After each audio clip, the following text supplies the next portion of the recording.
12, 33, and a 2024 first and third. So, wow. I mean, they're giving up a ton to move up. I mean, that's what it takes. I mean, I shouldn't really be that surprised. That's typically what it takes to move up that high. That's about, how much you should expect. But I guess the question is why? Why do you do that? I don't know if Will Anderson is that much better than some of the other defensive players you could get at pick 12. But you know what? They love Will Anderson. So again, it's exciting times, but at the end of the day, it could work out really well. It could work out really poorly. Just a very fascinating decision by Houston. It feels like I probably wouldn't have made this trade. I would have just picked someone at 12. But I think Will Anderson's a really good player. I have no issue with picking him at 3.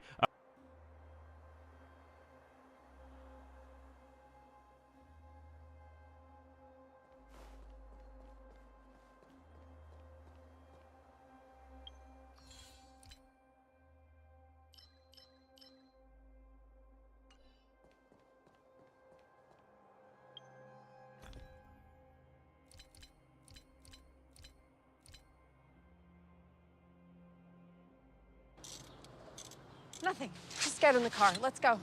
Come on. Who did that? Get in right now. Did you paint it or something?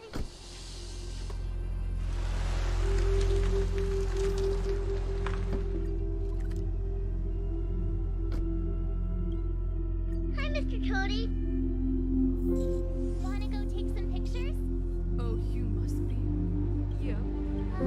That's the conventional Oleg wants. What do you think? 1 in 8 people have worked at a McDonald's. Hi, welcome to McDonald's. That's a lot of people who know things like teamwork, people skills, and surprising moments. Our experiences you'll always have. Which NFL players depend on Sleep Number? That guy, that one. Holy moly, all these guys. This Walter Payton NFL Man of the Year sure does. I mean, just look at him. This one here. We got a big pile of them here. Yeehaw, Cowboys do. The Offensive Player of the Year does. Super Bowl champions do. Boom! It's a Circlepalooza. Turns out 80% of NFL players have a Sleep Number smart bed to help improve their energy and recovery. It's game-changing sleep, only from Sleep Number. It doesn't get any better than this. Yeah. Be a shame if it rained, though. And that's why I brought these. Boop, boop, boop. See? Now they're protected. Cheers. My I'm wish. gonna drink this now. You're so cold to play. Yeah, I didn't think it through. What is the point of it all? Perfectly poached egg, English muffin, shredded beef, and roasted peppers, creamy hollandaise. New Eggs Benedicts in 4 delicious flavors. Only from mine. Silence! Download the app and earn free food with every order. My only. How could you begin to fathom? You will never understand. Never. Idol superstar Adam Lambert mentors. Plus, rockin' performances from your top 12. You just crushed it. Then Monday, Idol winner Chase Beckham performances. And your top 8 revealed. Incredible. Idol live, coast to coast, Sunday and Monday on ABC and stream on Hulu. We are back in Kansas City. When we went to commercial, we told you the Lions were on the clock. Adam Schefter is going to tell you why that is no longer the case. Schefter, greedy, the fireworks are exploding. We have another trade. The Arizona Cardinals have moved up to 6. Such a to strange recap, dream. Arizona started the night at 3, traded to 12, and now is traded back up to 6 while getting an extra 1 next year from Houston. And they have wanted to protect Kyler Murray and make sure that he is a top priority. I will not be surprised if it's an offensive tackle. All right, and so we see Arizona now, who is at a very active night, as Shefty tells They us. made So, Mel, 2 if it trades, is first offensive with the tackle, Texans to in go what down to direction 12, should folks be and then with the expecting Lions them to go? move Pure up to offensive 6. tackle with General Manager Monty Osborne is making a splash in his first draft. Already not wasting any time as far as trying to put the pieces together to get this team in 2023 on the straight and narrow. You're right. You drop down 9 spots and then you jump up to pick number 6 with the Detroit Lions, who the Cardinals have an eye on? Is it another edge rusher? Is it an offensive lineman? Is it a defensive lineman? Cardinals certainly with a lot of needs. And moving pieces, though, right now, as we understand that the Cardinals certainly, according to what we saw in the war room, very happy with whatever they're doing with pick number 6. Because the Cardinals have so many needs, and now they have 7 picks in the draft, it makes sense to trade down because you're still going to get a player that can make an impact again because you have so many needs, while also getting draft capital looking ahead to next year because the Cardinals traded with Detroit, so they lost 12 and swapped to get 6, and Detroit now gets the Cardinals' 34th overall pick. The Cardinals still have the 33rd pick from the trade with the Texans, and they also have Houston's 1st and 3rd in 2024. So they are planning ahead while also addressing some needs right now. Cardinals have done a lot so far. 2 different trades with pick number 6. The pick is in, and it certainly sounds like right now we talk about the line of scrimmage, whether that's the offensive line or the defensive line. That's where games are won, at the line of scrimmage. And we know that this team has looked defensive line. We also know this team has looked at offensive line. We've also heard, according to reports, Danny, that Kyler Murray has had his eye on an offensive tackle from Ohio State with Harris Johnson. Could that be the potential pick? And it is. That is the pick. Harris Johnson Jr. is an Arizona Cardinal, an offensive tackle with the 6th overall pick in a trade the Cardinals made with the Detroit Lions. So how about that, Craig? You were spot on with your timing. You're right. The Cardinals get a tackle from Ohio State. Harris Johnson Jr., 6'6", 313 pounds. He has that versatility that you like on an offensive line that coaches like. He has experience at right guard in 2021 and then was the starting left tackle for the Buckeyes this year. In 2022 with more than 200 snaps, he allowed just 2 sacks. Now, here's the question. How does this make sense for the Cardinals where tackle seems to be the spot you probably felt most comfortable in? We've heard both Monty and Jonathan Gannon talk about versatility at the offensive line, defensive line, and now you have a player who last year played left tackle. The year before, played guard. So what do you do now? You've got DJ Humphries, you've got Kelvin Beachum, you've got Josh Jones. In order to get Johnson on the field right away, can you throw him in the mix at left guard? He is going to be the Potentially first right guy guard, in, the where last you guy move out. Will He's Anderson going to work on to all left those guard, deficiencies. where I he see has the a same trick. thing. Will A lot of, Hernandez. I'm sorry, Will Hernandez. I know, we're thinking about the draft. It's okay. There I want to is- make sure Cardinals fans aren't confused. There is a lot of moving parts here, but you have someone that is experienced, versatility. NFL Network's Daniel Jeremiah called Johnson quick feet out of his stance, lands his punch, can steer and control in the run game, strong hands to latch on, runs his feet on contact to create movement, flashes a nasty streak to finish to the ground. So you want that in an offensive lineman, and you love the size at 6'6", 313. Harris Johnson Jr. now in Arizona. Head coach Jonathan Gannon talks a lot about wanting competition at every position out on the field. So that's why this front office, the coaching staff is also probably thinking right now drafting a tackle when you have DJ Humphries right now on the left side and Kelvin Beachum on the right, and you have Josh Jones entering the 4th year in the league who's been your swing. However, little competition doesn't hurt. No, and then when we talk about the draft, it's also not only just the immediate, but it's the long term as well. When you talk about DJ Humphries, he is the only offensive lineman signed beyond 2024, and he is only signed through 2025. So, Cardinal fans, when you look at this pick, yes, it's 2023. Can you get him on the field, whether at tackle or at guard, but also long term, 3, 4, 5 years down the road.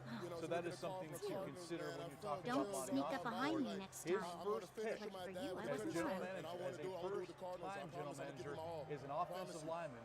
Historically, if you look back at the last No sleep for you. draft of the Arizona Cardinals dating back to 2008, I know what you mean. offensive Actually, lineman drafted in either the first or second round. And Monty here on day 1 takes an offensive lineman. Gannon talks a lot about You know, high character. it was That's difficult what for he me wants to on believe this you. roster, and that's what Some you're of the getting words in you tackle used, Harris as far Johnson as I Jr., was who has concerned, his you own must have foundation. He's what raised must more have than transpired to $15,000 cause there for such a drastic disadvantaged student change. athletes, as well as disabled Still, veterans. That orders fits are with the orders. type of character that It's not Gannon for some- wants on this team. And again, we'll just have to wait and see now as far as fit. You would think because he I don't played need you to tackle absolve. In the just last past, season, that would Overworld's be more nevertheless. natural I right never away. thought that the underworld. But if How there's can I a change her need, mind? I've you're gonna play tried, the but she won't best listen. 5 offensive I don't know linemen. how to get And through new to her. offensive line coach Clayton Adams, it's now going to be up to him to kind of figure out where the You best mean- fit is for what was I Paris thinking? Johnson. But you like the size, and you certainly love the versatility as far as where he's able to play. First things first, get him in the Maybe you're building, right. get him acclimated, and then figure Walk out with what's me. best. And Let's maybe forget there our is problems. already a decision made as far as where they think he might be able to fit in automatically. We'll get a chance to hear from both General Manager Monty Ossenfort as well as Head Coach Jonathan Gannon, so we can go ahead and ask them those questions can't later remember the on. last Let's time take I a went look for a now walk that we've like had a this. little bit of time to, I never thought I'd take one to through such a digest these strange trades place. and talk about the With picks that someone the I'd Cardinals only do just have gotten to know. in this year's draft. So they just selected It's so tackle Paris quiet Johnson here. Jr. with the 6th I'm not overall used pick. to That was it. a trade originally from 3 with the Texans to 12 and then Quieter back things up to are around 6 you. with Detroit. Louder they. The I'm Cardinals surprised have the pick vagrants in the 33 grapevine go in the after second the round. That's mining from teams. Houston. In the They third must be round, they have desperate. 94 and 96. Still, And round 5, Whatever their 168, and situation, a round crime 6, is a crime. 180 and 213. A total of 7 picks in how the is the draft. law supposed to Fred, find a balance a lot of opportunities between still justice for the and Cardinals. compassion? Absolutely. in You the still face of look such at complexity? the line of scrimmage, whether that's offensive line or defensive line. much longer Certainly can edge you last rusher. I with your think we're current both in supplies? agreement, Danny, that edge rusher coming Is into that this Zila? was the #1 Let's go take a priority look. for the Cardinals in the draft. You don't get it I so know. far here It's in too day 1, dangerous. The but rest are potentially wild in day sides. 2, where Can't you you now say some of the have minors? the 33rd overall pick that you still have based off that trade with the Houston Texans that you acquired. So you're having an early pick on day 2. Aren't you supposed It's to not be an edge sleeping? rusher. Up to no We've good, heard about the perhaps? We're depth just having at a walk. cornerback, and we know that's another Easy, position Zila. that this Cardinals desperately need as far as depth at that position. Hey, Right. come the on Cardinals now. have Here's a the lot of holes on situation. defense. You talked The about clinic pass is, rusher. as They you cut know, the Marcus Golden. underground. They lost cornerback Byron Murphy in free agency. And on that defensive line, The situation Zach is the Allen to the fragmentum Broncos spreads and J.J. underground. Watt Town's through resources have retirement. So Easy now, as we're Zila. looking through Zila those and I needs, actually agree aren't with you. from I think here. that pass rusher I is used to probably manage. your Go to a greatest corroded need town right to now. collect some I think that useful when you have the resources? pass rushers and you're looking at I'm cornerbacks, in. those are probably the areas that are have the most depth in You the want to draft, come as not well? so much like wide receivers, Hold up. which might People's be a need lives for are the at stake. Cardinals in the Zila's next. lack Who of- knows how come, many? let me give you a that is list. coming, a possible trade for wide receiver. The place you're DeAndre going. Hopkins, but I agree with you that Also, pass rusher lastly, these is should the metal greatest plates. need Let's right go. now for the Cardinals. If we hadn't Just happened to going be back passing to by, Paris Johnson were real you quick. really as planning we're on going talking into the here fragmentum on Cardinals alone? Draft Central, doing a little bit more in-depth course. research What's on all the Paris fuss Johnson about? Jr. We've done that There loads is of a times. Paris Johnson Sr. So And reckless. get this, Danny. According to the rules of the Former Silverman Arizona Cardinal Guards, draft pick any back in expedition into the 1999, fragmentum must have a fifth squad round of at least 4 selection, members, played as well one as a season communications with the officer. Cardinals, the 122nd Exactly. overall A pick. rule of the So the Silverman Cardinals going with Guards. some Don't familiarity apply your rules to once us. again here in 2023. How about that? How about that little Cardinals connection? You know, this was only the second time the Cardinals had a top 5 pick and traded down. The other was in 1998. So again, General Manager Monty Ossenfort is making a splash in this draft. His first one here with the Cardinals, his first one at the helm as a general manager. We will hear from him and head coach Jonathan Gannon later on. Let's talk about this offensive line, how it's going to be composed of now, because while you have some competition at the tackle spot, possibly with those guards, as you get more into the interior offensive line, Craig, you have this question mark at center. So how do the Cardinals address the rest of this offensive line? Well, despite what the head coach says here in April, and he's absolutely correct, he is comfortable with putting 5 players out there here in April, and that does include the center position. However, once the season begins, Danny, in September, I don't know if the starting center is on this roster right now. Yeah, you do have options, but it's the interior of the offensive line still that I think you need to look at. That's why maybe if Paris Johnson does fit in on the left side or potentially on the right side when you move Will Hernandez to the other side where he has a lot of experience back when he played with the New York Giants. But that center position, that is a huge hole right now. Whether you can find someone in the draft or someone, maybe it's a competition, and maybe it is someone already on this roster. Maybe it is someone that this team has already signed. Yelda Froholm, a free agent signing long arms. You talk about 6'6", 271 in the long arms and the length. He has begun his career at Texas A&M. Left Texas A&M after redshirting there, getting on the field in 2019. He had 1.5 sacks, 3 tackles for loss. Goes to Texas Tech, and he had some really impressive performances. Now, the Big 12 isn't loaded with really good offensive tackles. He's beating up on some, I call them AOGs, right? Another occupation guy. In the NFL, that's not going to be the case. So for Tyree Wilson, that injury November 12th, non-contact, he left defensive end on that play, the pass rush fell to the ground in pain, broken bone in that foot.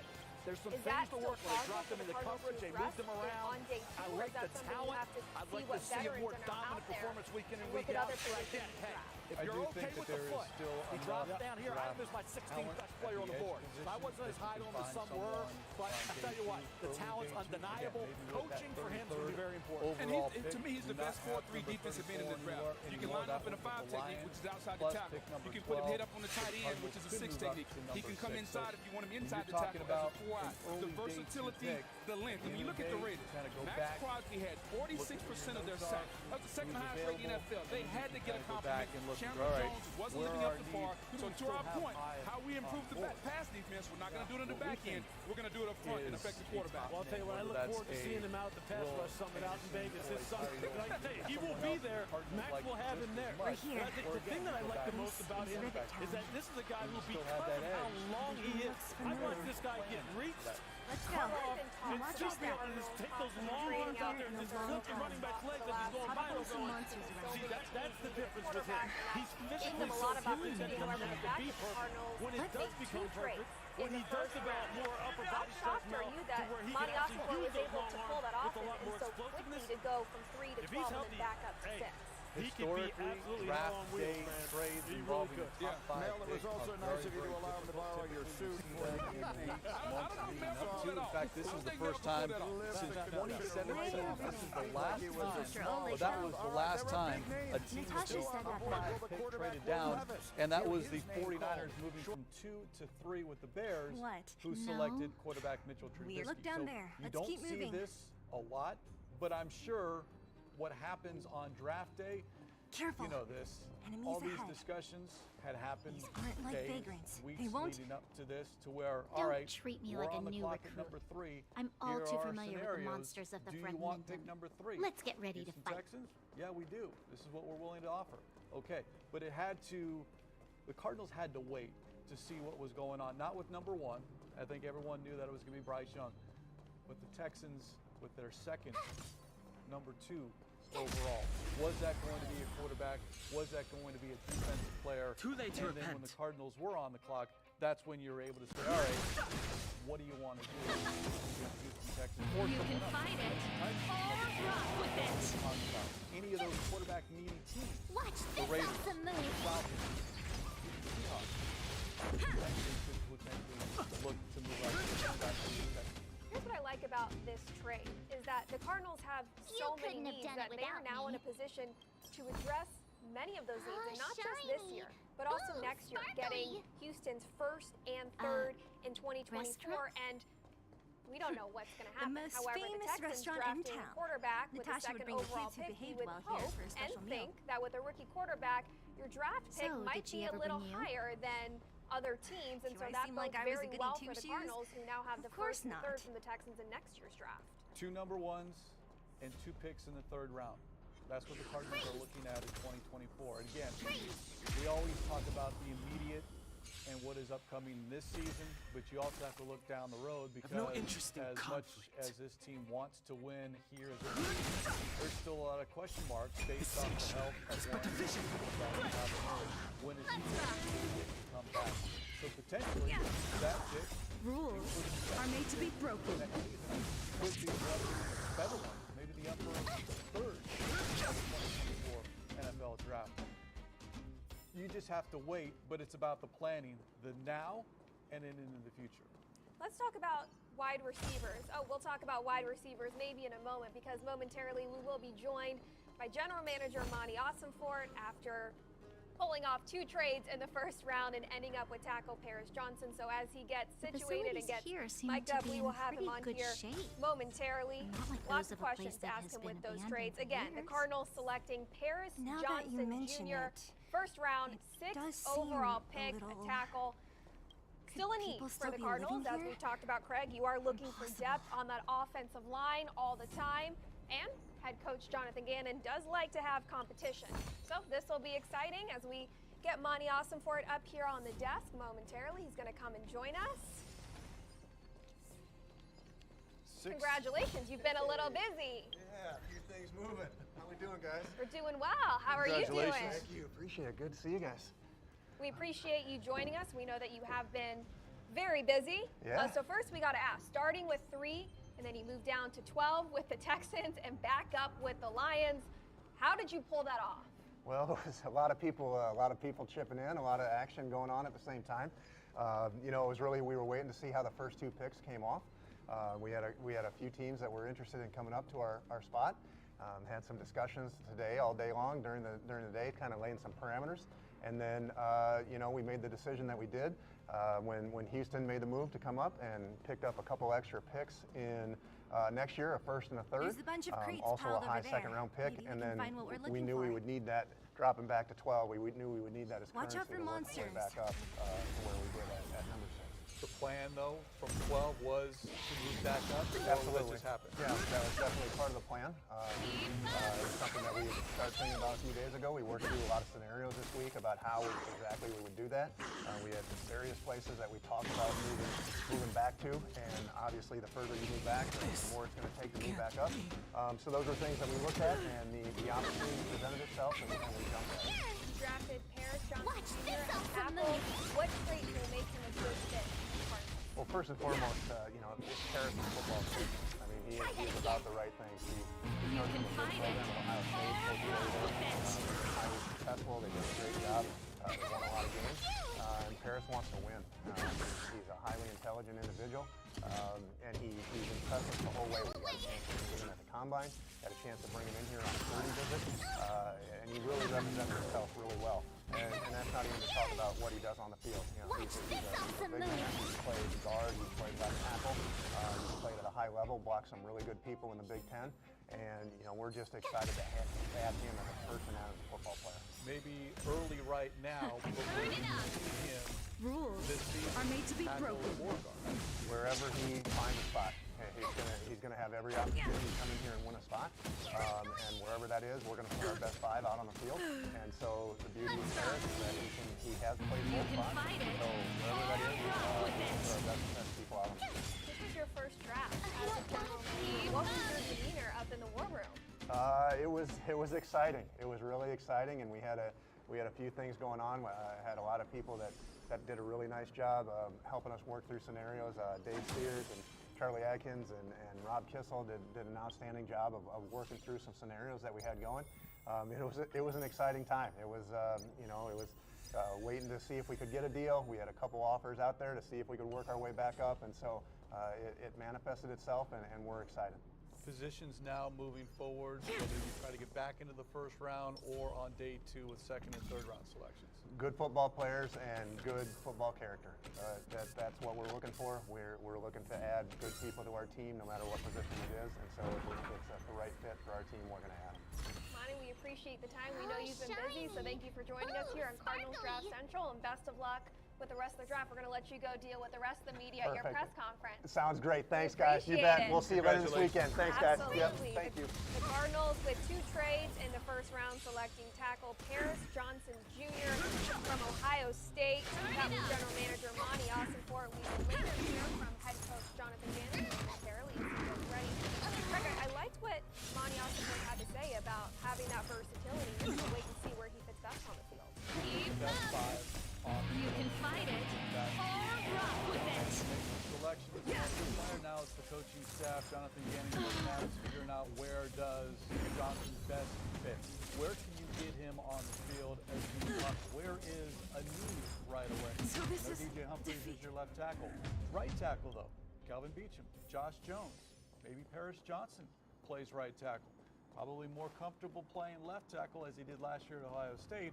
But again, if Johnson wants to be or get on this field, where does he The monsters of play the immediately? It's just and if that is guard, Let's go then. I'm sure he'll be comfortable playing guard because everyone wants to play. No one wants to be on the sideline watching. Absolutely. That was so they'll have a press conference again. We'll have head coach Jonathan Gannon joining us momentarily, and I like the mention as well about character. That's something we hear from head coach Jonathan Gannon, Monty Ossenfort reflecting that same thought. And we're going to get head coach Jonathan Gannon up on this desk here right now. Thanks for joining us. Coach, welcome. Well. Congratulations. Hey, Danny. Head coach Jonathan Gannon joining us here on Cardinals Draft Central. Coach, congratulations. Thank you get your first player in the draft, 6th overall, tackle Paris Johnson Jr. What stands out about him to you? Just that, I mean, when he came in here, he just impressed us throughout the whole process. Meeting with him at the combine. And then in the top 30 visit that we had him in, and he's just a phenomenal person, and that's what we want to do. We want to bring in great character people. But if we didn't take care of who asked you to... As far as a football player, we know you're big on the versatility, tackle, guard. Where do you see him best fitting with this team right now? Yeah, you just said it, Craig. I mean, we'll get him on the grass and we'll see. You know, Are you and kidding it's, me? Everything's You open want to for negotiate? competition, and we're excited about his skill set, being able to play inside and outside, and we got time to figure that out. Me neither. He has his You're own actually foundation. planning to Parents give this Johnson little Jr. No! Helps with disadvantaged Not athletes, this. veterans. Pretending. You talk a No! lot Zila, about wanting high that's character enough. players. How much did that come into the It's decision-making Eric, process right? on how high he was for you? This on is your a board of medal players? given Yeah, a to you lot. need I money mean, for your it's family, a big deal right? to me and Monty as well. You know, we want to bring in good You'll have to character promise. guys. Then And it's a deal. typically the higher character you got, You guys that you need... have, Oh, right. off The the field road and across on from the the market field, is blocked. you If you typically wanna go become further- a really good player. So Got just it. really excited to get Thanks. him in the building. Has your phone been That buzzing? object. There were It reports. has. Are you sure There were you're... If it will reports make him heading into from the a young draft age, that I must Kyler give Murray her- was looking No, at Harris said Paris that Johnson as an offensive tackle and a potential first-round draft pick. Has there been a response from QB1? Kyler has. He's texted me. So I'm sure he's excited. He's excited to add good people to the building and good players. So that's what he's excited about. But yeah, I had already a couple offensive guys reach out to me. You are always high energy in the war room. 2 trades going down. What was your demeanor? How loud were the claps? I would love to see the video of it because I think I was pretty cool, calm, and collected. I was starting to get a little nervous for Monty. Looks good. But because there was a lot going on fast. It was like a 2-minute drive trying to call the defense. But it was cool. There were a lot of people that did the prep work to make that go the way that it did. And I was actually very impressed with everybody in there. And I know we have good people, but to see them work on the clock is pretty This is the cool. street, all right. So they did a really good job. The Had you had orphanage previous should experience be in at the draft room in end. Philadelphia or Indianapolis, or was this the first time? This was the first time I was in there for the whole kit feel like I've caboodle. seen them I before. typically would come in, they say, "Are you good with this guy?" I would say, "Yeah," and they would pick him. So, but I got to see how the trades went down and the point system and this and that. So it was pretty neat. I know we probably won't get a specific answer out of you, but moving forward, looking ahead to days 2 and 3, what positions really stand out in terms of greatest need for this team? Yeah, I think there's a lot of depth at different positions on that board right now, but always, Danny, good people first, and versatile, good skill sets, and that can help us come win and compete. So I'm sure that will reveal itself tomorrow. Congratulations, Coach. Thank you. Appreciate it. The time. Okay. Best of luck with the rest of the All right. Head coach Jonathan Gannon heading off to do a press conference with General Manager Monty Ossenfort. They have been very busy. Again, 2 trades. First, with the 3rd overall pick, took him down to number 12. Swap it. Then they moved up to 6th with the Detroit Lions drafting Paris Johnson Jr., a tackle from Ohio Your State. Monty Ossenfort under your belt and the correct way of team building. At the guard position as well. Fred, what stood out to you about what head coach Jonathan Gannon had to say about the newest Arizona? Look, it's the question that we all want answered as far as when a youth player comes in. All right, how is that player going to help? When you have the versatility, it's something we've heard from Jonathan Gannon repeatedly. We'll see. Because, one, you want to see what they are You can fight it or rock with it. It's that versatility, being able to play guard and tackle. Now I'm fascinated because, one, you have to at least put him on the field. You couldn't have at done some it without position me. to start. Can't split. I wouldn't think you'd split reps during a practice day or change it every other day. But where do they start Paris Johnson at? Is it tackle where he is probably a little bit more comfortable because that's where he played most recently? Or do they look and approach him and say, look, we have enough depth at tackle, but there is a hole at right guard, or maybe it's left guard, depending on what happens with Will Hernandez. And then you say, this is your best way, the best opportunity, the quickest way that you can get on the field and contribute is at guard. And then we'll see down the road, barring an injury, knock on wood, it doesn't happen. Rules are made to be broken. The hope is that the sixth overall pick that player, that rookie, to come in and be able to make an immediate impact. However, for some reason, Paris Johnson needs a little bit of time to fine-tune his skills. Now in the NFL, you still have DJ Humphries and Calvin Beachum as your tackle, so they still have that safety. Paris Johnson needs a little bit of time to get. Well, I think if you're Johnson coming into a brand new environment, a brand new team, you walk into that locker room and you have a DJ Humphries, you have a Calvin Beachum to pick their brain, to learn.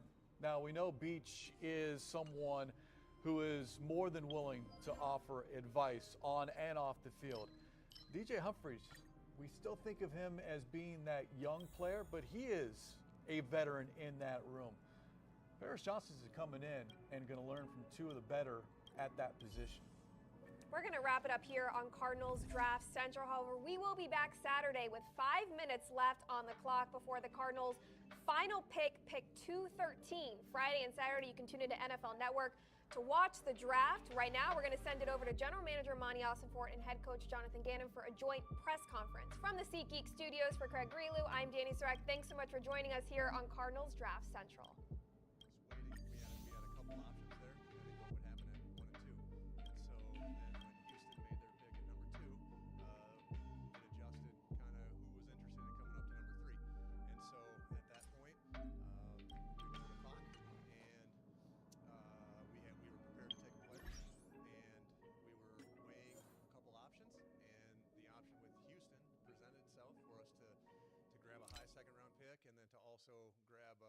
First and a third next year, which was really important. Not something that we set out to do. We were ready to pick a player, but the opportunity presented itself, and so we dropped back to 12.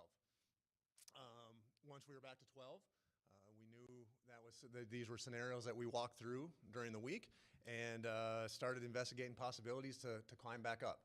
And when we had an opportunity to do that, we had a couple calls, had a couple lines in the water. Got our opportunity to do that with Detroit, and gave up the two that we had picked up in the trade with Houston. Had a couple of swapped a couple late round picks there, and moved up to grab Paris. So excited to add Paris. Spent a lot of time with Paris between the combine and the 30 visit. Impressive young man. You guys will get a chance to meet him tomorrow. Comes from a good program at Ohio State. Coach Day runs a great program there at Ohio State. They've won a lot of games. Paris has played guard. He's played tackle. Opportunity to add a high character individual who's also got a lot of ability on the field. So the opportunity presented itself, and we went ahead and made the move. So. Do you see him as a day one starter? If so, which spot? We'll see how that goes, Cam. We'll see how that goes. I don't think we're ready to name. We got a few months to go before we got to play a game. We're going to put our best 5 on the field, and so Paris will be worked at multiple spots just like everybody else is, and we'll see how that shakes out. But yeah, Paris has versatility. We'll work him in there, and we'll see where this ends up. Monty, had you had the inner talk with the Lions before today? Yeah, we had talked to a lot of teams in the top 10. Just teams that were interested in coming up to 3, and then also teams that, in anticipation, if we did drop back, we had discussions with teams about making that jump. What we were trying to do is just minimize the unknown, which I don't think you can ever completely do, but we were trying to at least get a framework of what a trade would be to, I guess, move back, and then again move back up. I know you were saying you didn't necessarily go into the day expecting to trade 3, but when you're looking at the big picture, that first round pick, was that something maybe in the back of your head you didn't mind getting if that was at all possible? Absolutely. I mean, I think that was something that presented itself. I mean, always whenever you have the ability to add first round picks, whether it's this year or next year, I mean that's always something that's intriguing. It just gives us flexibility going into next year, and it also it helped that some of the currency that we gained in the trade back, we use it to move back up. So I don't think it's something that we said, oh, we got to at the start of the day, oh, we have to come out of here with this and this. That's not what it was. But the opportunity came up, and we liked what it meant for the team, and so we made a move. How much pre-discussion perhaps was there with the Texans, because they were a team obviously moving up that wasn't relying on what happened at 2, because they controlled 2 also. Yeah, it was an interesting situation. Had discussions with the Texans over the last couple of days, as we did with multiple teams. So I'd say there was multiple teams that were interested in moving up to 3. So that was something that we were weighing, let's call it over the last 48 hours, and just weighing if it would make sense for us and what that would mean in terms of dropping back how far. That was quite a 45 minutes for any GM. Wow, you should have been in the room, man. Yeah. Now that it's over for now, like what's it feel to be like such a wheeler dealer on your first wheeler dealer, man. I'm not gonna lie, it was exciting, man. It was awesome. That was fun. That was a lot of fun. But I'll tell you this, I had a lot of help in there.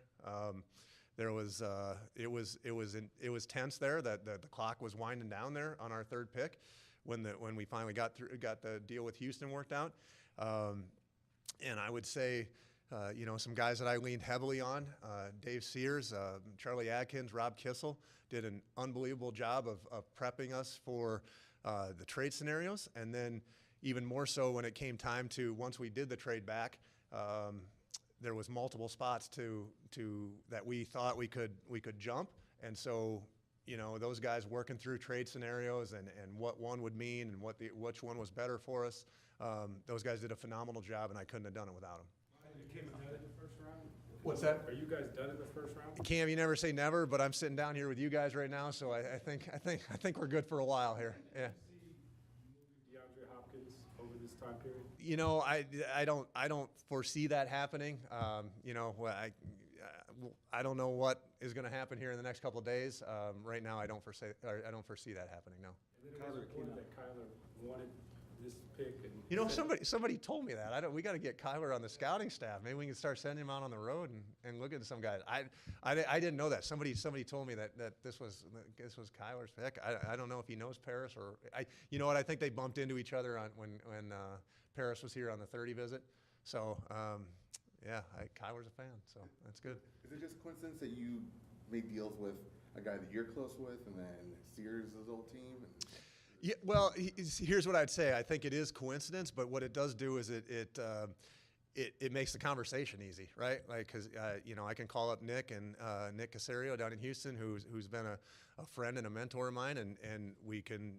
I trust Nick, he trusts me, and we can have honest conversations about, hey, yeah, this would work, this wouldn't work, and Dave being able to pick up the phone and calling, initiating conversations with Detroit. Sure, that helps. But in the end, we're gonna do the best move that's the best for the team, regardless of who's on the other end. You said you don't foresee anything happening with DeAndre. Are you saying tonight or just through the entire draft? Through the entire draft, yeah. What do you like about Paris? When you're meeting with Paris, besides what goes on off the field, what is it about his character that stuck out to you? A lot of things. I mean, high football character, highly intelligent, well-spoken, mature, dependable. You can tell that he's made of the right things, the things that we want not only our offensive linemen to be made of, but our entire team. So, to be able to add a player that is both high football character and has a lot of ability on the field, that's a big step for us as a program moving forward. I would assume you're the one that made the call to Paris, and if so, what was that like for you to be in that role of making someone's dream come true? It was really special. This is what a moment for Paris and his family. Something that he's dreamed about, I'm sure, since he was a kid.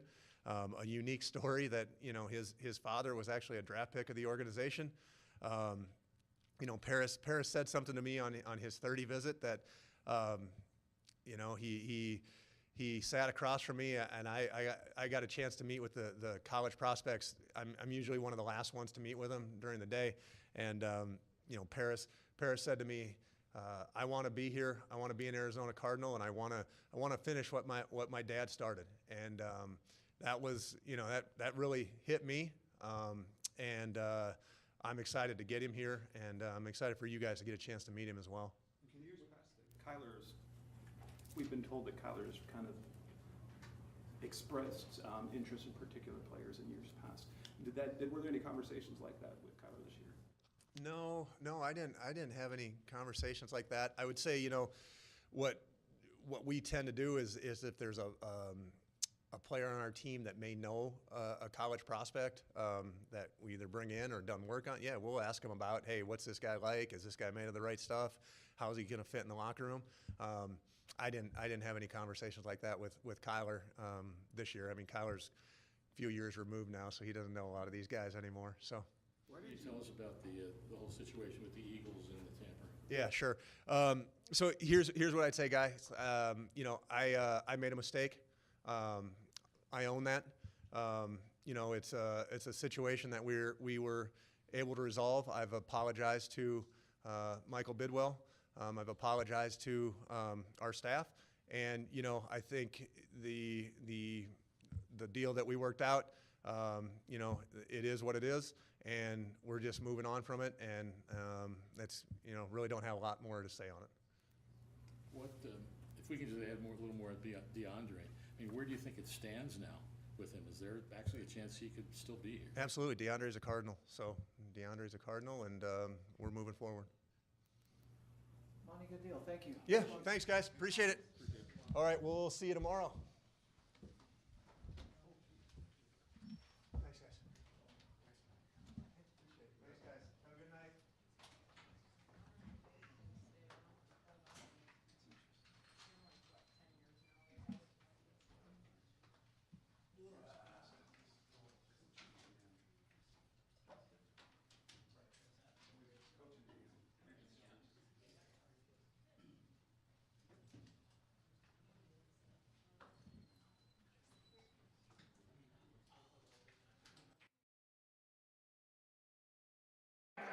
The Tennessee Titans select Peter Skoronski, offensive tackle, Northwestern.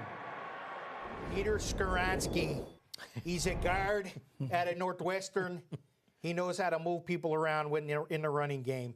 You know, a lot of people are going to say he's a tackle, and that's fine, and you might like to play him a tackle, but I think he's got a chance to be a really high-end guard. He is a very technically refined run blocker. He is really good at getting into blocks and fitting up blocks in great position. His footwork's really good and clean. His hand placement's really good, as you mentioned, as you see right there. You know, very powerful and balanced as a run blocker. I think the concern you have if you try to play him out of tackle is that he's a short arm guy, and the Nebraska game was a concern for me because they had an outside rusher that kept, you know, long-arming him and kept sticking him in his chest and running him back into the quarterback. So I think you just plug him in at guard and you got a steady Eddie for the next 10 years. The one thing about him when you're on tape, he's very consistent. Yeah. Like, very good positional blocker. He's different than Darnell Wright and Paris Johnson in terms of like the mauler, brawler, nasty type.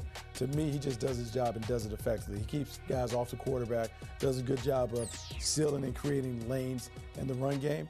And because of that, he can play. This coaching tape stuff, right? Yeah, I mean, he's a coaching tape guy. I mean, he's just very sound in everything that he does. Everything that we just saw there was coaching tape.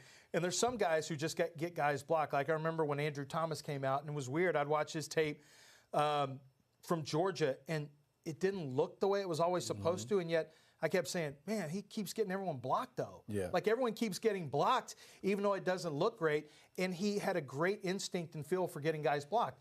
Then you look at a guy like Peter Skoronski, and all of his technique is the way it's supposed to be. And a line coach is going to absolutely love him because when he comes in for the Tennessee Titans, he's going to be able to play right away. See, I wasn't great in math at North Carolina. So what happens is because I always just wanted to get the answer. I didn't like to show my work. Yeah. Peter Skoronski shows his work. Yes. So when you watch him, he does all the little things before he arrives at the answer. I just like to go to the back of the book and just write the answer. Now Buck can go straight to ChatGPT and just gets the AI the whole thing. Gets the explanation. You were using a calculator back in the day. Oh, I mean, look, we're like, look, you ain't cheating, you ain't trying. I didn't have to go there. Hey, by the way, the Detroit Lions, they were one of those teams involved in the 3 trades that we have already seen today. They're picking? They are picking. We'll take you out to Kansas City right now and find out. Maybe, look, we were speculating it might be a defensive player. That might be Christian Gonzalez. I don't know if that's the direction that they're going to decide to go. They had his brother-in-law, right? Didn't they have David, they had his brother-in-law on the team back in the day. Mm-hmm. Well, we'll find out. Here's the commissioner, Roger Goodell, in Kansas City with the Detroit Lions selection.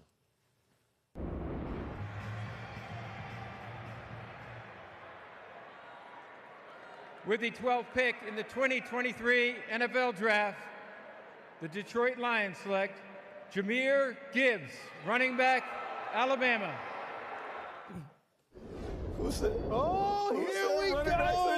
Let's go. Let's go. Are we back in 2017? It's feeling like that. Fournette and Dalvin Cook and Christian McCaffrey? Taking a look at the fam cam presented by Allegra. Jahmyr Gibbs. You know, for all the talk about Bijan Robinson, there was another contingent. Bucky, you were part of this, talking about Gibbs and what he brings to the table. Brian Baldinger talking about the not a ton of wear and tear. He didn't take a whole lot of carries, 13th in the SEC last season. Just for context, Bijan Robinson had over 100 more carries a season ago, but this guy can do it all on the football field. He absolutely can do it all. Reminds me so much of Alvin Kamara in terms of his ability to create so many mismatches as a runner and as a receiver. When you see this guy get to the edge, it's exactly what you want to see. These are the fun guys to evaluate because their plays are all explosive. It's like watching video game stuff. Stop, start, quickness, burst, being able to get to the paint, catching the ball out the backfield, one-on-one matchups. You can already see what they're doing. They're trying to make the game easy, not only for Jared Goff, but for the rest of the offense. Remember, the Detroit Lions have nice pieces, but I don't know if they have one guy that can necessarily create mismatches and dictate coverage. Yeah. Now you have one at running back where if you don't double team this guy, he will be a 100-catch guy coming out the backfield. What I love about what they just did is they don't care where the running backs are supposed to go. They don't care about where everyone had Jahmyr Gibbs slotted.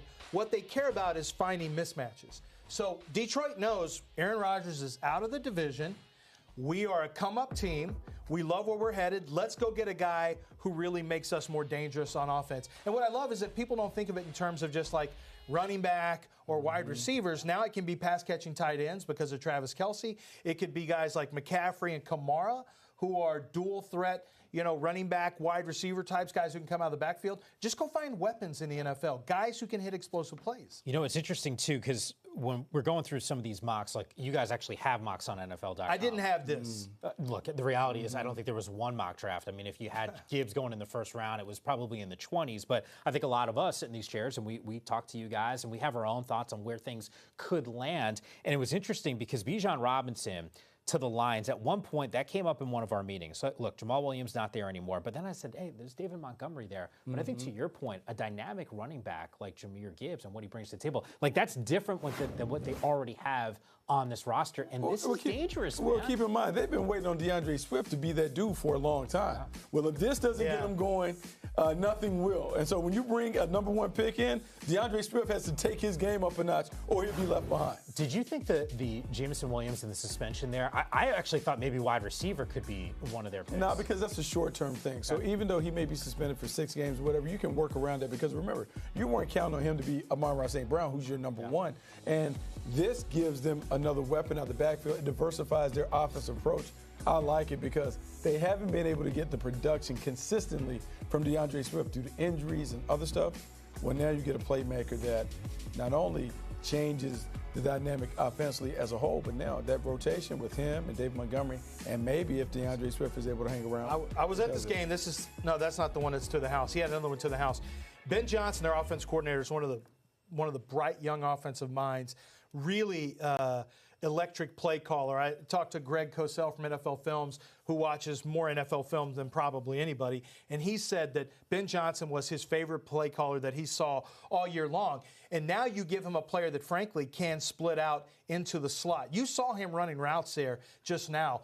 He's a legitimate route runner with legitimate separation. So now, when you go 2 running back sets, you don't know if you're going to see a 2 running back set. You don't know if you're going to see him go out and you're going to face Amon-Ra St. Brown at the slot on one side, and then you're going to have to deal with Jahmyr Gibbs on the other side. How are you guarding these guys? Like, what does that do to your personnel now on defense? Okay, so to characterize, I think both of you guys like this pick. I'm going to play devil's advocate here, right? Yeah. Like, the Lions offensively, they've doubled down on their offense with this selection. I still look at the issues that they had a season ago and say, yo, man, it's on the other side of the field. It's true. You're surprised that they did not go with a defensive player?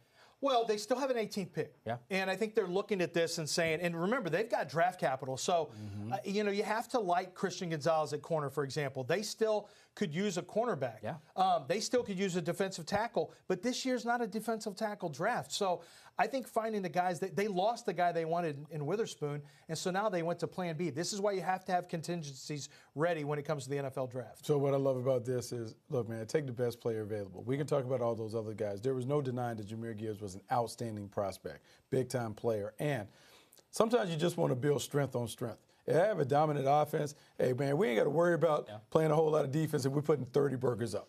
So we put 30 up, we make you chase points. We get to dictate the terms using our offense as our best defense.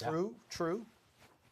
Facts. That's what it comes See, to. but By the way, I was giving him a basketball thing, but as a Knicks fan, he doesn't know about like high-powered offense. No. I can't talk about the Kings I'm okay. Yeah, and we the Warriors because we like it. He We wants to grind it out. We want it difficult. Grind it out. He wants to roll the ball up the court. Yeah. Detroit, we trying to get up and down. We trying to move it up and down the floor. Early offense. I'll need it easy is where I'm going with this. Pace. The Green Bay Packers on the clock. This was the Jets' pick. We'll find out what Green Bay is thinking with the 13th overall selection as we take it to Kansas City.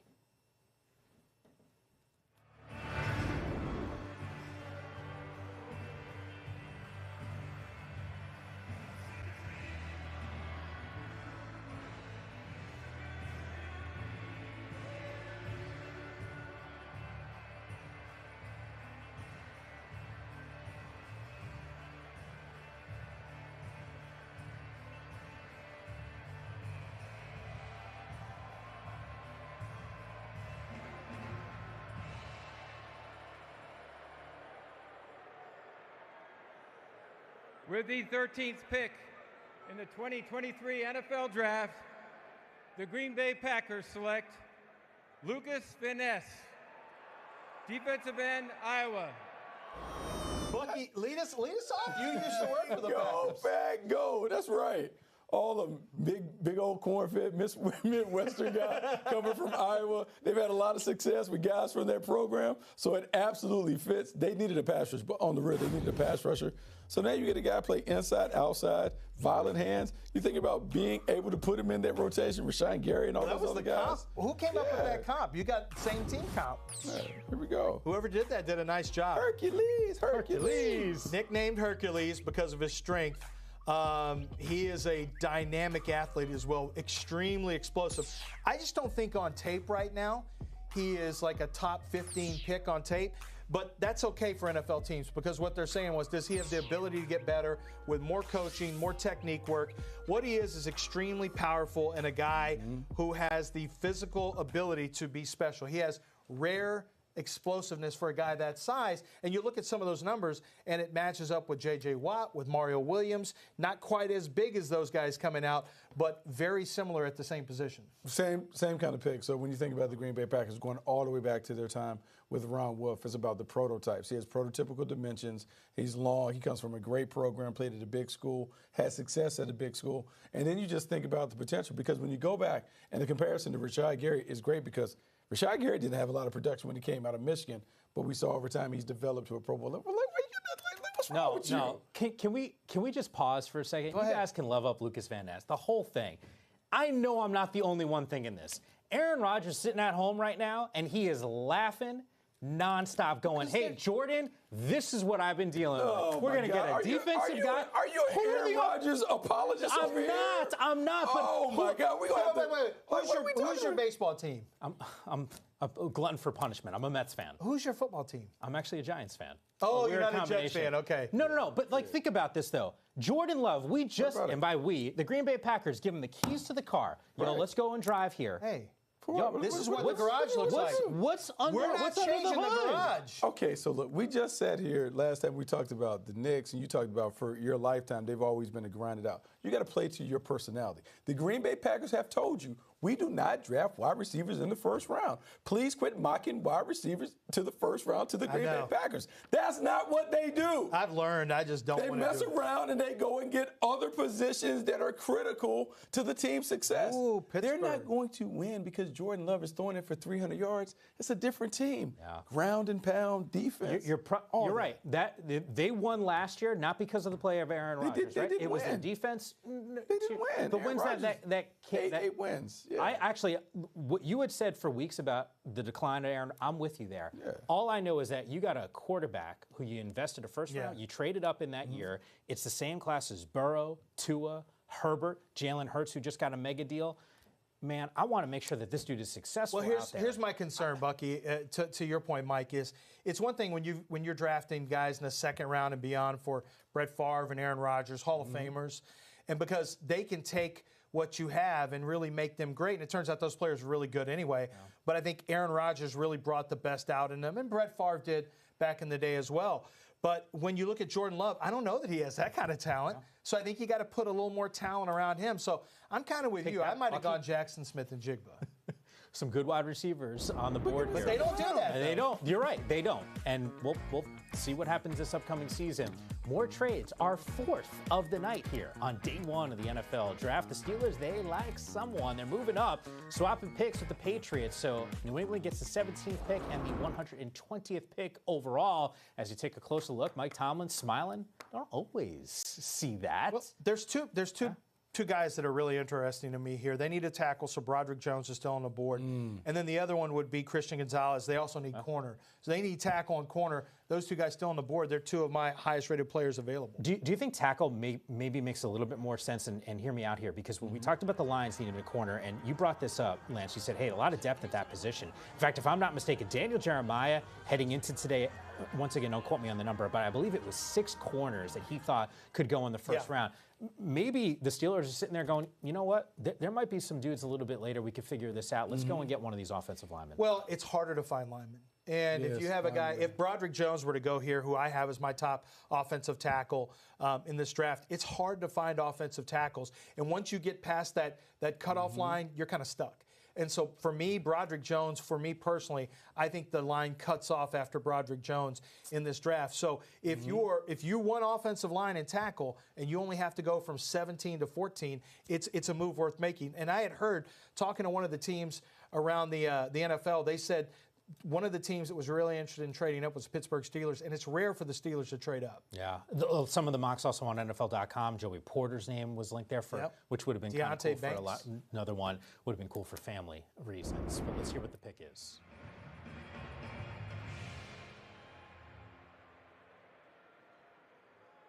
The New England Patriots have traded the 14th pick to the Pittsburgh Steelers.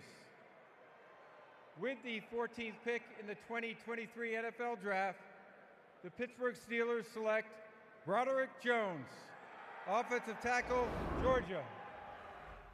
Man, sometimes it's just that easy. He's clearly the best offensive lineman, the tackle left. You clearly have a big need at tackle, and Pittsburgh moves up to that spot. Ahead of other teams that could take tackle. It's a good move by Omar Khan. It's a good move because over here, Mike is over here talking about they got to get up and make sure Aaron Rodgers gets everything for the Jets. So they wanted a pass protector. So the Pittsburgh Steelers were well aware that Aaron Rodgers gets whatever he wants. So they jumped in front of the Jets to get Broderick Jones because he is the last of the top offensive tackles that are available. We see him mirror rush. And here's the thing about Broderick Jones. He's still raw in his game. The athleticism jumps off the tape. He has the length and those things. He just hasn't necessarily put it together from a technique standpoint. Yeah. But if he ever gets it together, and they can play bully ball like they would like to play in Pittsburgh, yeah, this is a good pick for them. And you know, he is a very physical guy. He's also a really, really athletic player. He can get out in space, unlike most of the offensive tackles in this draft. And as you see right here, he is a block finisher, too. He's got a naturally nasty demeanor like most of the Georgia offensive linemen have. So fits the Steeler way. You know, they've kind of gotten away from that for a few years. Yeah. But I think they want to get back to the Steeler way. And he's a good addition for that Steeler way at tackle. Okay, couple things. One, you and I used to be friends, but now you're making me an Aaron Rodgers apologist. That's tough love. It is. That is a hard sell for me. Because you're over here saying the Packers got to do everything for him. No. The Jets give him the keys to the kingdom. He has half days at work. Come 8, leave at 12. Like he gets whatever he wants. Last one in, first one out, right? Why not? Here's what I'll bring this up from a Jets perspective. One of the things, and there's a lot of different angles that we were trying to dissect when it came to this Jets trade for Rodgers with the Green Bay Packers. And it didn't seem like it was that significant, the swap of 2 picks. And now I'm looking at the draft board and how it's actually played out. And once again, it didn't look significant if I was going off of a lot of the mocks on NFL.com. But I was like, oh, okay, no big deal. Jets are probably still going to be able to get one of these offensive linemen to help Aaron Rodgers. You just sort of said it here. What's available to them? Like right now, they're on the clock, and I don't know what the thought process potentially is because to me it was abundantly clear. Let's just get some big bodies up front. Okay, so let me pull my best Mike Yammer draft thing. So I got Aaron Rodgers here. So to me, it seems like maybe a pass catcher would be in the fold. Why would we ever think about getting someone to protect him? No, you got to get him more help. So then he only got one of his wide receivers. We got to get him more help. We got Alan Lazard. We got Rookie of the Year Garrett Wilson. Man, we might have to get another pass catcher just to help Aaron out, you know? Yeah, let's hope they get Jackson Smith and Jigba or any wide receiver to help him, as you want so desperately. So desperately, another playmaker. Best available players presented by Visa. Look, they still got a defensive-minded head coach, right? And right now, Lance, for you, Christian Gonzalez, your best player available. Yeah, but I mean, it'd be nice to see him on the other side of Sauce. I don't know that that's necessarily a need. They need offensive tackle, and I think they're kind of out of luck there. Yeah. You could look at tight end, pass catcher, and really try to stick it to people offensively for Aaron Rodgers. That would be an interesting one. Jackson Smith and Jigba, I think, really is an interesting piece also. I'm also wondering if they're fielding calls right now. Are you sitting there going, you know what, let's just try to get out of this thing and get back? I think they might have done it already by now, but I do think that's something they could be looking at, absolutely. Because if you wanted Broderick Jones and he didn't make it to you, and let's also remember that Green Bay flip from 13 to 15 that they had to make, boy, that's a big one now when you look at the Jets going from 13 to 15 because look where the Steelers went to snag that offensive lineman that the Jets needed. They jumped into 14. So little flip-flops like that can end up having a big impact. I didn't think it was going to be that big of a deal. And once again, it's really significant right now. And I just wonder if there's a player that's on the board for another team that they're so, A, desperate maybe for filling that position, and B, just in love with the guy that they're willing to make the move here. And as of right now, there's no trade, and the Jets, with 3 minutes and under 30 seconds to go here, are going to have to make this selection. You guys said it, though. Offensively, this is still a really good defensive team. They got some really good pieces on the offensive side. You mentioned Rookie of the Year. Hell, Breece Hall might have been, he could have been in that conversation. First of all, Breece Hall was the favorite for Rookie of the Year until he got hurt. Yeah. Then they had Rookie of the Year turn into Garrett Wilson. On the other side of the ball, you've got Defensive Rookie of the Year and Sauce Gardner. No pressure, Jets. Williams, 2 up front. Just run it back, Jets. You just need to have the Offensive Rookie of the Year and Defensive Rookie of the Year again in back-to-back years. No pressure at all, Jets. Is this as simple as, maybe we're overthinking it, hey, we got our board, every team's got their grades, we just go, hey, this is easy. Here's the guy. We're just going to take our best player available? I mean, yeah, it should be like that. It'll be interesting to see. You're the Jets. You're deeply disappointed you lost out on that offensive tackle, Broderick Jones. New England's smiling right now. Oh, New England hasn't. Here's the problem. They need offensive tackle, defensive tackle, linebacker. None of those really make sense right here in this spot. Yeah. Then you get to safety. Doesn't really make sense. Then you get to wide receiver. Does make sense, potentially, in terms of who's available. Can you imagine they go wide receiver? I mean, why not? Like, we play 7-on-7. I mean, we're not going to be physical at all.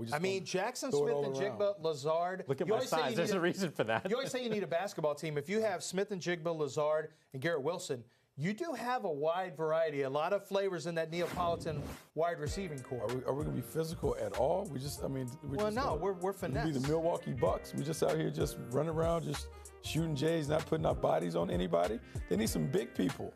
We got Mekhi Becton, who is taking selfies in the bathroom because he lost weight. I mean, like, what are we doing? I'd be proud of that, like, too. Come on, what are we doing? We need some physicality and toughness. Yeah, I'm looking at. I got a list of all of your top 5 guys here, and I'm going. I don't know which direction I would go. Maybe a nickel corner. You know, is Cansey? Is it too early for him? Man, he's tiny up in there, man. You can put him beside the comps. You can put him beside Big Quentin Williams. I'm with you, but at least for the measurables, right? We talked about Anthony Richardson skyrocketing. Well, hold on though. He is. You know, you don't play him on first downs. You just let him rush. He is disruptive.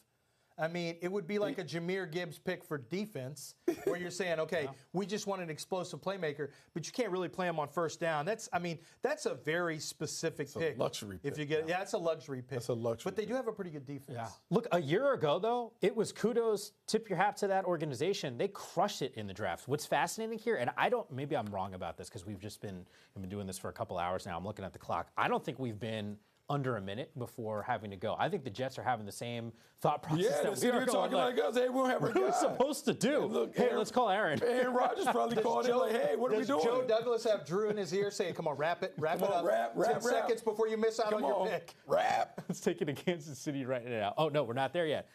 All right. So maybe they'll pass. No. Maybe they'll pass on the pick. It's happened before. I know. We can't let that happen. Washington, and just in case you're wondering, they are on the clock, and it looks like that Jets pick is officially in. So just waiting for the commissioner to head out. Commanders is an interesting situation because Commanders, we have Sam Howell at quarterback. Yeah. 5th round pick. We're ready to go. We got new ownership soon to be maybe taking over. Yeah. The Commanders is a really interesting pick in terms of who they're going to go with. Chase Young, you didn't pick up the 5th-year option on him. You know, that hasn't really been talked about a lot. It has. Like, number 2 overall pick, and they didn't pick up his 5th-year option. Defensive Rookie of the Year. I mean, I haven't been on the field, though. The best ability is availability. Do you think we could be talking about, after this Jets pick, another quarterback here? I don't think. I think the slide is going to continue for Will Levis. I think it's going to get a little ugly. In my mock, I had Richardson slide to 22 with the Ravens, but obviously a Lamar deal got done. But I felt like it was either going to be Levis or Richardson. One of those guys was going to slide in this draft. What are we talking about? We're talking about maybe right now the next one. So you could theoretically say Tampa Bay, which I doubt, the Minnesota Vikings. I could see that. And then the New Orleans Saints. Yeah. Minnesota has no second-round pick either. So if they want a quarterback to develop, if they believe in Levis, and don't forget, Liam Cohen was a coach on the staff with Kevin O'Connell. With Kevin O'Connell. Yep. I think if you're Hendon Hooker, too, you're sitting there going, the fact that Will Levis is still on the board and there wasn't a team that moved up to trade him, the scarcity based off of what you just described to me, if Washington, after this Jets pick, doesn't take a quarterback, you're right, maybe Hooker doesn't end up in the first round of the draft. All right, let's get you back to Kansas City. Jets, the pick is in.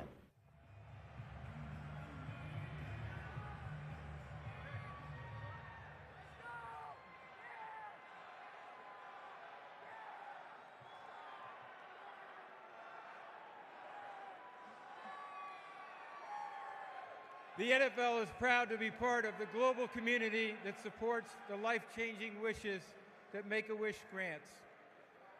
With World Wish Day only a couple days away, I'm joined by Kyle Stickles, a Make-A-Wish kid who battled and overcame bone cancer.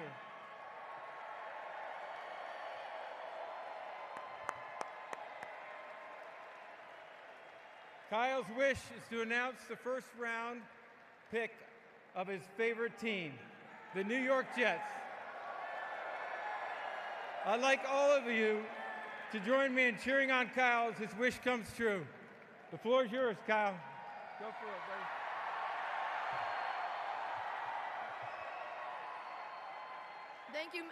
Thank you, Mr. Goodell. I'd also like to thank the NFL, the New York Jets, and the Make-A-Wish Foundation of Northeastern New York for giving me this opportunity tonight. Yeah!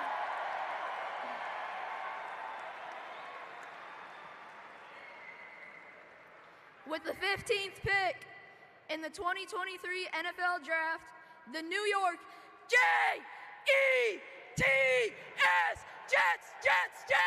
select Will McDonald, linebacker, Iowa State. Let's go! Yeah!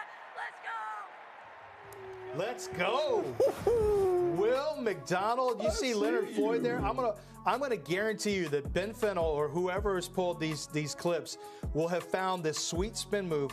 He's got a helicopter spin move that is straight out of what we used to see from the Indianapolis Colts from Dwight Freeney.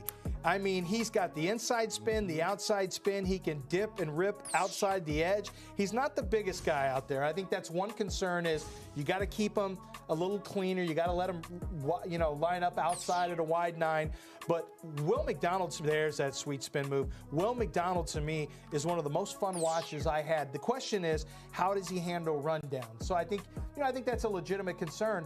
But if you're going to just draft somebody to go get the quarterback, he's one of the best go-get-the-quarterback type guys in this draft.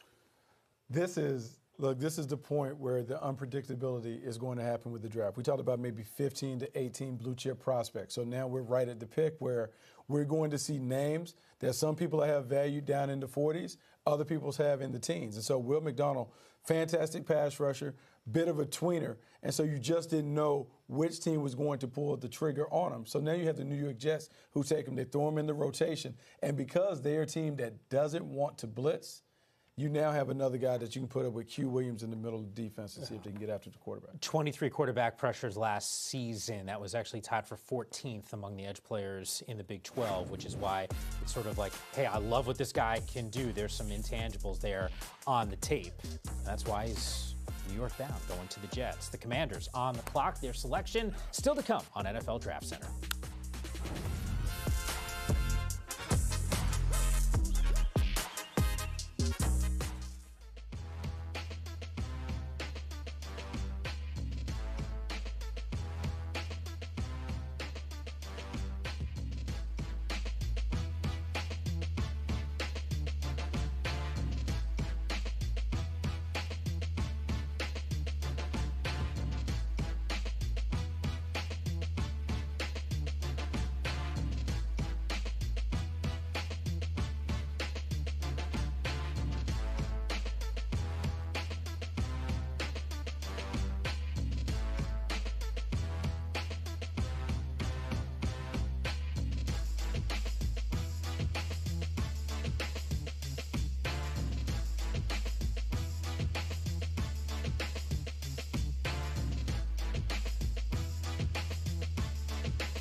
Hey everyone, MTash here, and today I want to talk about how to do 10 times more damage in Honkai Star Rail. Now, I want to make this guide as easy as possible for new and returning players, and it won't apply to just someone like Clara. It'll work with 4-star units, it will work with 5-star units, it doesn't matter who you're picking. I want to dumb this down so anyone can apply these steps, but I want to talk about light cones, I want to talk about relics, I want to talk about some guaranteed upgrades, and things you might have missed along the way. But I want to show you how to go from a couple of 100 damage to a couple of 1,000 relatively easy. So let's get started.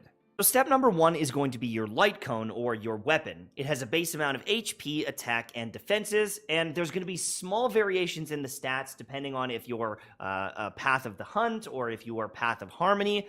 Typically, the supporting and healing units get a little bit more HP and defenses and less attack. Kind of be expected. and the DPS classes get more attack. But for the most part, they have almost identical stats. It's not quite like Genshin Impact, where there's crit rate, crit damage, and all these different things. For the most part, the base amount of stats are identical, and then you get a passive. And if it's a good passive, obviously it's going to be a better light cone. Now, you're also going to have a variation between the rarity. This is a hunt path, and this is a 3-star, and you get 16 attack. This one has 21, and a 5-star will have even more scaling and scale up to a higher level. There's actually 3 5-star light cones that you can get, which I'll show you in a minute, but right now I want to talk about light cones at your level. If you're a lower level person, if you're joining into the game, a 3-star light cone isn't the end of the world, and they can have a pretty good passive. Currently, I don't really have a better one for Clara, so I'm using this 3-star cone.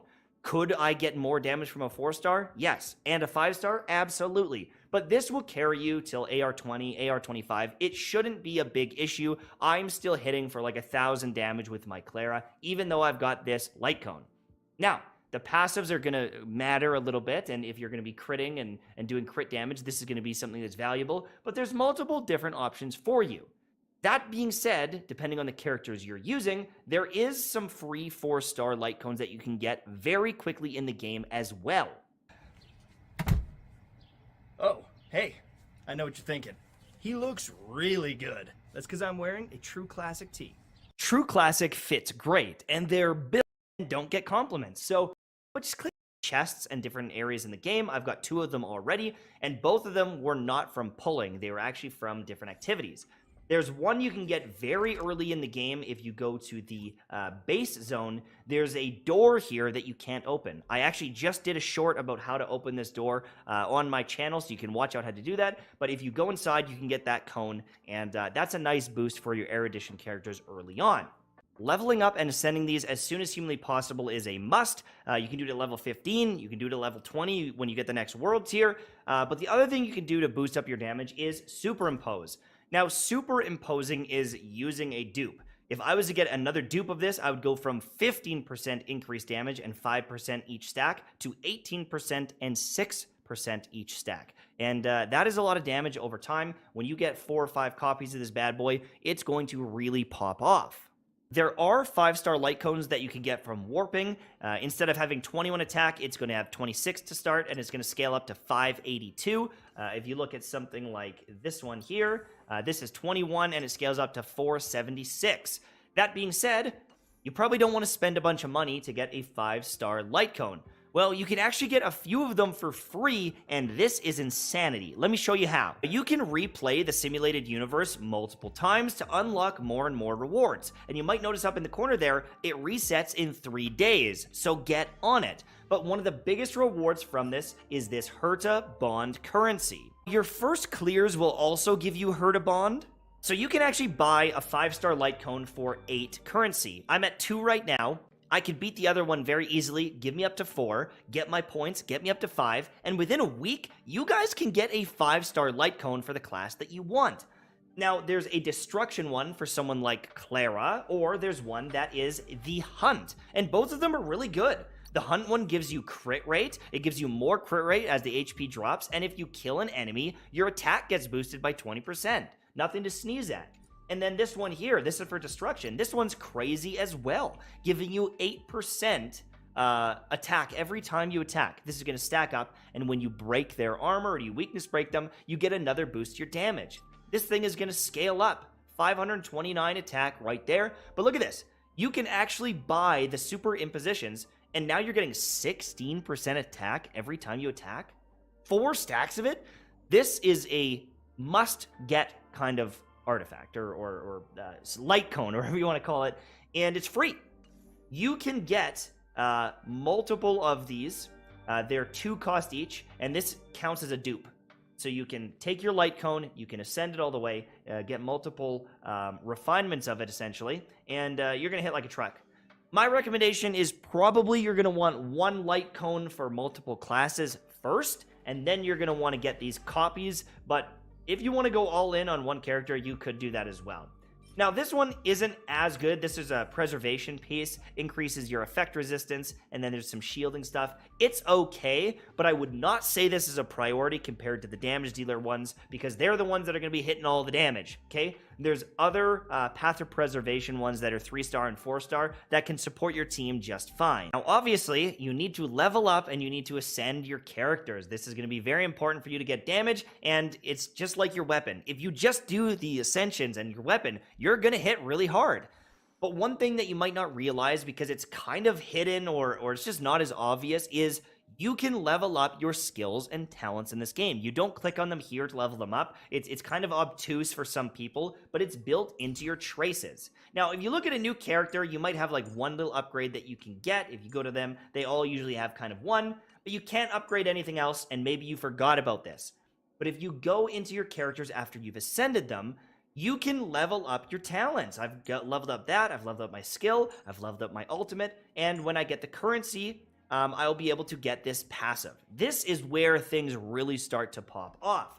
I have, you know, my character here that has multiple upgrades available that I haven't done yet, and I need to make sure that I'm getting the currency. You can get this, you can farm this, it's relatively easy to get these things, but you need to make sure you put in the time to get these currencies and level up their talents. But their passives can be game-changing things. You can farm this, it's upgrades available, has multiple upgrades of passive. This is, I've leveled up that, I've leveled up my skill, I've leveled up my ultimate, and when I get the currency, I'll be able to get this passive. This is where things really start to pop off. I have, you know, my character here that has multiple upgrades available that I haven't done yet, and I need to make sure that I'm getting the currency. You can get this, you can farm this, it's relatively easy to get these things, but you need to make sure you put in the time to get these currencies and level up their talents. But their passives can be game-changing things, but you don't always have access to all of them at the same time. A good example is like right now, I've ascended up a bunch of these to 3, but I can't level up her basic attack until the next ascension. I can get this passive, but I can't get the basic attack. So depending on the skill tree, depending on the character, they're going to be at different times that you can get them, but make sure you're checking their traces and leveling these up, or else you're missing out on a ton of base damage. Now, obviously there's eidolons for characters that can boost damage, but that's all RNG if you get them or you're spending money. I'm not going to talk about them, but obviously if you get damage boosters here, that's going to help. But I want to talk about something that you can do at AR20 that's going to be a game changer if you get lucky. Now, as you've been running around, you've probably found a few relics, but when you hit rank 20, you can buy a full relic set from 2 different shops, so you're going to want to make sure you save currency as you're approaching rank 20 so you can buy them. I'll show you where to get them in a moment, but the damage difference is insane going from something like a green to a purple, and when you start leveling them, this is like 2 weapons thrown on your character. It is that valuable. Let me show you where to get them first. There's this shopkeeper here, you've probably already talked to him, and when you hit that rank 20, you will have access to 4 items. You only get 1 copy, but here's the kicker. The stats on this helmet, or the hat, and the stats on the glove are set in stone, much like a flower and a feather in Genshin Impact. Which means if you level up the gloves, you can get a massive boost to your damage that is like, it's like equipping a full weapon. It's like ascending your character 4 times. It is so gross. Let me show you. So at base level, it's 45 damage. At level 6, it's 139 damage. This is an insane amount of damage at level 6. And I can take this up even further. And for the most part, I would recommend you do this. I would just use all of this currency. I would max this out. And every 3 levels, you will either get a new substat or you will get an upgrade for one of your existing substats. So if you have good substats, that's amazing. If I get crit right here, that's cool. Okay, I got defense. It's not the end of the world. But here's the kicker. I can use this for experience down the road. Right? I can use this for experience. It's not a waste. This base attack is so busted. Let me just show you. Just for an example, okay? 187 attack. Let's look at her light cone. 162 attack. Now, this is a lower tier one. This is a rank 3 one. But still, that's an entire weapon. If you don't do this, you're missing out on essentially doubling your damage right now. And I can level this up even further, and if I get lucky, I get lucky, but I would use all of my experience leveling up one of these early on. I would use any of these trash ones for the most part, and see if you can level it up. I'm trying to just take it all the way, and then I'm going to be a happy camper. I can't quite get there, but as soon as I can, we're taking the gloves up right now.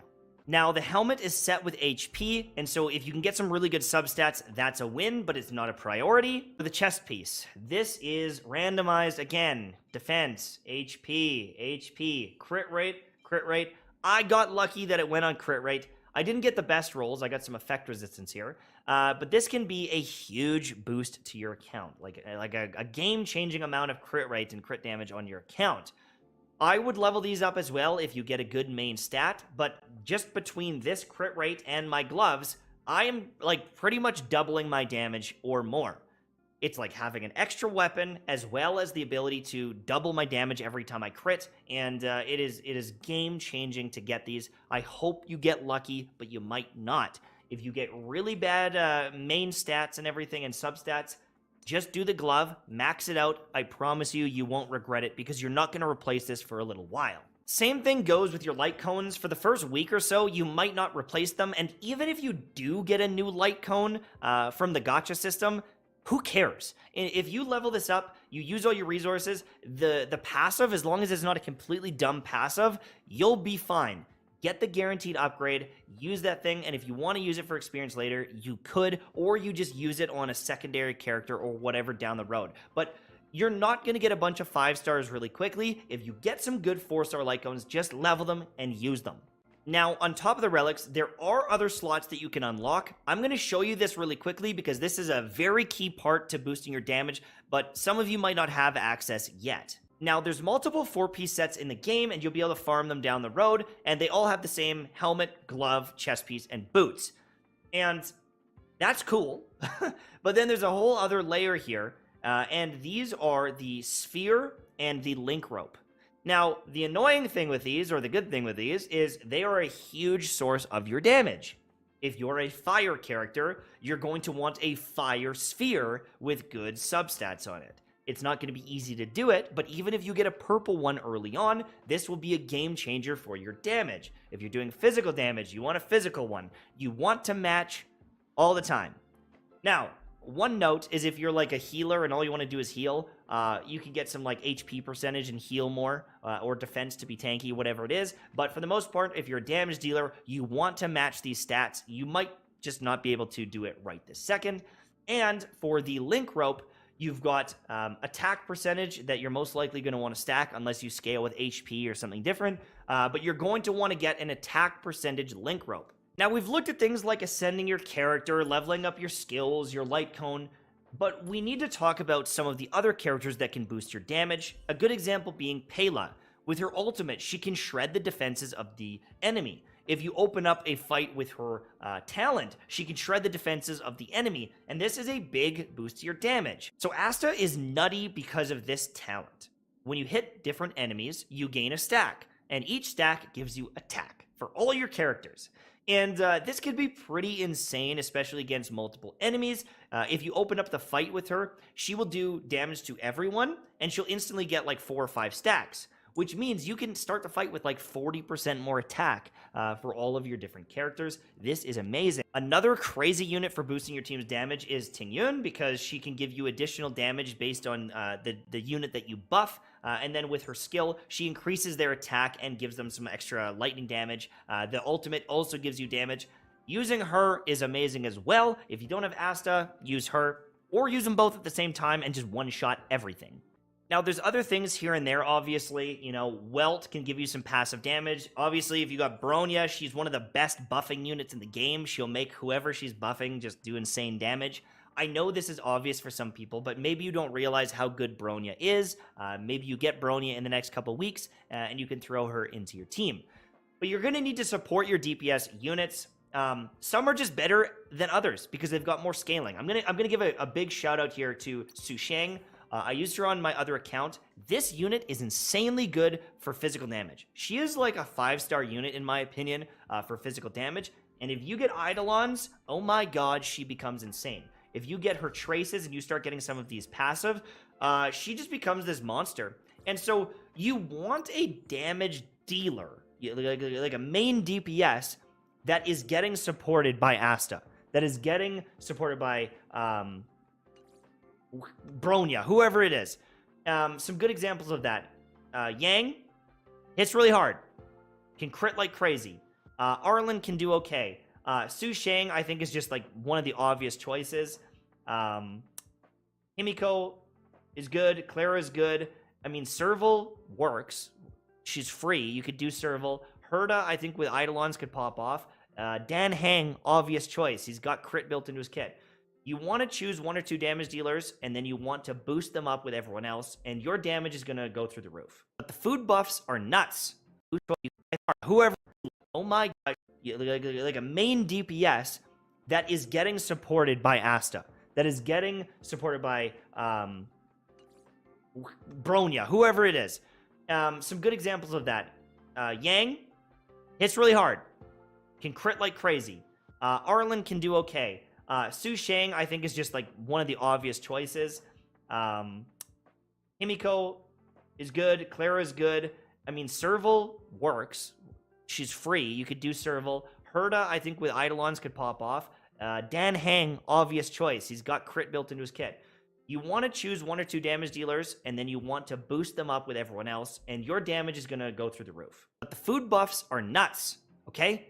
My old light cone gives me 162 attack. This gives me 5% more attack, plus a base of 170 more. Just by using this cheap little food item, I can essentially double my damage. There's a shop in Boulder City. You can buy a few of these if you're fighting a boss, right? If there's a boss coming up, if you're doing some of the ley lines or whatever and you're farming those, pop one of these things. It's going to be much easier on you. It costs you almost nothing, and you might as well use them. Now, the next piece of the puzzle is speed tuning. What this is having different speeds for all your characters so that they attack in order, and you can buff up your DPS units, you can debuff the enemies before they go. My current account is already speed tuned, so I can buff up my team's attack with Asta, I can shred the defenses with Pela, and then hopefully I get an attack off with my Clara, or I counter in between, or whatever it ends up being. So you want to make sure that you have speeds where your buffers and your debuffers are going first, and then the DPS is slapping them, and you're going to triple your damage. So I've got a small attack buff from Asta right now. You can get more charges of this. I didn't use a food buff, but I'm still going to hit pretty hard when I use this ability. I can just pop this off. Commencing annihilation. Now. Nice. You might have noticed a big chunk of damage come out. If you break the enemy, I'm going to be able to break it here. I want you to take a really quick look at this. This is another key thing. If you break them with an element, it does a chunk of damage based on that element. So if I go like this, boom.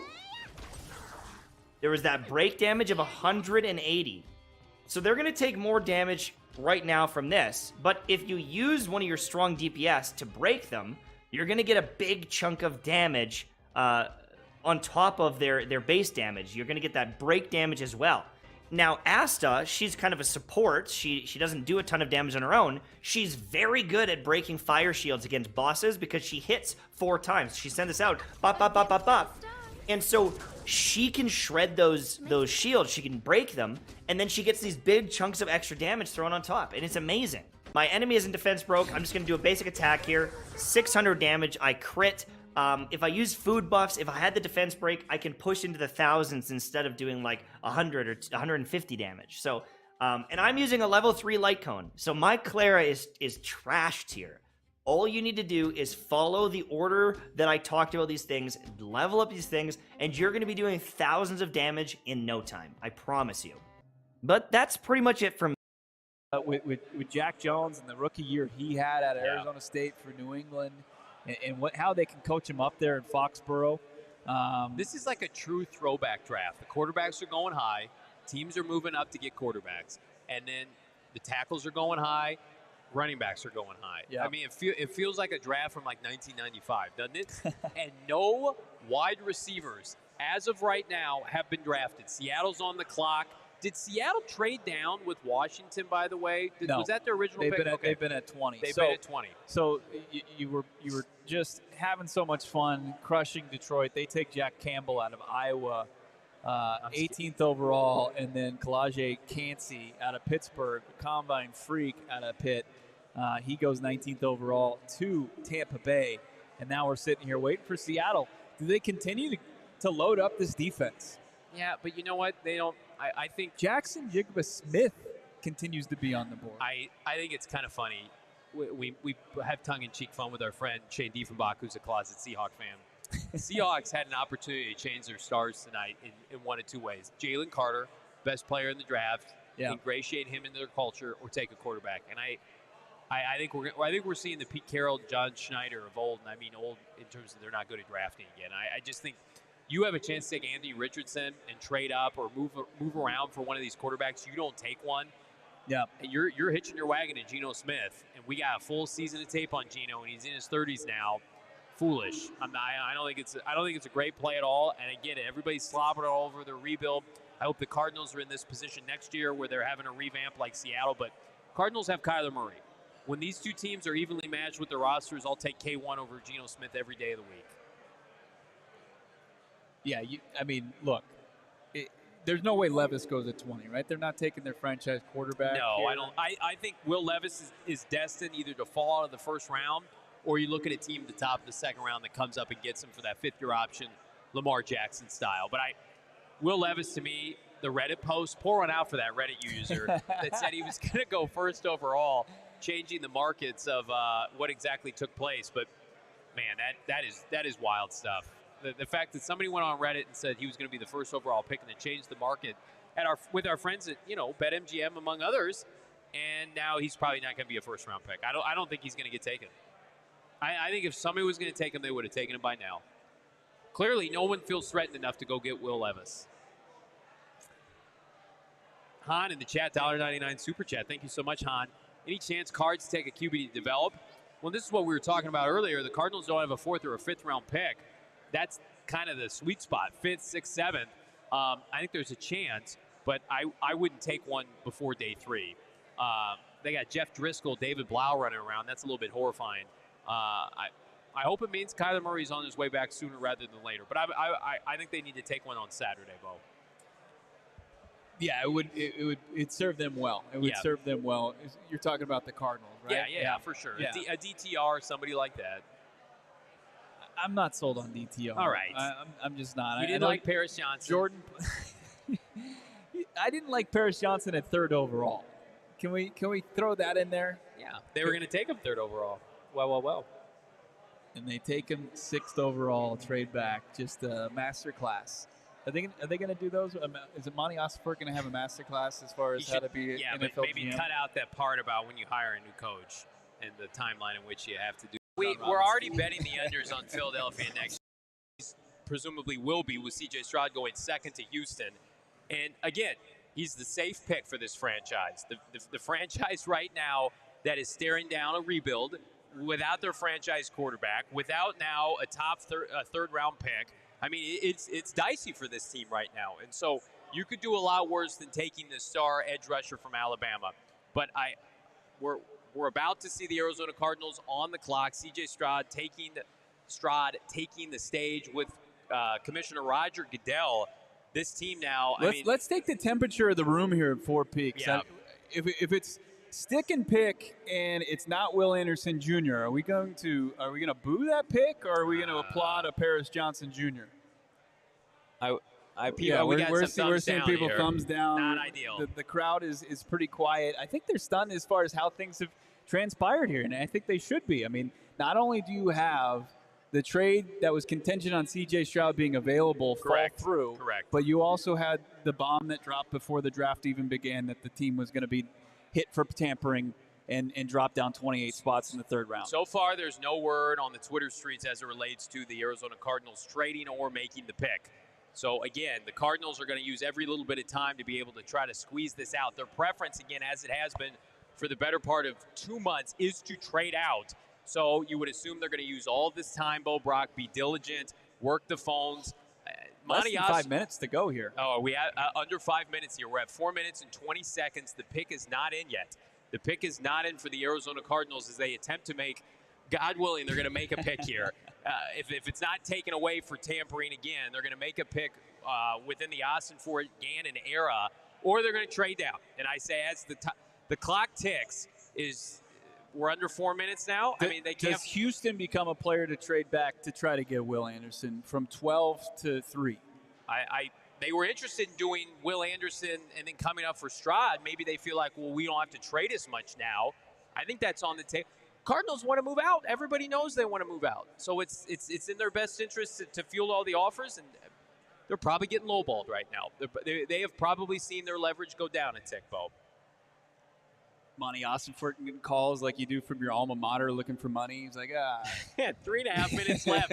Look, the pick is not in yet, so you would assume they're trying every little bit they can to move this pick. If this thing doesn't go under 59 seconds without the if we're all the pick gonna have is a heart in attack before here. like under a minute, I'm going to be upset and there's no trade. If the pick is in, then we're all on Will Anderson Jr., correct? That's the worst of all realities is a stick and pick and they take the tackle out of Ohio State, right? No, that's not the worst. The worst is Tyree Wilson. Tyree Wilson, third overall, is the worst reality. You can't take I thought that kid. wasn't going to happen. I didn't even have that. I'm just saying that's the worst reality. Because the group of players that the Houston Texans were deciding upon was going to be Will Anderson Jr., Tyree Wilson, or C.J. Stroud. So until it happens, I'm not going to discount anything. Look, there's 3:40 left on the clock. 2.5 minutes. They have not made the pick yet because they're trying to trade it by hook or by crook if they're not penalized again. I hope it's taking this long because Monty's like, yeah, give me how many first? Paperwork. What's Can we get the paperwork filled out?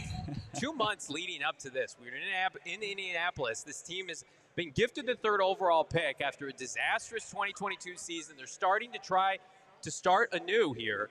Again, 2-12. What's happening? Adam Schefter's getting news. Let's get a trade. Let's get a trade. Do we have a trade? Oh, Houston Texans have traded up. I think I was trying to read his lips here on the television. I don't know if you're a professional lip reader, but Houston is trading up. Arizona is trading the pick. The Cardinals did it. They've traded the pick. Okay. Clap it up, everybody. 4 picks. They did it. They did it. The Arizona Cardinals are trading to the Texans. Ian Rappaport tweeting that out. It's Let's becoming do it. more Let's and more. do it. Let's 4 go. Peaks Everybody's getting pumped up 4 here. Peaks is electric right now. We're still awaiting what could be in return. Anything you'd like to say to me for bringing that up minutes ago? Listen, I'm not going to try to take credit saying this team had an agreement because it didn't. They fumbled the bag with Tennessee. The Cardinals are now going to pick 12th overall with additional picks coming back their way. We don't know definitively what the package looks like. We keep getting conflicting reports. Okay, I'm conflicted right now. With Trade who? alert. Are we conflicted on which team traded up? I've got the Houston Texans, according to Ian Rappaport. It is Houston. It's going to be pick 12. It's going to be pick 12, but what else are they going to add to it? We need to pull up the Houston Texans' available draft picks. Yeah, Bo Brock. Can we do Schefter that? just confirmed it as well. We're not seeing any draft compensation as far as what the Arizona Cardinals are going to receive in turn. But we do know the Texans, as far as draft capital, one of the most rich teams in this draft. Monty Austinford picking himself up by his britches, dusting himself off after that little minor tampering period that we had to sulk over for about a half an hour here on PHNX Cardinals Live here at 4 Peaks in downtown Tempe. Cardinals are back in the game. They're back in the game. They trade down officially. Pick 3 goes to pick 12. You would assume they're going to get a 1 next year. Would you assume that? Yeah, to go from 12. I mean, unless the Stroud deal, that would have been a masterclass by Nick Caserio as far as the Houston Texans, and it's kind of done out of negligence, Yes, right? Because yes. he was thinking that he was going to get out of here not having to take Stroud at 2. But we do not have the package yet. Yeah, we're still waiting for what's going to come the way of the Arizona Cardinals as far as this trade goes. Looking for just feverishly looking at Ian Rappaport's Twitter timeline. Didn't Daniel Jeremiah predict this yesterday? And wasn't it something to the effect of a 12 and a 2 and a 2 next year? There or wasn't. something? There was a future 2. There wasn't a future 1. So that's God. The Cardinals did everything they could to trade that pick, didn't they? They put up that white flag and they said, "Please, somebody save us." And they were saved by the team picking right in front of them. And I love the optics by Houston, too. You got to go with your franchise quarterback before your edge rusher. Yeah, I think it's a big win for the Houston Texans as they bring in an exciting coach. They kind of had a VIP access to one of the top coordinators on the market, D'Amico Ryans. And not only were they able to do that they're going to bring in two really exciting. Here's what the Cardinals get. They get the 33rd overall pick. Nice. Clap it up they for get the 33rd overall pick. They get a first in 2024. Woo! Yeah, Cardinals. They get a third in 2024. That's what I'm talking about. And the Texans get the third and 105th pick in this draft. So the Arizona Cardinals, to recap, they slide down to 12. They give up the third overall pick. Wow. They get the second pick in the second round. They get a that. first in 2024. They get a third in 2024. And the Texans also get a third-round pick on top of that. Monty Ossenfort, he's Matt Damon in Rounders. He slow-played it, and it worked out to perfection. Pay that man his picks. Yep, you'd love to see it. This franchise needed a shot in the arm. They now have back-to-back picks to kick off round 2, 33 and 34. I'm going to make a prediction right now. They're not going to make both those picks. One of those two picks is getting traded tomorrow. I'll go on the record.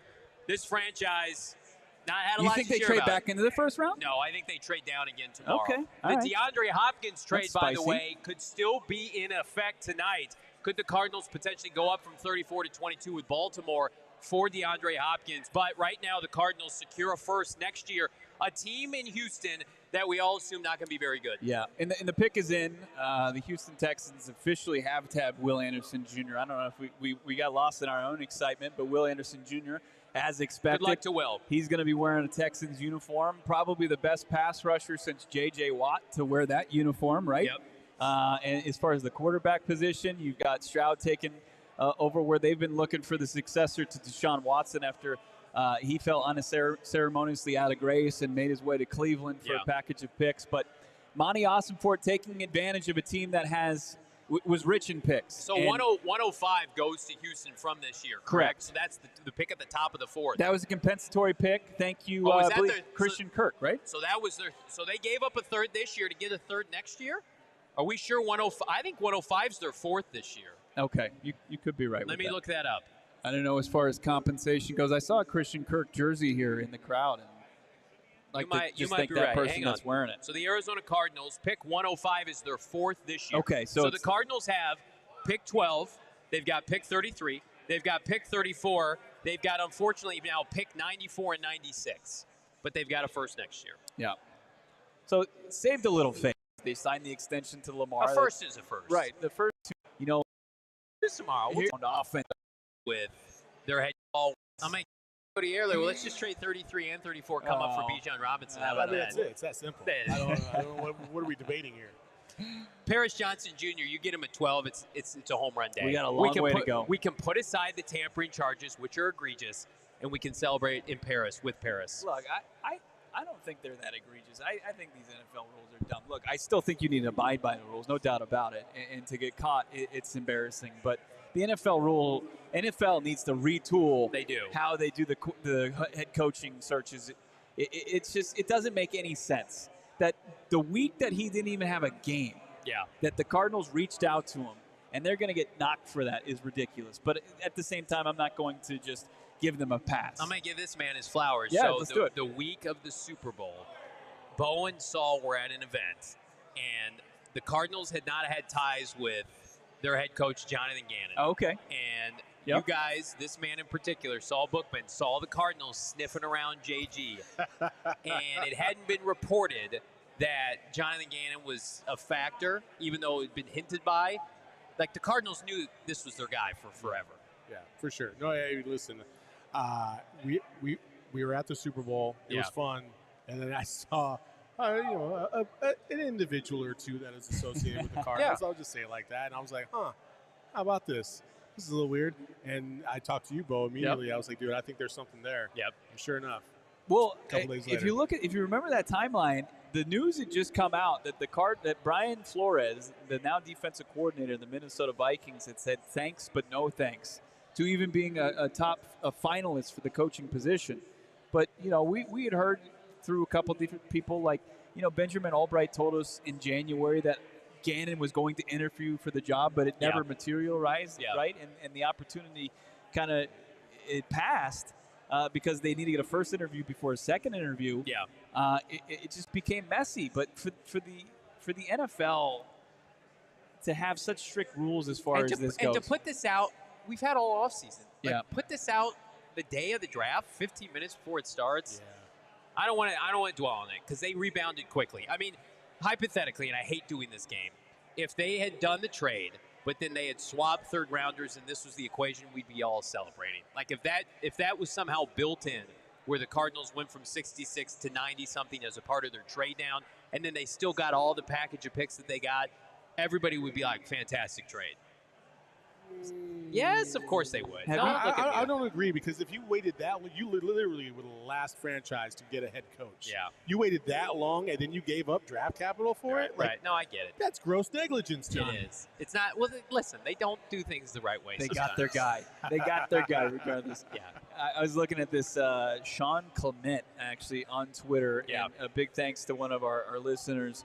I don't know if I can say his Twitter handle because it's ridiculous. But Sean Clement, he's a data analyst, data scientist. Yeah. And he said that the Texans lost in excess of the #1 overall pick in trading back up to 3 with the Arizona Cardinals as far as value. You love to see it.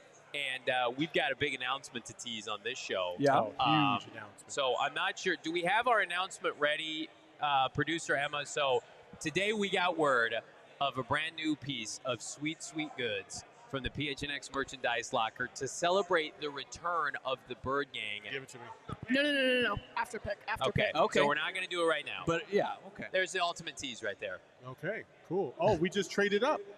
No way. That's what everybody's saying in the chat. The Arizona Cardinals are on the clock at 6. They trade 12 and 34. So as you mentioned, they're not making that pick. Who do they like at 6? Is it Paris Johnson Jr.? I'm guessing it's going to be Paris Johnson It's Jr. gonna be Will Levis. or Christian Gonzalez. Christian Gonzalez is the one that I want this high. I'm not sure I love this move. Ooh. You're going to give up a premium second-round pick to come up and trade? You just traded down. I mean, It costs you a second. But we it knew cost you the second you got from the Texans. We knew that they loved the draft next year, and so the big piece was getting that first next year. So I bet it's Paris We've got Johnson a trade Jr. alert here. So the Arizona Cardinals have traded back into the top 10 from 12 to 6 with the Detroit Lions. I bet it's Paris Johnson Jr. And they're going to give up the 12th overall pick and the 34th overall pick. So the second that they got in return for trading down, they're sending the Detroit's way. Assistant General Manager Dave Sears' former franchise. And they're going to go get a guy. Jumping Vegas. Ooh, I'm a little thrown off by this because I did not see this coming. No, because I thought we had some time to take this in. Listen, they're anything Tyree if not Wilson? entertaining. I hope not. Who are you hoping for? I hope it's Paris Johnson Jr. I think that they're convicted as far as this guy is a tackle.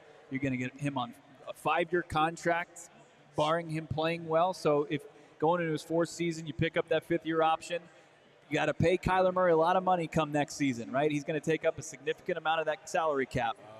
It is Paris Johnson Jr. Are you sure? Who's reporting that? I'm pretty sure. Are you sure? Albert Breer reporting Paris Johnson Jr. right now is scheduled to be the pick. Let me double check. And he's an Ohio State guy, so he has sources as far as that. Here it is. That school goes. Arizona Cardinals are trading back. Oh, no, I'm sorry. They've had their eye on Paris Johnson Jr. People in the chat are saying Carter. Jalen Carter, huh? No way. Well, if they take Jalen Carter, No way. people might lose it at I'm first. gonna lose it. because it's definitely going to give him Robert Condici vibes. Yeah, it's got to be Paris. I like Christian Gonzalez. I'm not trading up to 6 to take Christian Gonzalez. Can't believe I'm hitting up Shams' Twitter account for Draft Insight, but he's had it all night. This is wild. This team. Yeah, Schefter's saying that he thinks it's going to be Paris Johnson as well. Yeah, that's the smart move. The franchise left tackle.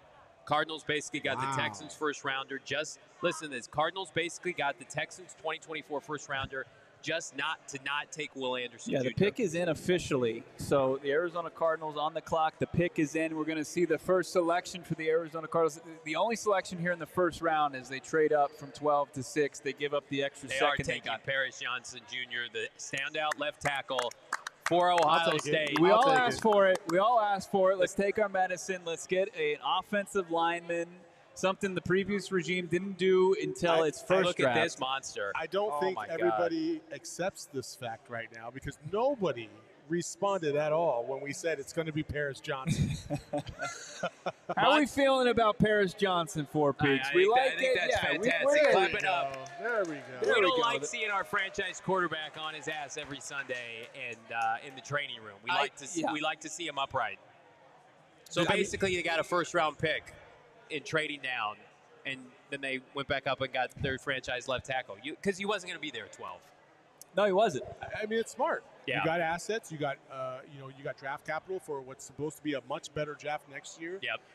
So you'll have 2 picks in the first round. You're going to continue to build. Here we go. And here it is, Roger Goodell. Wow, this franchise. Roger Goodell at the podium right now. The Arizona Cardinals on the clock, making their first official selection. There we go. Let's Look at the big man. The people at Four Peaks are going absolutely That's wild. JG energy, Johnny. Yeah. That's JG energy right there. He's You love almost, it. He's almost 6'7".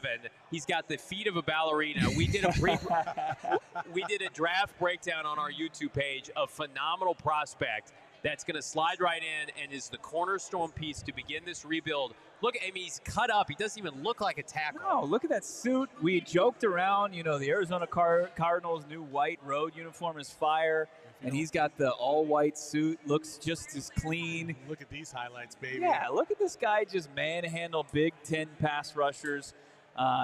Playing some tackle, probably going to play some guard early on, don't you think? That's no problem. But what he did against Michigan and Georgia, I know they lost both of those games, but you see these highlights now.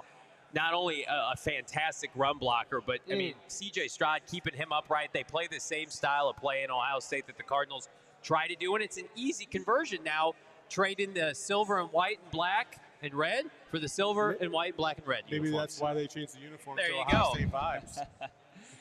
Makes him feel right at home, right? He's an ass kicker. Yeah, that's exactly what He you is. need. You need a bunch of just maulers up front, and we did not have. They that. were soft. The Cardinals were opposite. soft for so long, and now they get a player of this caliber to come in. I mean, like, you check them boxes. They didn't need a franchise quarterback, otherwise they would have taken one. So you go down, and it's like, clearly they thought Paris Johnson Jr. was worth it over taking somebody like Will Anderson Jr. And now we get to make a special announcement, right? Live now at the PHNX merchandise locker to kick off the Paris Johnson Jr., Monty Ossenford, Jonathan Gannon era. Bird Gang is back, baby. Ooh. The fresh new release, white, red, and black. Bird Gang till I die, Bo Brock. Absolutely. You've endured so much as a fan of this organization, right? As far as what they're doing off the field, but on the field, what do we got? Cardinals get pick 81 in exchange for this. They give up pick 12, 34, and 168. They get pick 81 back. Okay. Sorry. All right. Go ahead. Take that, Philadelphia, and your tampering charges. We're back closer in the third round. We're creeping. We're going to creep, baby. We got 4 picks tomorrow. Look, but this shirt, unbelievable. Bird Gang till I die. I'm going to get it tattooed on my arm if this team makes the playoffs, I think. It's unreal. It's a clean white T-shirt. We don't even have that many white T-shirts in the locker. We had one other one. Right, We and don't then have the old lawyers from some school down south said, can't do that. But this one, get it. Can we get it now? Can you go order it at phnxlocker.com? PHNXlocker right now. Celebrate Paris Johnson Jr. protecting the blind side. Home run for Monty Ossenford. Mozzie Smith, John Michael Smith. I mean, you just do the math. There are going to be some really good players for this franchise to take tomorrow. All these tight ends, all these receivers starting to go off the board. Kansas State pass rusher, Felix Azuma, Brian Breezy, as we mentioned. Nobody from our top 13 remaining on the big board still left. Nolan Smith, our highest rated player at 14th overall. I think skill set wise in the first round. I mean, Kevin O'Connell in Minnesota, I mean, this is a team that just is fraudulent, right? Last year, solid, one of the last undefeated teams throughout the regular season, and then they get beat, just manhandled by the Giants in the first round of the playoffs. Right. Can you take a project quarterback? I don't think that you should, right? I mean, unless they're just going to start to reset things. But can I make a point about the Tennessee Titans real fast? You want to continue to drag them. The Tennessee Titans 90 minutes before the draft, were rumored to trade up, get C.J. Stroud and DeAndre Hopkins. They since did not trade at all. They had their trade blown up by Houston, and they had to stick and pick with a guard, Peter Skoronski. Yeah. And I know they've got a nice program over there, but, I mean, you talk about a team that's just stuck in neutral. They're in just purgatory 6, 7, 8 and wins. That's why it's like you're either contending, you're making your way to the playoffs, or what are you doing? And I felt like the Arizona Cardinals got into that routine and being content with that. Yeah. Instead, if you hit the reset button and you rebuild correctly, and you start to do it at premium positions and build the trenches, something that they never did, you can set yourself up for sustained success, consistent, sustained success. They never had that chance. They had a puncher's chance to have a good start to a season and then hold on for dear life. It was Cliff Kingsbury. Help! Right. And it just never happened, right? And then they back into the postseason. And now you have a chance to where you can have from top to bottom, you have to face injuries and the rigors and reality of the NFL and still have a good chance with a properly built roster. DeAndre Hopkins is he an Arizona Cardinal after tomorrow? Saturday morning, we wake up, we cover day 3 of the draft. Is DeAndre Hopkins it's an all Arizona it's always a negotiation. I as much as I wanted to play devil's advocate with you on air, I think that it's very good chance this is the next checkpoint as far as your ability to deal a guy like DeAndre Hopkins, and I don't think that intention changes at all with the dub that you got at the beginning of this draft. I think you continue, and you can continue to build draft capital. Now, does DeAndre Hopkins turn into future draft capital? Is he draft capital you can utilize this draft, or is he draft capital you can utilize next draft? I think you go back to, and I hate to bring his name up on this podcast, it's Steve Keim after he took Kyler Murray saying, I can go into camp with Josh Rosen as a quarterback on my team with Kyler Murray. Yeah. And I think it's the same scenario. We can go into the season with DeAndre Hopkins. I'll pay DeAndre Hopkins. We're not paying anybody else. They're not going to, though. You look at the updated picks for the Arizona Cardinals. They have pick 33, and then it's all the way down at the 3rd round. They no longer have pick 66, but they have pick 81. They have 94, and they have 96. Who is sandwiched between the Arizona Cardinals at 94 and 96? Kansas City. Could Arizona end up with 94, 95, 96? Buffalo at 91 will be very interesting. I think we're going to get to tomorrow. Cardinals are going to have at least 4 to 5 picks, minimum on day 2. They're going to parlay that into even more picks on day 3 to begin rounds 4 and 5. Are there any teams that you see here in the first round that missed out on their opportunity at a wide receiver that could enter the conversation? Because Baltimore got there. I think Kansas City and Buffalo. Kansas City and Buffalo. There's nobody that because I think we got those checked out. I mean, is New York, do they come back? Do the Giants come back into the conversation? I don't think so. I mean, you look at these teams. The Cardinals won a 2nd, but they're going to take a 3rd, right? So you look at these teams with a 3rd. I mean, like, does Vegas, who was rumored to take D-Hop, like still a ton of draft capital? Like, do they float pick 70? The Patriots pick 76. You talk about, I mean, Detroit. They're like going all in. Does Detroit try to flip you a pick in the 3rd round? To me, if we're going to get a run on receivers, and we need to be rooting as Cardinal fans for receivers to go early and often now, like, you get to tomorrow and it's bone dry and you're having to reach on people, it's the money thing. But they have to figure that out anyway. Yeah. Like the Cardinals need to write a big check for D-Hop to make him go away and to get ample draft compensation in return. Like, there's no scenario in which the Cardinals are dumping D-Hop's salary. Yeah. But you're in a rebuild year anyway. Pay him. Pay for a pick. There's nothing wrong with that. No one's going to fault you for that. I just saw a gentleman stand up. He was wearing one of our PHNX shirts. I don't know if we've gotten him his beer yet. Uh-oh. If he could stand back, I saw he came up, snapped a pic of the broadcast. He's right behind our broadcast crew. If we can find out his name, and if we can get him a delicious cold beverage here from Four Peaks, we can pay off our end of the bargain here. We can. But it's really fascinating just to see Monty work, just to kind of how he's not only just working the phones, but he's also trying to leverage media members as far as what he's putting out there now. And you're seeing a guy who's on the job, and it's on the job training and figuring out how to do this. Looking at Mel Kiper's best available, Will Levis, Nolan Smith, Dalton Kincaid, the top tight end on the board. Deontay Banks, corner from Maryland, and then Jordan Addison, the wide receiver. That last guy, huh? That Addison, we'd love to see him go here the next couple picks before Buffalo, Well, wouldn't we? I don't want anything to happen with Buffalo and just, Kansas let's City. let the Giants just pick Jordan Addison here at 26. Yeah, let's do it. Well, Jordan Addison in the first round is a gross reach. And if you're Kansas City and you're Buffalo and you're talking yourself into these kids that are by no means a first-round pick, just so you don't have to pay DeAndre Hopkins, you deserve to lose. Like if you're Brandon Beane and you're Sean McDermott and you're talking yourself into 170-pound Jordan Addison to go from USC to Buffalo, you deserve to lose. When all your players are talking about, hang on, nope, thought we had an update. This is the Cardinals confirming that the pick that they got from Houston is their first-round pick in 2024. The Bills have no margin for error. You have more. Oh, here we go. Jordan Addison to the Minnesota Vikings at pick 23. You love to see that. The Arizona Cardinals are being done a favor by these teams in the early 20s, Bo Brock. How about it? So they replace Adam Thielen with the talented wide receiver that Johnny just dogged. But look, 5'11". I love him. I love him in Minnesota in the dome. Yeah, I don't love him outside. With Jettas there. Yeah. I mean, Justin Jefferson. I mean, it's a talented, extremely talented wide receiver core. Don't sleep on KJ Osborne and the tight end there, TJ Hawkinson. I mean, Kirk Cousins is never been short on playmakers, and it just got a little bit richer there. I like Jalen Hyatt more than Jordan Addison, but that's fine. Here's why I love this run on wide receivers, though.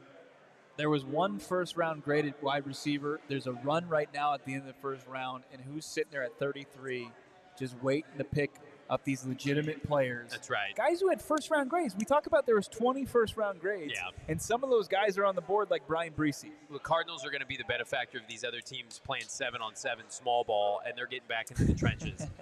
What do you think the percentage is they take a front seven player, either offensive or defensive line? I mean, after you went tackle, I mean, unless you're going to go with the center of the position, center of the future, I think front seven is the way to go. I would say it's so thin I right now. meant to say line of scrimmage. Yeah. I think there's like an 80% chance line of scrimmage player, 20% it's a corner.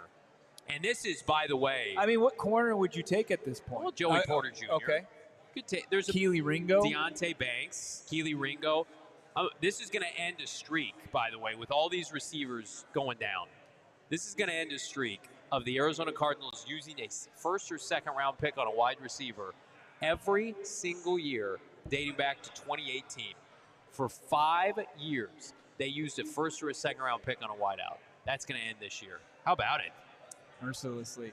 Thank God. Thank God. It's over. And it's not like there were the good reign of terror is over. Trade alert. Jags. Hello? Who'd they trade with?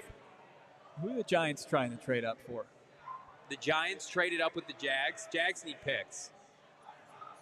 There's a lot, as we mentioned, there's a lot of great players on the board. It's not a Will Levis. His slide's going to continue. Producer Shane from Mexican prison tweeting in the chat talking about how great the Seahawks draft is. I don't want to hear from that man. No. Don't appreciate. So did the Giants just add a pick? They didn't trade out of. They didn't swap with. They got a 5th and a 7th. The Jags did, going from 24 to 25 to 24. Okay. All these tight end. It was a generational tight end class. So the Giants wanted to get ahead of the Cowboys for somebody. And you love that division rivalry. Yeah. Back and forth. Probably one of these defensive linemen. Yeah. That would make sense.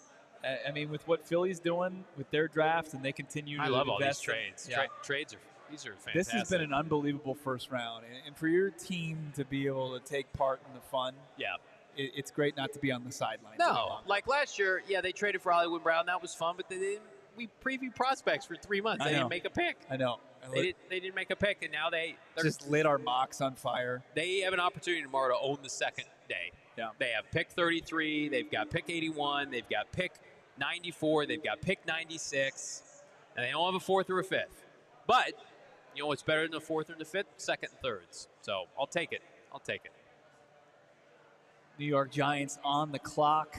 Under 5 minutes to go there. We've flown through this first round. Last year it felt like it kind of dragged along. I'm sure our staff behind the scenes that our GM Saul Bookman highlighted on Twitter. You got to check out at Saul Bookman, Jacob, Emma and Mac behind the scenes, Max behind the scenes. Big thank you to them.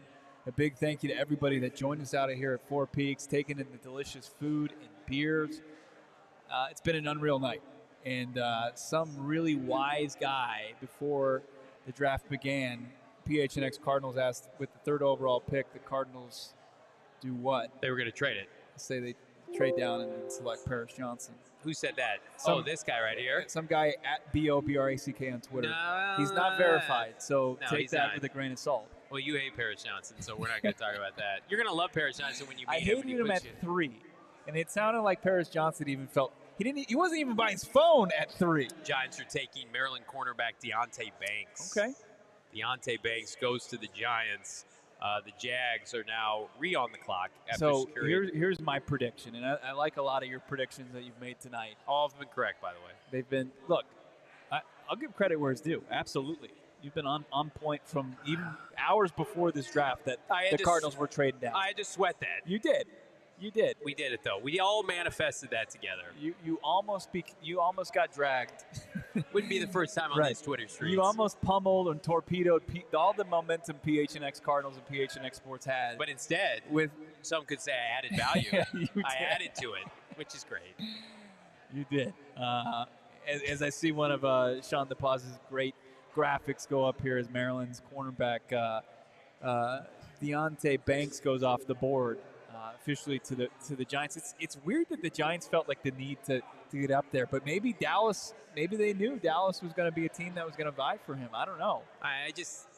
DeAndre Hopkins is available, and no one wants to trade for him. That just to me is a joke. Julio Jones is, on his last legs. I was going to say Julio Jones' corpse, but that would have been disrespectful. On his last legs, went for a second, and D-Hop is still one of arguably the 5-7 best receivers in football, albeit expensive. Somebody can't throw your guy a 3rd-round pick for DeAndre Hopkins? I love Monty Ossenfort coming out guns a-blazing in the presser. Yeah. We're keeping him. Yeah. Suck it. We're not giving him away, Albert Breer. I wish you would have named Albert Breer by name, by the way, on that broadcast, on the presser. Hey, Albert, we're not cutting DeAndre Hopkins. Is this a joke? You want me to cut all my good players? Why don't I give Budda Baker away for a 6th? That's a joke. So we got the Jaguars trading down, 25th overall pick. Jags not taking Levis. Will Levis, no, not a 1st-round pick.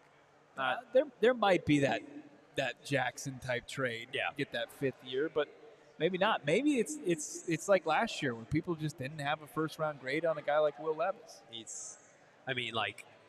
Will Levis last year was really good, and then this year he loses his offensive coordinator at Kentucky. He was bad. Yeah. He was a turnover machine.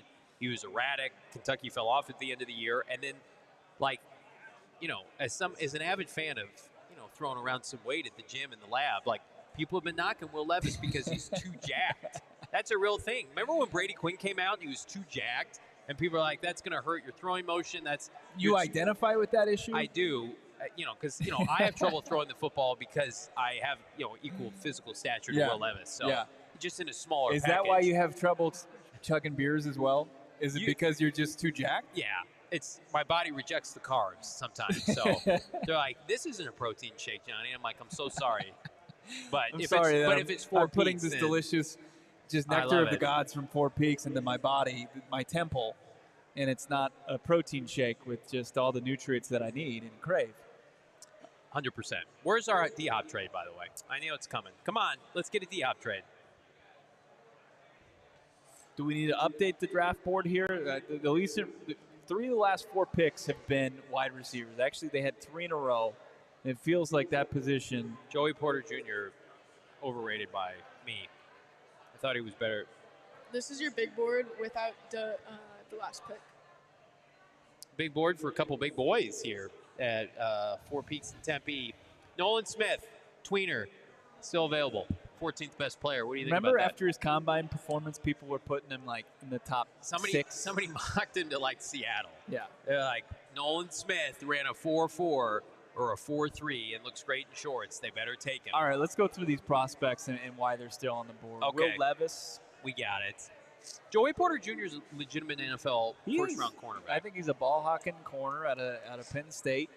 Obviously, great pedigree. His dad played a lot of important downs for the Steelers. Played a couple, played for the Arizona Cardinals at the end of his career.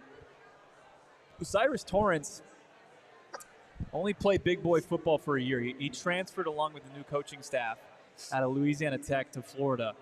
And that feels like a guy who's going to go early tomorrow, doesn't it? Yeah, it does. I mean, the size, you can't teach that. Physicality.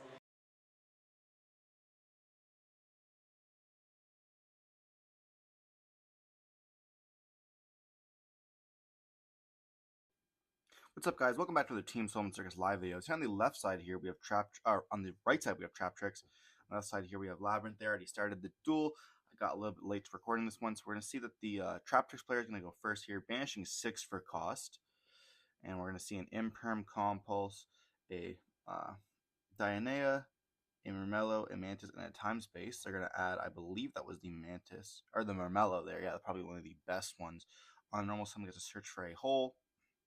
Searching for that floodgate, or I guess not the floodgate there, the Holotea, my bad.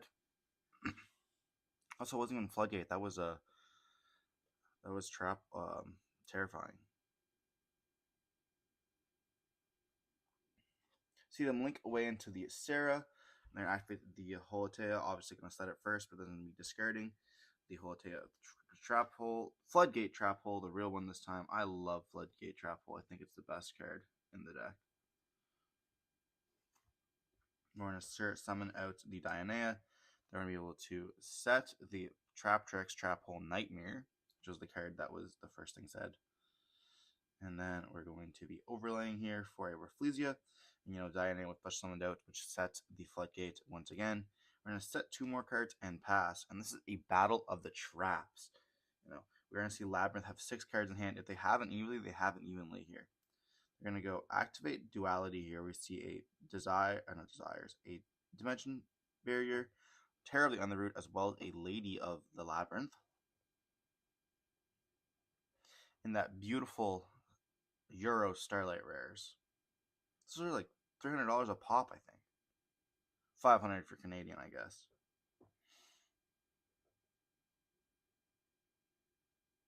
And here they do have the evenly. They're going to go battle phase and a battle phase evenly matched.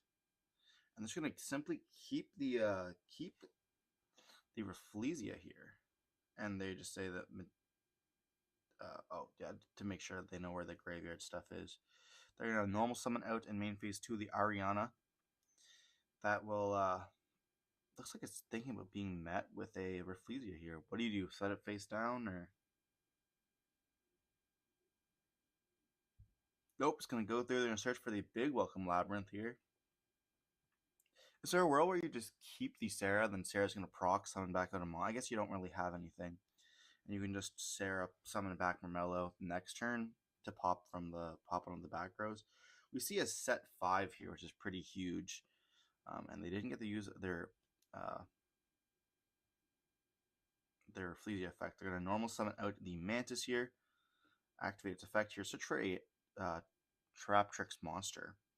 Perhaps the Champa here, unless Champa actually affects both players. I hope it doesn't. I'd be kind of busted. Kind of bad too, I guess.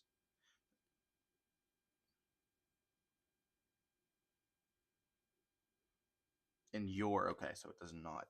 We did see them add the Dianea there. Yeah, we have 3 cards left in hand here. And they know the Dianea. But they did get rid of a Holotea, I guess they didn't get rid of the Holotea. It's still in the Rafflesia. They get rid of one of the Floodgate as well as the Nightmare, which is pretty huge. We're going to see big Welcome Labyrinth be activated here, summoning out, I believe that was Lovely. And they have to bounce 1 card from their hand, which is most likely going to be the Ariana. They're going to bounce. Bouncing the Lovely there, okay. I guess maybe not wanting it to be met with a destruction card or something. I don't really feel like you want it in the hand, though. Ariana will be able to get you a draw as well.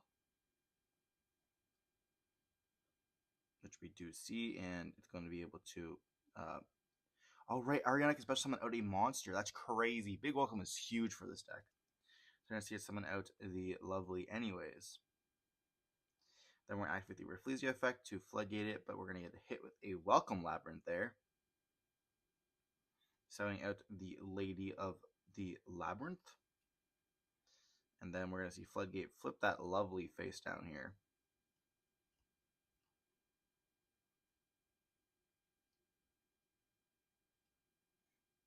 And trying to make sure that they can't double Rafflesia, so they are summoning out the lady now. They're going to link away the Mantis into a Sarah. They're going to activate Holotea here, summon back out the Murmello. Murmello effects going to mandatory pop the Gozen match, and then Sarah's effect will automatically set a Floodgate trap hole. Or not Floodgate, we're going to see the Gravedigger's trap hole here. Trying to prepare for that Lady in Hand effect.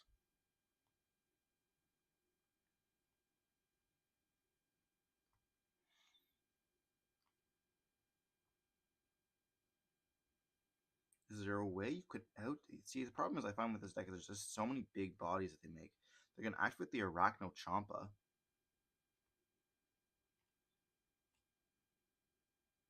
So they are now locked into insects and plants. They're going to go for the Pingula, detach, just search for another Arachno Champa. Or Champa, Arachno Champa.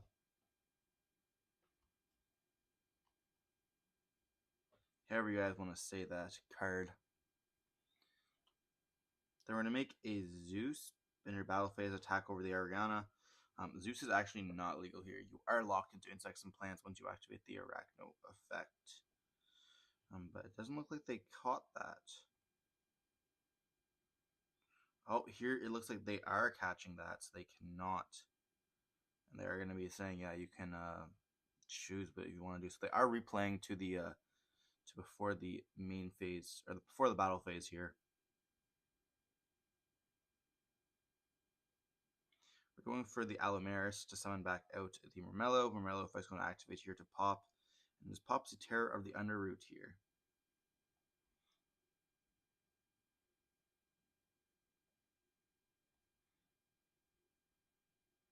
And that's going to be a pass turn on that, or I guess battle phase attack. They're both going to die here, then they're going to pass turn on that.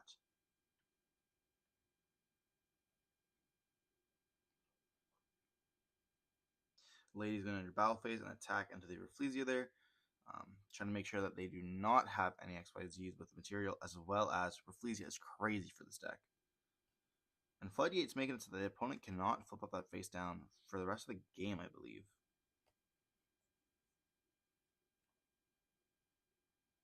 We're going to see a set 2 and a pass. Unless that card's in hand, but I believe it's set. We're going to see a Diane being normal summoned here, targeting the Mantis, I believe, and then flip up a Floodgate, and this is huge for the deck.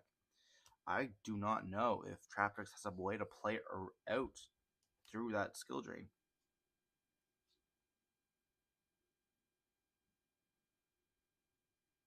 They're going to chain the Arachno Champa. See, the thing is once you chain the Arachno Champa, you're locked into insects and plants. Which you are going to see, they're going to be doing that. We do see a Lightning Storm in the hands, perhaps. I think that's what I saw there. I'm not too sure, unless that was a Prosperity, which is also another option. They're going to take a second to read Dimension Barrier. That was flip face up. They are now locked out of XYZs. We're going to see the effect summon out the Pudica. Pudica effect is going to be able to search for the Holotea, because, you know, these cards are unaffected by trap cards. I think so. I think they're unaffected by whole trap cards. And they're going to link all those away for the Actrix. And then we're going to be seeing the Terra on the root flip the Allomeris and giving him a face down Murmello instead.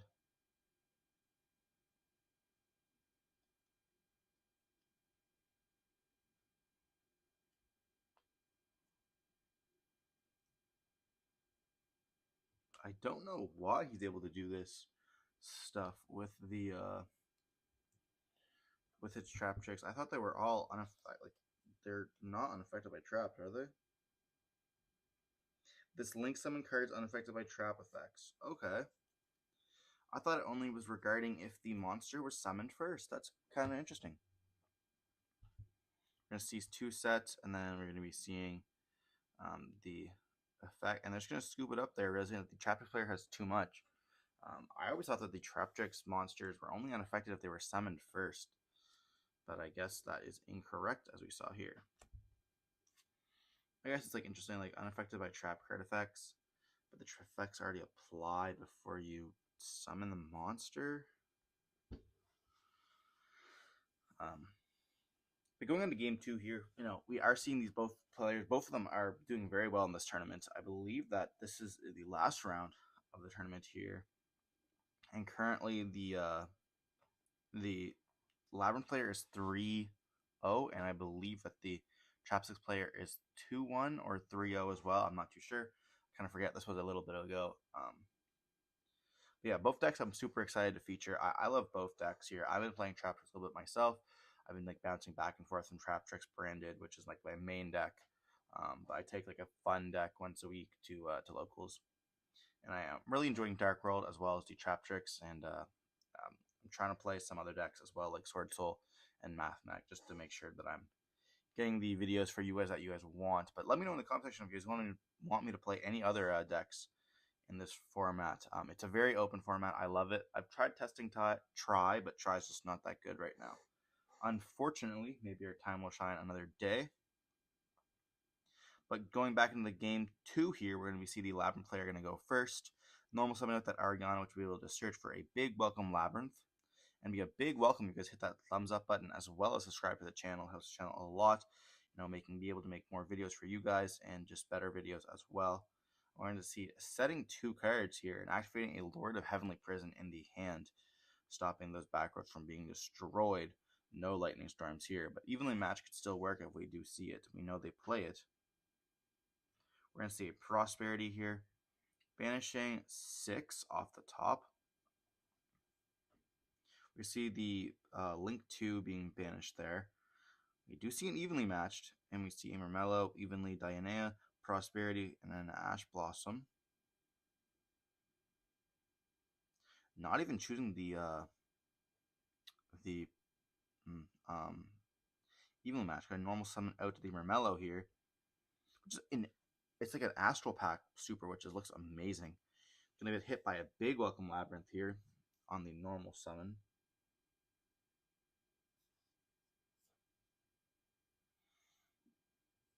And then we're going to be seeing the Lovely being summoned onto the field here. And we get that Lovely bounce back of Lovely, and then Lady or Ariana can special summon it out if they wanted to. They're going to choose to bounce back the Ariana for that next normal summon here. So I can assume that the other trap card's not that great. We're going to see Mermello being searching for that Holatea though. And then Lord of Heavenly Prison effect is going to summon itself out. We're no longer protecting that back row and being able to set any card they want, but it will get banished during the end phase of the next turn. That's going to set a welcome Labyrinth. So they will now have access to both Labyrinth cards in the graveyard. And then we're going to see Arachno Chompa's effect be activated to summon itself out.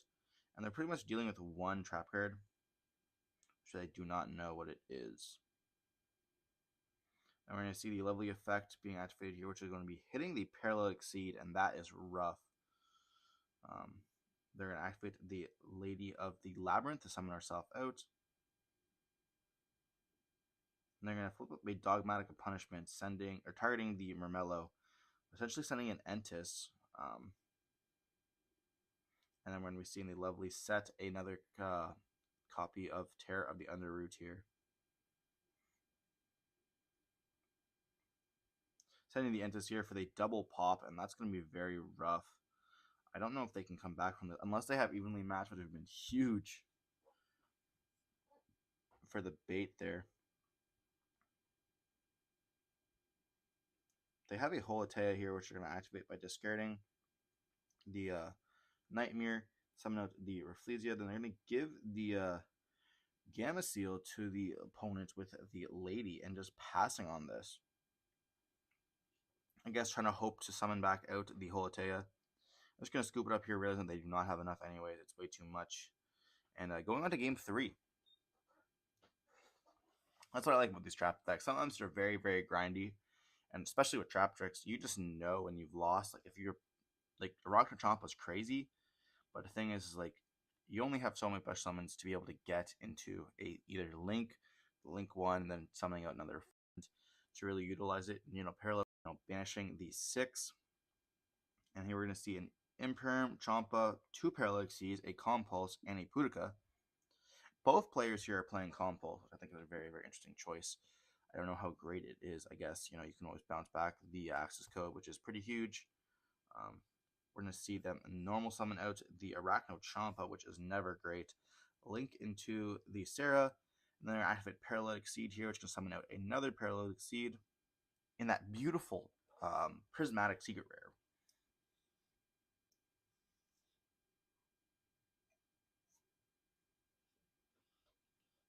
And here they have a lot of options. I think Rafflesia is definitely the safest one, though. We are going to see them going for the Pingula. This can be able to search, I believe, summon out a monster. I'm not too sure. Searching for the Arachno Champa, I guess, trying to protect his back row. I mean, I can only assume here they're going to be setting like 3 cards. And then we're going to be seeing the Holotea being activated, or not activated, but summoned, or set by the Sarah. Then we're going to activate the Holotea, discarding the evenly matched here, summon itself out. And this thing has 24 defense, by the way, which I think is just huge on a normal trap. Then we're going to be seeing the Sarah activate, summoning out the Pudica.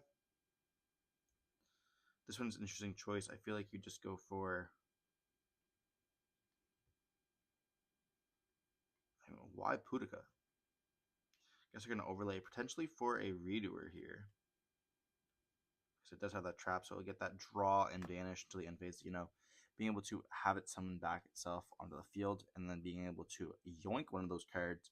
And if it's a trap card, well, my oh my, that's 2 draws. And, I don't even know, would you wish it was a spell? Like anything in versus a trap deck is just good. We're going to see the Arachno Champa effect being special summoned out, and they're going to activate the Trap Chick's Garden here. They're going to banish the Pudica, summon out from the graveyard, then overlay into their Rafflesia here. And no sets. That's wild to me. I feel like you just don't even care. Like if you hit one of their spell cards, it's great for consistency here. But they didn't even standby phase effect to this. They just got screwed over by enter battle phase, and then here we're going to be banishing we're going to chain Redoer here, and then we're going to be banishing simply the Sarah, keeping that Rafflesia, then maybe get a draw as well as the summon back during the banished, and they're going to set 5 and pass. I see Redoer summon itself out, standby phase, Redoer, it's going to equip the Ariana here, which is not bad at all, being able to bounce back to the battle phase, or the banished zone.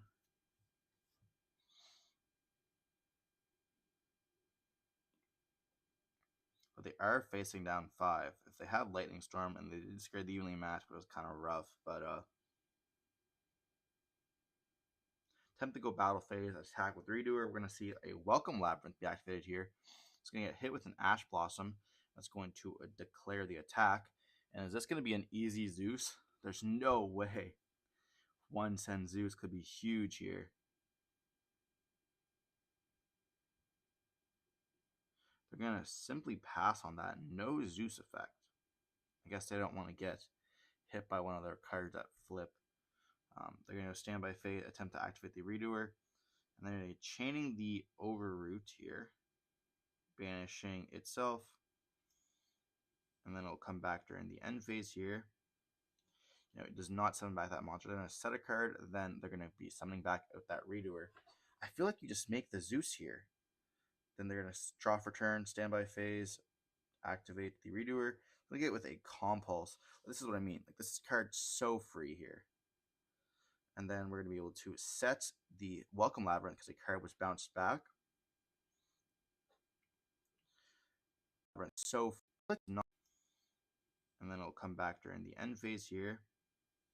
It does not summon back that monster. They're going to set a card. Then they're going to be summoning back out that Redoer. I feel like you just make the Zeus here. Then they're going to draw for turn, standby phase, free. Just bounce Taya in the graveyard, summoning out the Pudica. There's no monster on the field, so they cannot banish. Is there a world where you just put the whatever, like the Rafflesia in attack position and attack into like him taking the 300 and then try to go for Zeus? I think that Zeus was just the right play last turn, to be honest. We're gonna see the Rafflesia attack and then the Pudica attack as well, and you make Zeus here. You 100% make Zeus.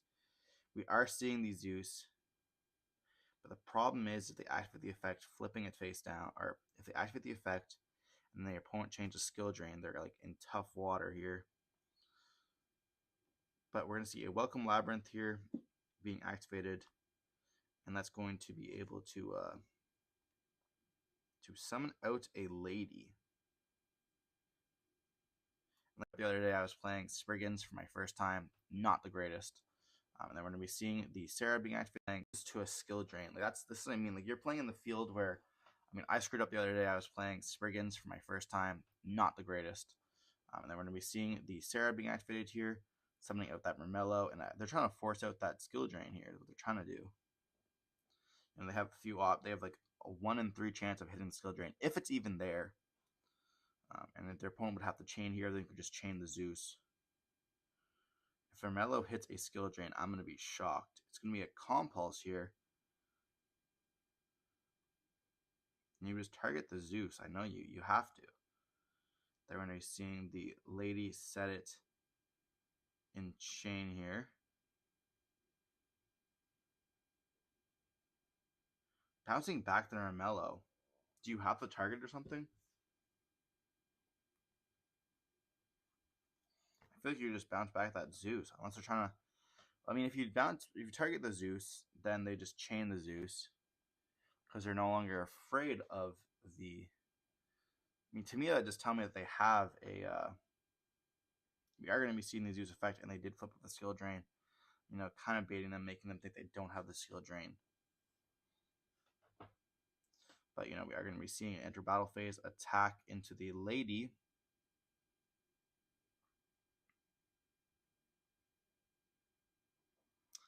And that's kind of unfortunate. We're going to be seeing normal summon Mermello here, activating the effect, flipping up Dogmatic Punishment here, sending the Entis, popping itself, and then it's going to be popping the back row there. And once again, we are under the skill drain. Not very skillful here. They're going to see a big Welcome Labyrinth after they set 2 cards, which is huge. Just going to summon out the Ariana there. It's going to bounce back the Ariana, but they're going to be able to normal summon it next turn when they draw for turn. And they have Lady in hand as well, so summon out the Lady, which is huge. And then draw for turn. You have Ariana normal summon as well.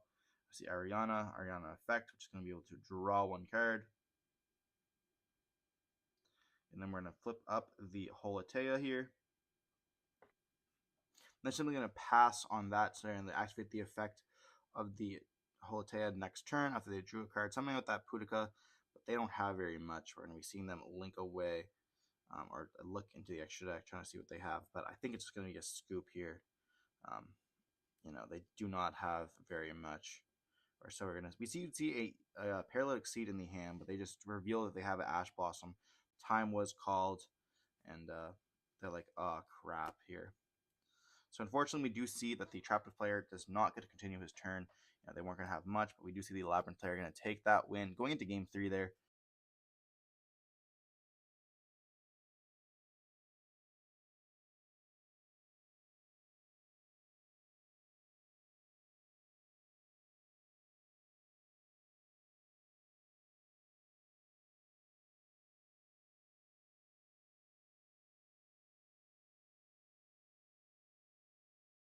I want to talk to y'all today about how to gain control in a world that is complete chaos. I've seen this come up more and more, where it seems like society as a whole is becoming more depressed. I see people sort of making posts about, okay, like, how do I exist as a man today, right? Like, I can't support a family, I'm saddled in debt, like, I can't buy a house. It seems like there's just more despair everywhere we look. And the problem is that the scale of problems that people are dealing with, maybe that you're dealing with, like you just can't fix them, right? You can't fix things like climate change. And I heard recently that, you know, some parts of the United States have passed bills that allow like 14-year-olds to work overnight in restaurants and like meat packing plants and things like that. Like we can't control what is going on today. And the problem is that what's going on today, it seems like kind of like the world is going to hell, right? So much stuff is getting worse. It's like for about 100 years as the human race, we were focused on surviving. And we sort of achieved that. And even today, like survival is not too hard. But somehow at some point we like started prioritizing survival over like hope. And so the world, everyone's living really long, but everyone is becoming incredibly hopeless. The climate is changing. There's runaway inflation. People are saddled in debt. There's even like these things on the horizon that are really terrifying. Like, you know, the number of new children being born is like stagnating. So there are some societies where like we won't be able to take care of old people anymore. And so we kind of look at the world like we've created something where, you know, sure, we're not dying and there's improvements in things like infant mortality and medicine. And we kind of managed COVID in some ways, but like so much stuff is getting worse. And the challenge is if you're like existing in this world, I hear people struggling. It's like, how do I live, right? How do I wake up every day and do something? Because all of the effort that I put forth seems like it's not going to be enough. And believe me, I see it too. It's like, I can't fix those problems, right? Like you can't fix climate change. You can't fix inflation. You can't fix wealth inequality. You can't fix that we're like, you know, managing to destroy our oceans. You can't fix how tall you are and what online dating is looking like. And like, you can't fix any of that stuff. So how the hell do you deal with it? And it's funny because I see this meme that's been circulating recently about, you know, it's like the bus meme where there's like this person who's looking in one side and they're really sad because they have no control in their life. And on the other side, someone is really happy because they have no control in life. And that seems to be sort of the answer, right? Is because we can kind of acknowledge that we have no control, but then there's like some people who are able to be happy with it. And that seems to be a big part of the answer, but like we don't really know how to do that. And so I'm going to share with y'all today, like how to move from one side of the bus to the other side of the bus. How can you move from being devastated by a lack of control in your life to actually being at peace with having no control over your life? And bizarrely, how you can actually start to gain some control by acknowledging that you have no control. Hey there, thanks for watching, and I'm glad these videos have been helpful. A lot of times I'll read the comments and see people asking, well, what do I actually do about it? Which is a great question. And unfortunately, the resources out there haven't been that great, which is precisely why I started HG in the first place. HG coaches are trained on a curriculum that integrates my understanding of what motivates us, what paralyzes us, and most importantly, what leads to lasting behavioral change. If you're ready to take the next step, HG coaches can help you build the life that you want. They've helped people build careers, help people find relationships, build networks of friends, and even do things like discover their passions or pursue hobbies. So if this sounds like something that you'd be interested in, check out the link in the description below. And this is a problem that is becoming increasingly worse, frankly, because our brains were not evolved to deal with the society that we live with today. So we have to understand that like society has changed rapidly over the last 200 years, over the last 2,000 years, but our brains have evolved over like millions of years, hundreds of thousands of years. And so if you kind of think about what have our brains evolved for? So what was like the scope of bad news that the human brain could get, right? So we lived in like tribal communities for like most of like Homo sapiens existence. Maybe like 50 people, 100 people, 200 people, maybe like 50 kilometers away, there was like another tribe. And so you wake up every day and like, what's the bad news that you can get? Like you only get bad news from your tribe. Maybe someone got sick. Maybe someone, you know, had an accident. But it's not like the amount of information that is coming into your brain is like problematic. And so the other way to think about it is like, you can think about animals like chimpanzees. And how much negative information or hopeless information do chimpanzees get? And so human beings haven't evolved for this high stimulation world that we live in today. Our brains have evolved for like these low stimulation natural environments where maybe once in a while there's kind of like a drought and you kind of wonder what you need to do about that. But on a day-to-day basis, like things are pretty chill. That's how they are for animals. That's how they've been for the majority of human history. And that's what our brains have evolved for. And so generally speaking, even then, when our brains faced a problem, like a global problem, like a big problem, like a drought or a fire or someone in our community who's been injured or died while they were hunting or something like that, our brains can process that and figure out how to deal with it. If there's a drought, okay, we need to we know there's like a river that's 100 kilometers away, so we need to move in that direction. We can kind of fix that problem. So even in the scale of global problems, our brains are able to process that and sort of come up with an answer. But if we think about the world today, the high stimulation internet information age, this is the information age, and what are we getting overloaded with? Information. So now our brains are sort of like overburdened because how do I fix climate change? How do I fix inflation? How do I navigate dating? How do I navigate, this mental health crisis? How do I navigate narcissistic relationships? How do I navigate being bullied by some rando on the internet? How do I navigate the fact that my tweet didn't get as much likes as it got yesterday? This is what your brain is trying to navigate, and it has no idea how to do it because that's not what it was designed for. And so what do we do in this situation, right? Because we're getting overburdened by problems that we can't solve, and our brain does not know how to move forward. So we're seeing an unprecedented level of existential depression, hopelessness, and despair. And it turns out that there's actually an answer to this problem. And human beings sort of figured it out actually a couple thousand years ago when society started ramping up. So as society started to develop, what we noticed is that human beings started to despair more about the future, about things that were out of their control. And the best example of this, I think, actually comes from the Hindu tradition. And there's this text called the Bhagavad Gita, which is a conversation between a prince and his charioteer. And the prince is despairing because there's a civil war that's about to break out. On the prince's side, there's the good guys. And then on the opposite side are actually his cousins. And on the opposite side is a lot of people that he loves and respects. So his grandfather, who he loves and respects, is on the opposite team. His teacher is on the opposite team. And he's despairing because he's like, I don't want to kill my grandfather. I don't want to destroy the kingdom. I don't want, what's going to happen? We're fighting and there's no winning here. There's just going to be losing because even if we live, we've killed half of our family and we've devastated the kingdom. And so he's despairing and he's like, you know what? I don't want to fight.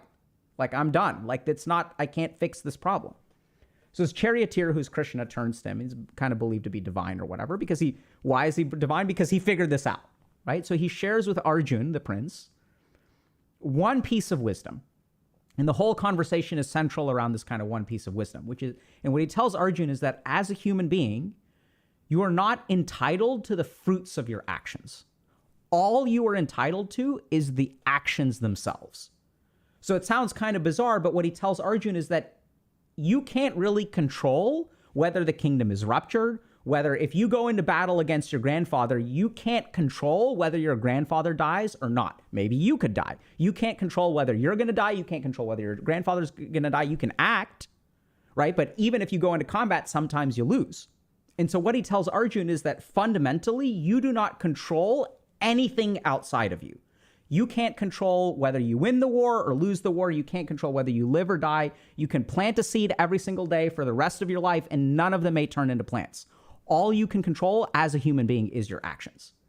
And so I went to India and I discovered this philosophy. It was taught to me and I sort of implemented it and transformed the way that I started to live my life. And if you guys want to learn how to do this, how can you transition from being terrified of all of the things that are going wrong in the world that fill you with despair and paralysis because you can't fix them? And you're damn right you can't fix them, right? And there are people out there who are telling them that, yes, you can fix these problems. If you're a dude who's 5'3", balding and overweight, it's going to be hard to find a healthy relationship through online dating. This is a reality that a ton of people experience. And the challenge then is in that situation, you can't make someone fall in love with you. And I want y'all to think about this for a second. What are the things that you try to control in your life? Do you try to get people to love you? Do you try to get people to respect you? Do you try to be the best? Right? You literally cannot do that.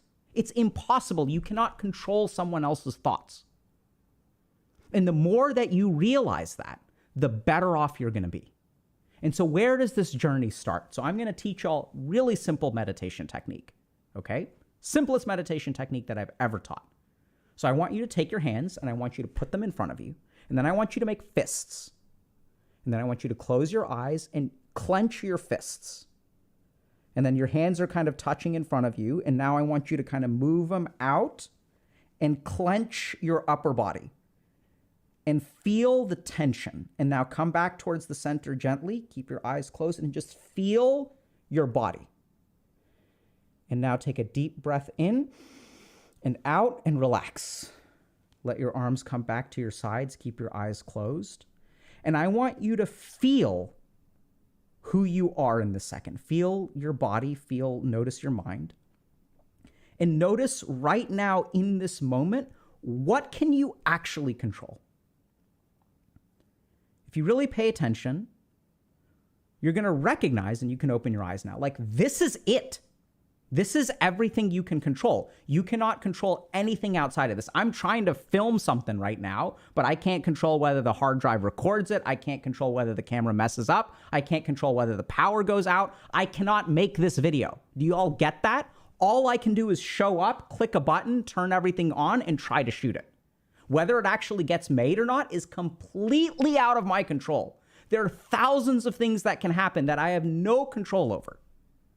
So if you want to start this, it starts with this very simple exercise. And what I encourage y'all to do is sit there for 5 minutes and literally look at what you have control over in this life. All it is this. It's this body. I can control what I do with my fingers. To a certain extent, I can control what I do with my mind, right? And some of us don't have control over our body or our mind, and that's it. Once you realize this, it starts to change a lot of different things. Once you realize that, hey, I can't make this person fall in love with me. Once you start to realize that, okay, if I'm 5'2" and I'm balding, I may not be able to find a partner online. You can't control that. And normally what that causes us to do is it leads to despair. But that's only if we're focused on the outcome. So if I wake up every day and I focus on what I can actually do, which is what this instrument, what this human body is capable of, what's bizarre is this leads to peace and it leads to success. And the real tragedy is that the more that we spend energy trying to control things outside of us, the worse things actually become. Because think about it for a second, right? If I spend my entire day worrying about how to get this person to continue to love me or not break up with me, or how I get this promotion or how I get an A on a test, I can't make this person love me, and I try. And since I fundamentally cannot use mind control, I can't make that person love me. And so I try and I try and I try, and it's impossible to do. So what does that mean? It means I inevitably fail. The more that I try, the more that I fail. The more that I fail for an impossible task, the more despair I have. And that's natural as well. Because the brain is like, hey, we've tried this, it didn't work. We tried this, it didn't work. We tried this, it didn't work. We tried this, it didn't work. I see this all the time when people are talking about dating. They're trying, failing. Therefore, it is impossible. And it's fundamentally because they cannot control another human being. All you can control is yourself. And this is something that I kind of discovered luckily, right? So I went to India and I was lucky enough to where someone taught me this principle and I started implementing it, right? I started closing my eyes every day and focusing on this person that I am. And this is the only thing that I can control. And the really bizarre thing is when I was in college, I was focused on getting A's. And I wanted to be the best and I wanted to go to Harvard. I wanted all these outcomes. And what did I end up doing? I was so worried about being the best that I just didn't study. And I started failing. Then I applied to medical school the first time and got rejected from 40 medical schools. Applied again next year, 40 more. Applied third year. Hey, I got accepted to one place. And I started med school. And at this point, I had learned this philosophy. It's even today how I try to live my life. Why did I keep applying if I kept getting rejected? Really simple, because there's only one. I can't control whether I get in or not. All I can control is whether I apply. Really simple. I had family members telling me, hey, this is stupid. You should do something else. What about plan B, bro? You've been doing nothing for 3 years. And I was like, you know what? This is all I can control. I'm gonna do it. So when I started med school, that philosophy was front and center. I didn't care about my grades. I cared about, hey, what am I gonna do? I'm gonna learn medicine. And it got to the point where when I graduated, It's kind of a cringe story.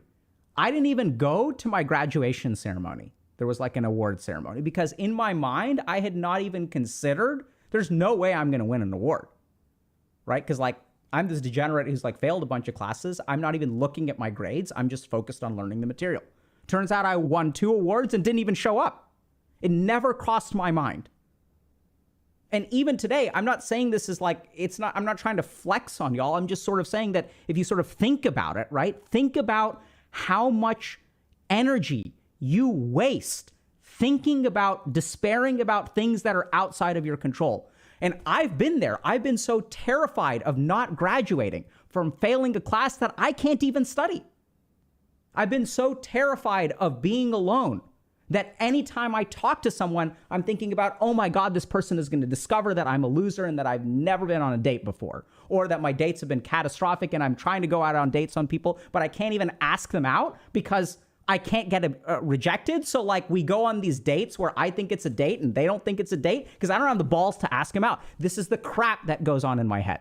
And how did I end up finding a girlfriend? I decided to be celibate. Stopped worrying about it.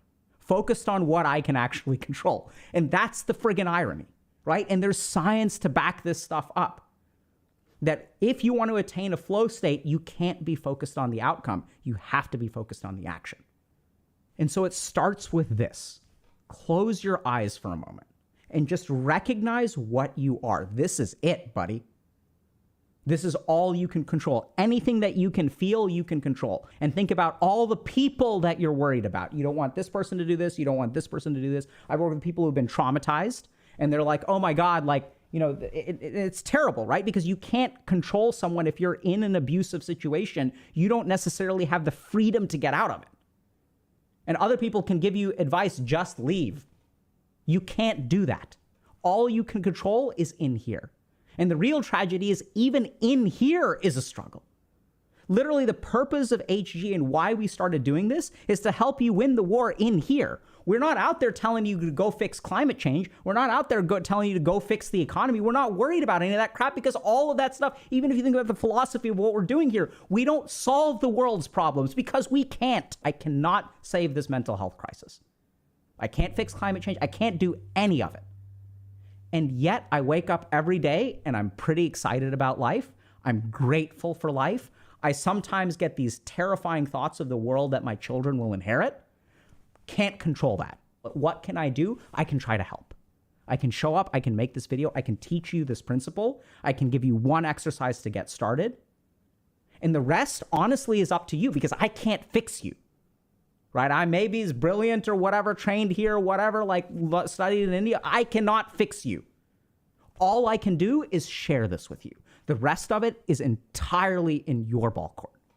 And the Buddha, for example, conquered this problem and it took him like 10 years. I haven't conquered it. I learned some of it and that took me 8 years. And the struggle that you have is 100% real. I do not mean to minimize it, but if you really want to understand how can you be at peace with the fact that the world is going to hell, you be at peace because you can't control that crap anyway. All you can control is yourself. And the cool thing is that if you start there in whatever the tiniest way that you can, and it could be something as simple as after you're done with this video, you're going to get up and you're going to take a shower for the first time in a week, or you're going to fix yourself a healthy snack, or you're going to open a textbook and start studying, or you're going to do something else. Like, and this is what we try to teach you. The rest of what we do is all about teaching you how to conquer yourself. And the last story that I'm going to leave y'all with is, so when I became a doctor, I trained at some pretty good places, had amazing teachers, and I worked really hard. And I can't stop death. I had patients with cancer, got diagnosed, can't fix them. I'd sometimes had patients who were traumatized, suicidal. I can't fix them either. I can try, but I cannot fix them. And so the thing that I'm incredibly grateful for is I've been given a life where there are times where I've thought that I can fix other people. And boy, did life show me how wrong I was. And this is the really crazy thing, the really beautiful thing about working with a patient who's terminally ill is when you share this philosophy with them, they can find peace with death. They can find peace with, okay, this is actually out of my control. I cannot control whether I live or die. And so what I'm going to do is just live every day to the fullest. And that's what I'm encouraging y'all to do. I completely agree that the world is going to hell. There's despair and hopelessness all over the place. There's climate change, inflammation, relationships are getting screwed. The economy is getting screwed. The oceans are getting screwed. Everything's getting screwed. And you can't do anything about that. What can you do? Close your eyes, make a fist, put your arms together, feel that. Because that's all you can control. And once you start focusing on that, fingers crossed, the solution that worked for Arjun, the solution that worked for Buddha, and the solution that has worked for hundreds of people that I've taught it to will work for you too. But hey, here's the crazy thing. You say, but what if it doesn't work? I can't control whether it works, and you can't control whether it works. The only thing that's important is whether you try.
Jet?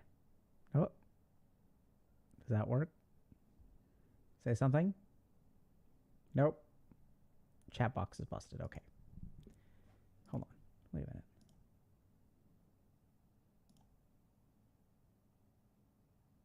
All right, whatever. Welcome to another Healthy Gamer GG stream. My name is Alok Kanoja. Just a reminder that although I'm a psychiatrist, nothing we discuss on stream today is intended to be taken as medical advice.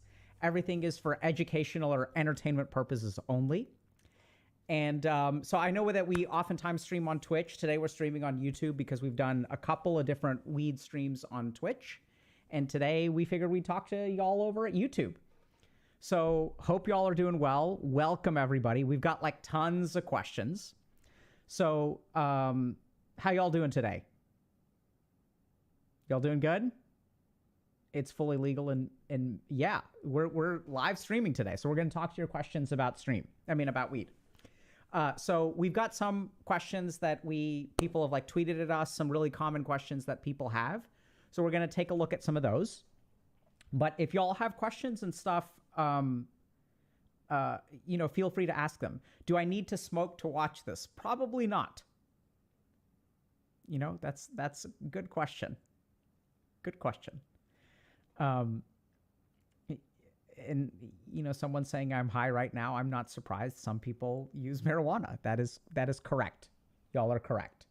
Good morning. Doing great? Y'all doing good? Okay. So y'all want to hang for a little bit, or y'all want to dive right into the questions?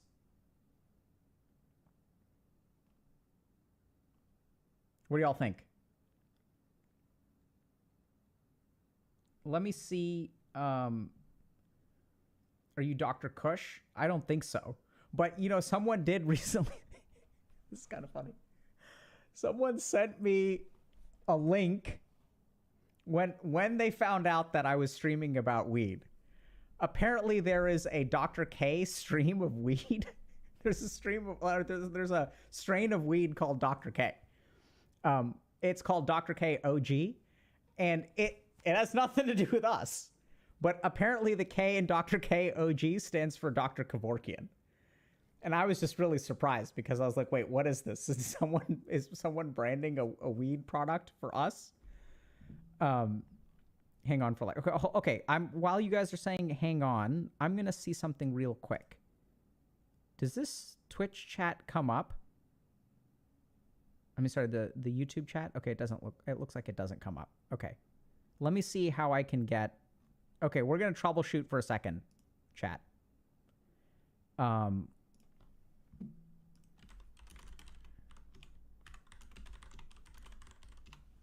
So this is, okay, so he said, this is what I need to do. So go to YouTube, and then let's see if I can figure this out. Healthy Gamer GG, and then we're live streaming, and then YouTube is playing an ad. Nice. And then what I'm going to do is pop out chat. Okay. And then I'm going to go, give me a second, chat, because I want y'all to be able to see the chat. Okay, so then we're going to do this. And then we're going to do... Oh, no, it's working. Oh, wow, okay. Okay, it worked. It worked. It worked. It worked, chat. Okay.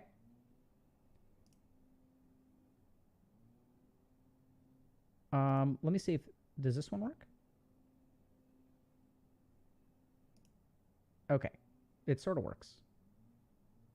There it goes. Oh.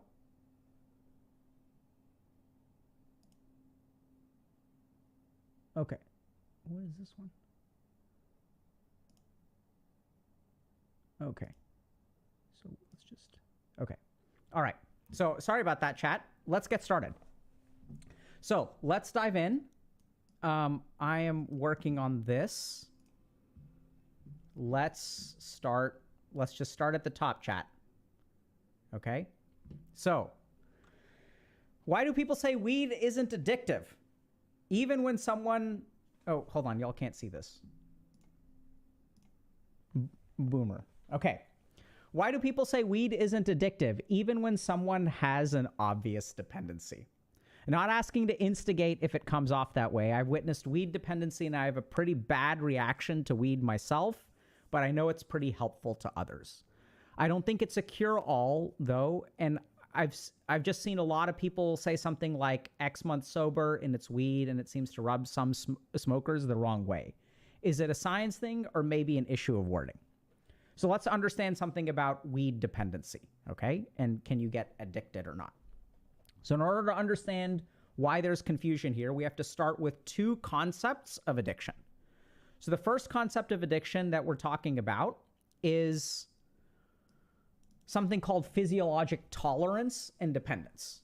So there are all substances, when you start to use them, we will develop some degree of physiologic tolerance to them, okay? So if we think about caffeine, for example, the first time you have caffeine, it'll completely wire you. But if you have caffeine every day, your body develops tolerance to it, and then you kind of become dependent on it. What does that mean? That means that in the absence of caffeine, you will experience withdrawal because your body is used to that substance floating around. And when it's no longer there, your body kind of like craves that substance.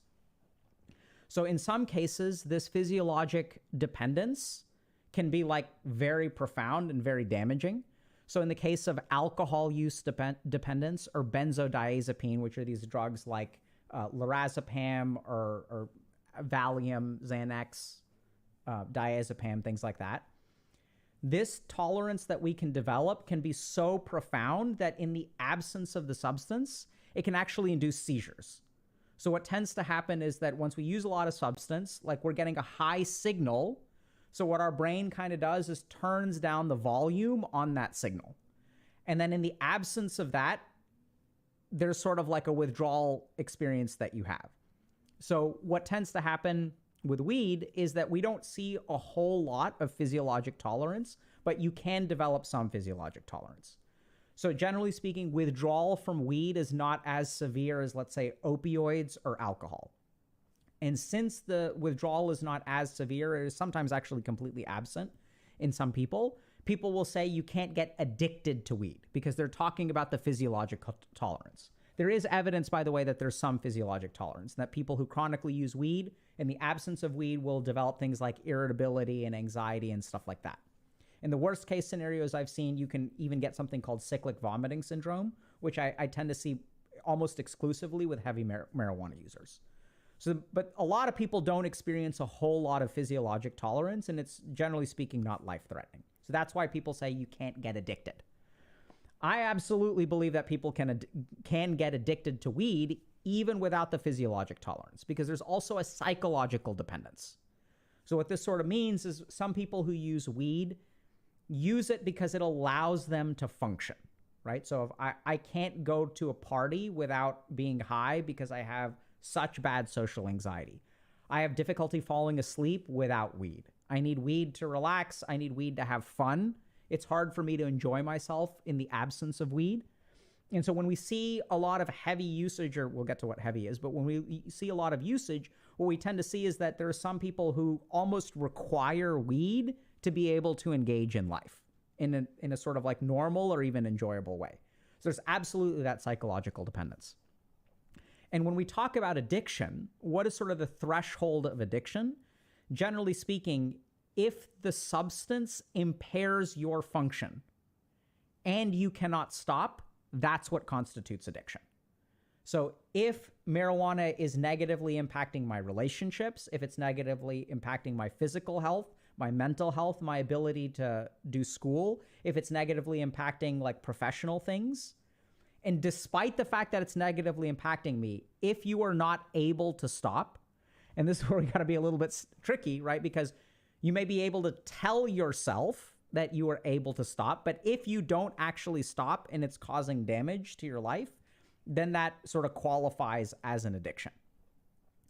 And so I think marijuana can absolutely be addictive. And some of the confusion around it is simply because it doesn't develop the same kind of physiologic tolerance that other substances do. Now, this person was also talking a little bit about, okay, like when I talk to people who are weed smokers and then you use some words like X months sober, it seems to rub smokers the wrong way.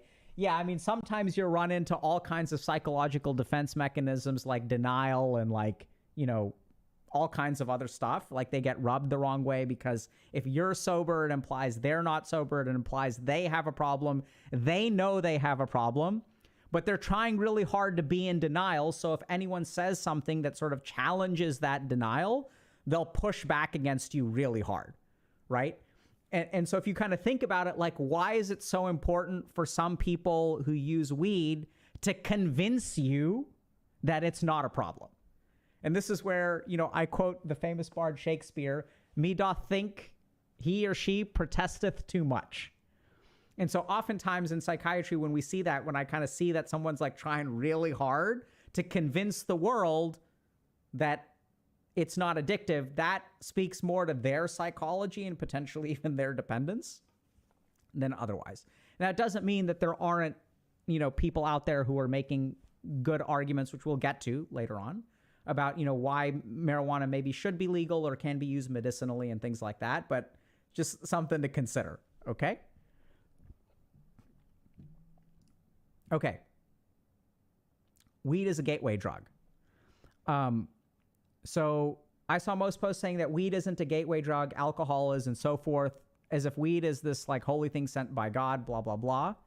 So let's talk about whether weed is a gateway drug or not. So there is good evidence that weed is a gateway drug, okay? And let's understand how it's a gateway drug, why it's a gateway drug, and why we kind of believe that, okay? Actually, let me ask y'all a quick question. Do y'all want iPad? Do you guys want like bullet points and stuff, or y'all just want to talk? What do y'all think? Yay, no? What do y'all think? Okay, let's do it. Give me a second then. So I'm gonna load this up and then let's do it. You know what's hilarious? Y'all wanna hear something hilarious? So right now we are streaming on YouTube. So in order to stream on YouTube, I opened up YouTube to try to get the chat box. And boy, the ads that are being populated on my screen are hilarious. Chat. Okay. So let's do this. Can I just show you this real quick?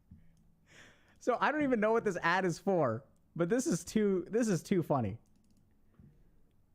We have a weed stream, right? You guys want to see how brilliant YouTube is? Look at this guy. This is the dude. This is what I see on an ad for, like, it's like, how on earth does YouTube even know? This is brilliant. Okay? And hey, what happened to the chat box? Did we lose this? Bruh.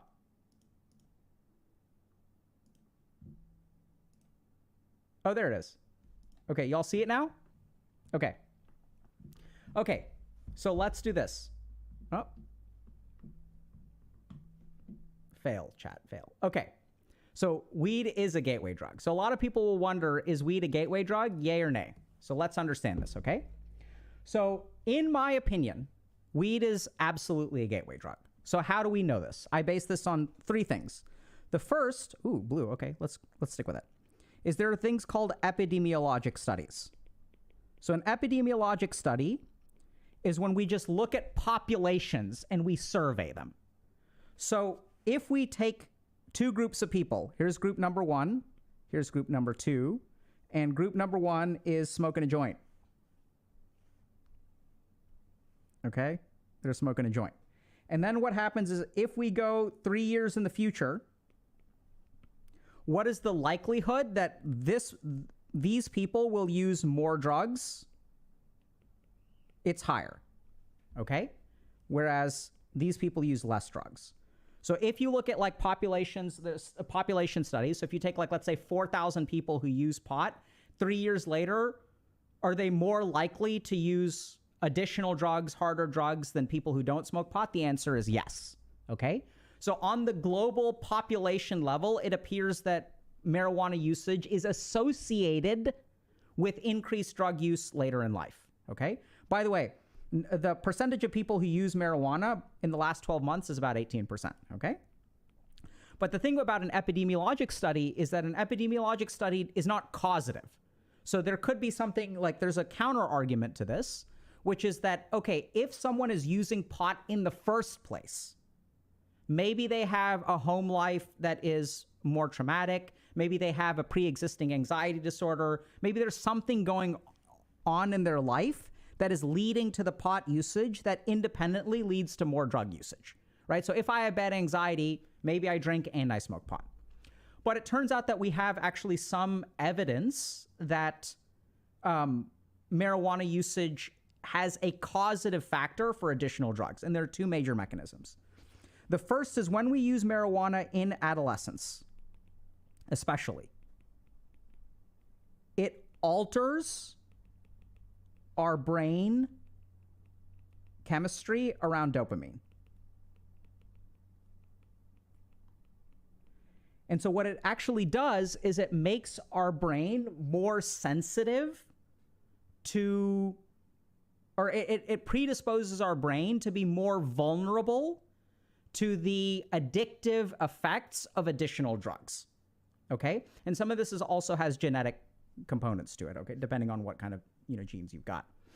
But basically what happens is when we use marijuana while our brain is developing, it alters our dopamine chemistry, and that alteration to dopamine chemistry makes us more vulnerable to using additional drugs, okay? The second way that marijuana is sort of a gateway drug is if we think about marijuana, what does marijuana do? Marijuana makes things more fun, right? So if we think about it, right, like let's just be honest. So like marijuana makes like playing certain video games more fun. It makes food taste better. It makes music more enjoyable. It enhances the experience of other normal things, okay? Sexual activity. And so the other thing that people have discovered is that when you use marijuana, other drugs that you use with marijuana can be enhanced in certain ways. So the benefit that you get from using additional drugs while you use marijuana as well can enhance the benefit that you get. And the more that you enhance the benefit of other drugs, the more likely you are to be dependent on them. So question number 2, really simple. Is weed a gateway drug? Answer is yes. Okay? Okay. What is considered heavy marijuana use for you guys? Okay, so this is, I guess, on a weed-related subreddit. But let's talk about heavy use, normal use. People also have questions about, is there a safe amount of marijuana to use? So let's talk about this. So there is some evidence that marijuana can be safely used without problems. That evidence is in some ways pretty substantial and in some ways preliminary. The reason I say that it's kind of both of those things is for a long time we weren't doing research on marijuana. And so when we weren't doing research on marijuana as a safe substance and we were just looking at it as a substance of abuse. So we were doing research on marijuana addiction for like 50 years. We weren't looking at it in normal usage because you couldn't study it, right? And so what happens when you do a bunch of studies on addiction is you're selecting the addicted population to begin with. And so it skews your answers. So now that we're having more evidence, it seems that there are a fair number of people, I'm not really sure what it is, the evidence is kind of preliminary on the percentages, that can use marijuana somewhat safely. So if you look at like marijuana addiction, it may be somewhere between 7 and 9%. And if you look at the number of people who have used it in the last 12 months, it's like 18% on average in the United States. And so you can kind of say that, okay, like maybe about half of people, or probably honestly more than half of people is my guess, can use marijuana safely. Now, what do I think is a safe amount of use? This is what's also interesting. So this is what's kind of tricky is people will ask these questions. What is a safe amount of marijuana that I can use? And that's where like, there is not a safe amount of marijuana because, this is weird, people are different. So for some people, like if you ask what is a safe amount of alcohol to use, for some people, the safe amount of alcohol to use is 0 ever for the rest of your life. There was a long time where medical sort of expertise was like 2 drinks a week are okay. More than that is when you start to have problems. The World Health Organization recently released somewhat of a politically charged, I don't really think it's politically charged, but it has that effect, bulletin saying that actually no amount of alcohol usage is safe, which I think is probably correct. And if we're really talking about marijuana, that is probably the most correct answer, is that no amount is safe. And at the same time, for a lot of people, working as a psychiatrist, I've worked with a lot of people, and also like, I have colleagues and stuff who will use marijuana. And I think if you use like once a week or maybe once every other week, like it's probably not going to cause too many problems. But this is where the really tricky thing is that we know that whether a certain amount is safe or unsafe is really highly individualistic. And what we know is that, for example, there are some genetic variants. There are variants to your neurotransmitters and receptors and things like receptors, really not neurotransmitters, that will make even a small amount pretty unsafe. And so that's really a conversation that you need to have with like someone who's an expert, and it's really highly customized. And that's what's so frustrating about these questions is y'all want to know, is it safe or not safe?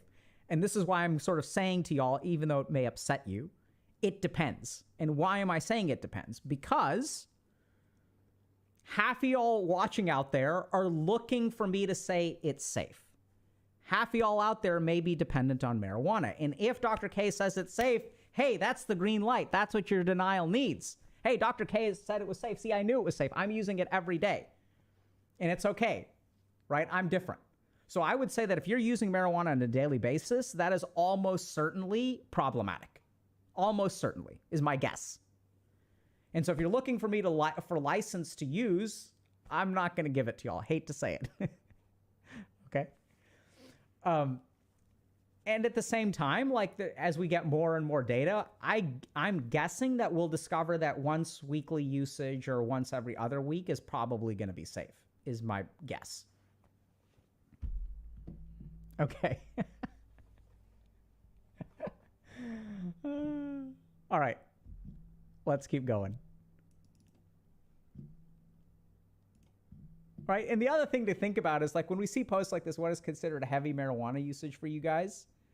You know, and it's like, what's someone looking for, right? Are they looking for like license to continue using? Or are they really going to cut back? Like, I'm not really sure. So I think you just got to be careful about what's driving a question. So if you find yourself asking a lot of these questions like, hey, what's a safe amount to use? What's a heavy amount to use? Like, what are you looking for? Like, are you looking for some kind of license for your behavior? And if the answer to that question is yes, then you need to be super careful. Because here's what's kind of tricky about the mind is that the mind will sometimes, if you're addicted to something, what the mind is looking for is a rationalization for you to continue using.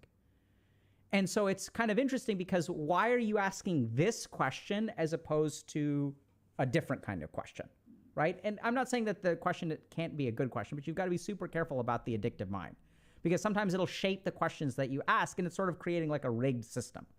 So in science, when we do surveys on people, we will like validate the questions before we ask them. So we'll do a lot of psychometrics on surveys before we ask a question because the way that you ask a question can influence the answer. And what I see in a lot of people who have like kind of subclinical or like denial addictions is that they'll ask rigged questions because they're looking for particular answers. And once your brain, once the addictive part of your mind is looking for an answer that gives you license to use, then you've got to be super careful. Okay? If y'all want another example of this, by the way, so how does the addictive mind work? So my favorite version of the addictive mind is I can quit anytime I want. Okay? So now, version 1 of the addictive mind is I can quit anytime I want. Cool, right? It's not a problem. And then what we sort of know is that if you're in denial, since I can quit anytime I want, I don't need to quit. I'm in control, therefore I can keep using. That's layer 1, okay, of the addictive mind. I can quit I'm in control. Layer 2, this is when things get really tricky. I can quit anytime I want. And I'm aware that if I don't actually demonstrate the control, then I have a problem. So I'm going to quit for 2 weeks. And even then, the addictive mind is like, yes, we're going to quit for 2 weeks. And since we're able to quit for 2 weeks, now we can use every day because now we have proof that we're in control. So there's a subtle layer of the addictive mind that will test you and give you proof that you're in control. And then you may ask yourself the question, well, hold on a second. How do you know that this is really not control, right? How do you decide? And that's where it's tricky. Why did you pick 2 weeks? Where did that number come from? So the addictive mind will pick the number that it knows that you can accomplish to trick you into thinking that you're in control. It didn't pick 2 years. Right? Y'all see that? Gotta watch out for the addictive mind. It's tricky. Right? So the game that it's playing is rigged. Okay. Next. I'm a very motivated person. Always a go-getter. I make lists every day and love crossing completed items, pretty much OCD with lists. I got a uni degree and I got a job. Marijuana has helped me create and then reach these goals and dreams, but I am an addict, no way around it. I'm not sure whether it is helping me while I'm doing my errands. Certainly works as a reward after, but don't have the willpower to wait. My specific examples, working on cars, exercising, making money outside of my day job. I'm restoring an old Corvette and my daily driver needs serious work. It has been dragging on for weeks, things I have no desire to work on them without being high and having fun while doing it. This parallels with most tasks actually. So weed keeps me productive. But then again, how productive am I being? I'll get high, work on it a bit, then wander off. Next thing I know, I'm watching TV shows on my computer before the sun goes down. I would like to hear anybody else's experience with cannabis coupled with productive, energetic mind. So this is also really common. This is something that I think is not talked about often enough. That if we really look at it, a lot of people will say that marijuana helps their productivity.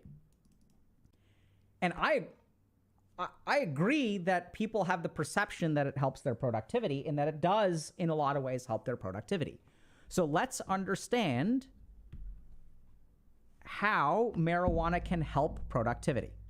Oh, whoops. Okay.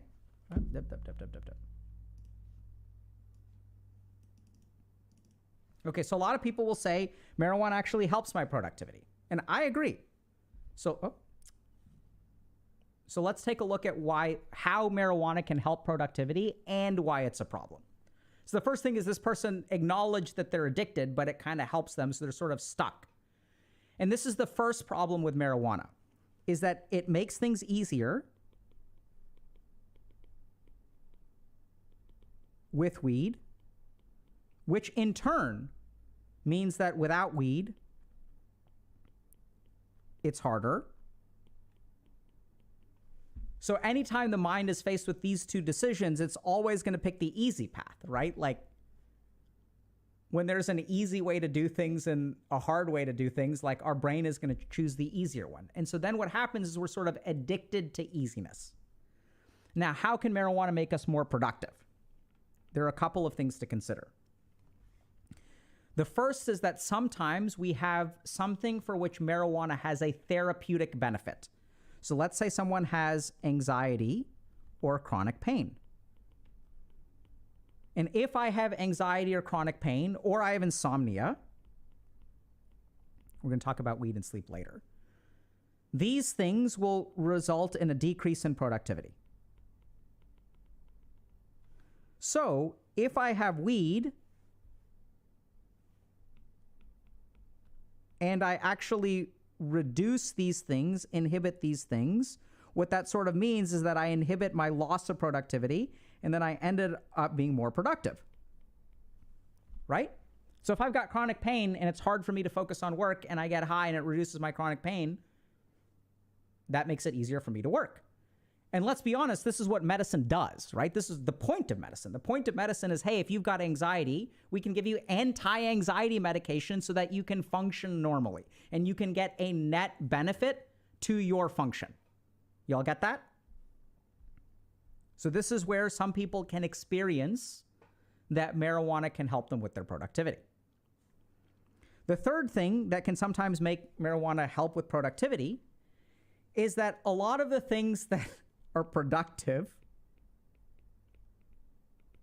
are not fun, right? So we've got two options. So even if we think about we have different words for productive and fun. They're not the same word. The activities fundamentally aren't the same. When we're saying, hey, I'm playing video games, I'm being productive. No, I'm having fun. These are two fundamentally different things and we separate them. So the really cool thing about marijuana is that what it does is moves things that are this category into this category. And this category of things is easy to do, right? It's fun. Makes it easier.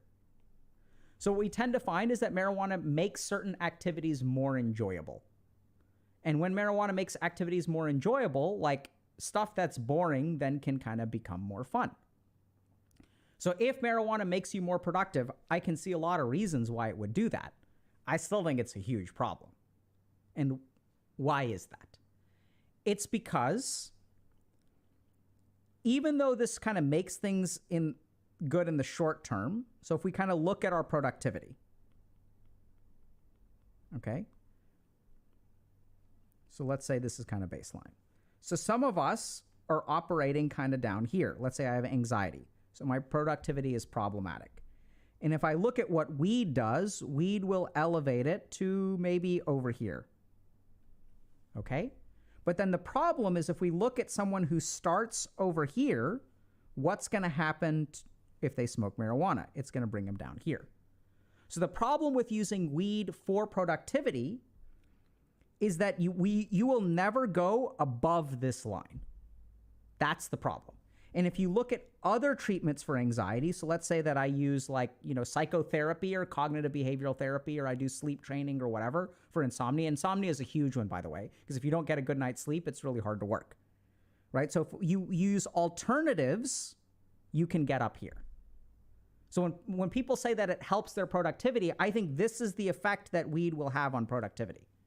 And if your baseline is high, it'll lower it. If your baseline is low, it can absolutely help in the short term. But it caps how high you can go. It limits your ceiling. Now, it is important to mention that I got to be honest with y'all. I've seen some situations, very specific situations, in which I have seen weed do this, okay, and substances of abuse. And the one situation in which I've seen this happen tends to be with creatives.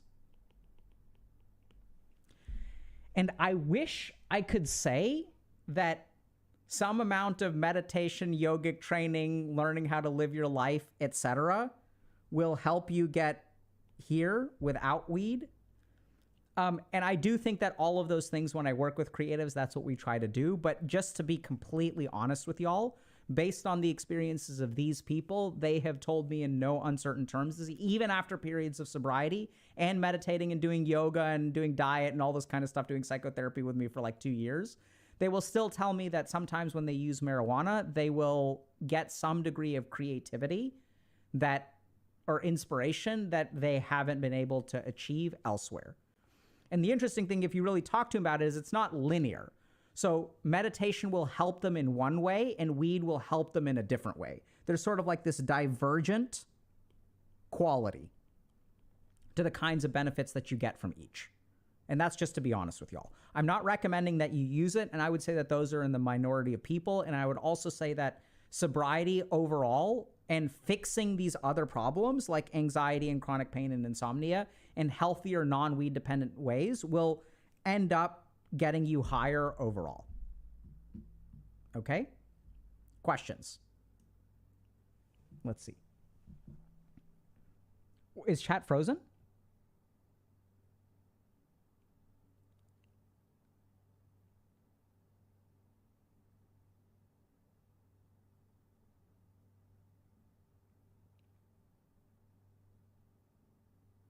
Okay.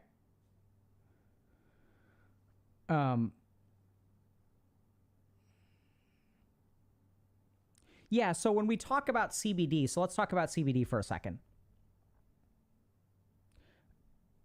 Okay, so this is a good question. Artur Carvalho is saying, what if it changes the ceiling altogether to a different dimension instead of the XY plane you are drawing? It maps to a different thing. That's exactly what I'm saying. So the reason that I say this is that when you look at the creativity benefit from meditation, the creativity benefit from meditation is in this direction. And the creativity benefit from weed is in this direction. And they seem to not be, while they both improve in a particular thing, while they both improvement, the quality of improvement is different, right? So I can make a dish tastier by adding salt or adding spice. In both cases, it could be tastier. Both cases are improved, but the way in which it improves is different. The reason that I'm in favor of this route is because weed usually comes with some amount of this with it too, and other kinds of problems.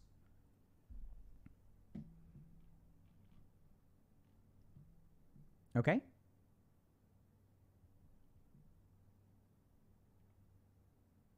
All right.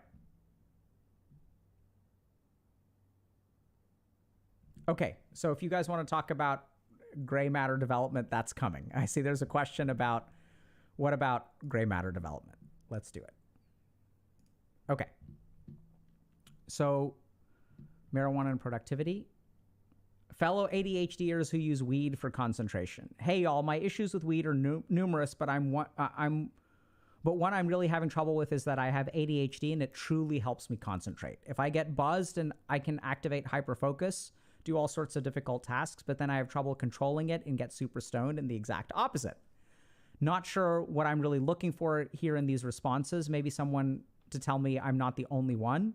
Most of my friends laugh when I say I concentrate better on weed. So this too is actually very common. So if we're talking about ADHD and weed, some people find that it helps them concentrate. So let's understand something.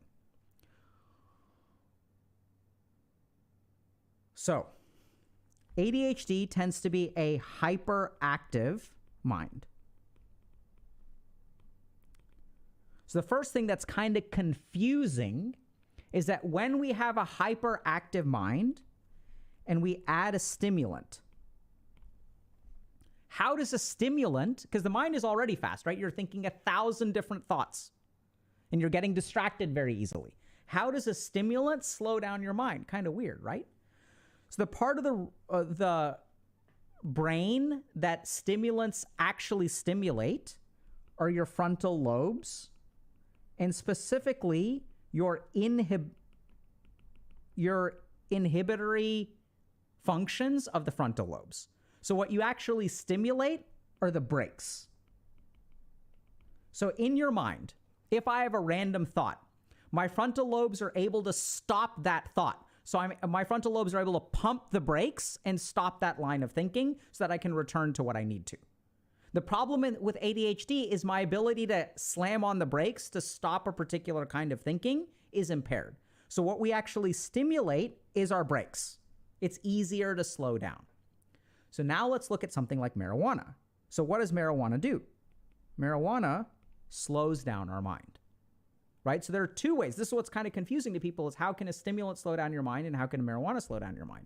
So generally speaking, marijuana has a slowing effect on the mind. We don't think of marijuana as a stimulant. It's kind of like a relaxant, right?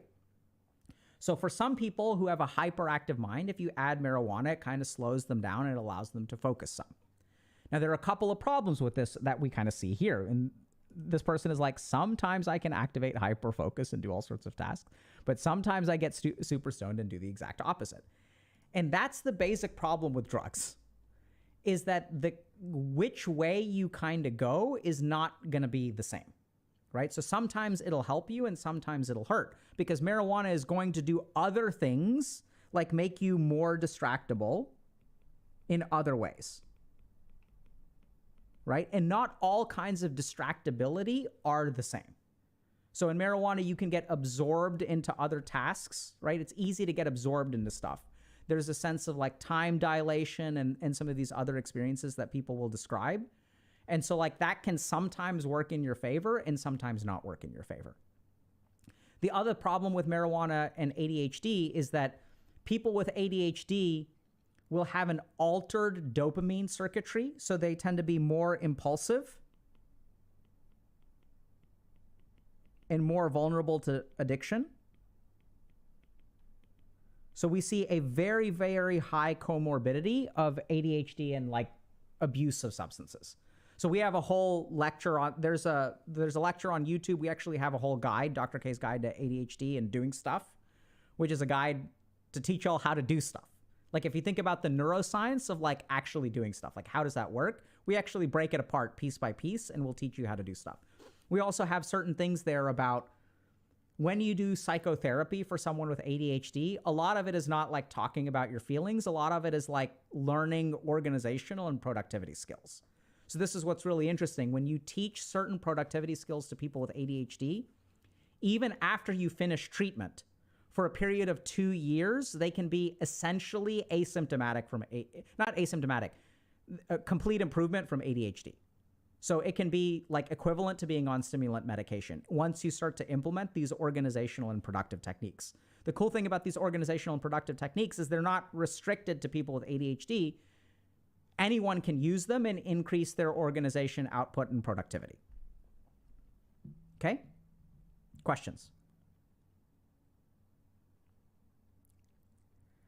Can weed cause long-term anxiety even after years of having stopped it? Probably, but rarely is my guess. We're going to get to that in a second, Okay? These are great. Can supplementing weed with a meditation practice help one reach enlightenment or something close? I don't think so. We're going to get to that too. These are great. So it sounds like you guys have all these fantastic questions. We'll talk about meditation and stuff as well. Okay. So I guess this is a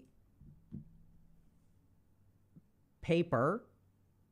So some people are wondering about the impact of cannabis use and the effectiveness of treatment.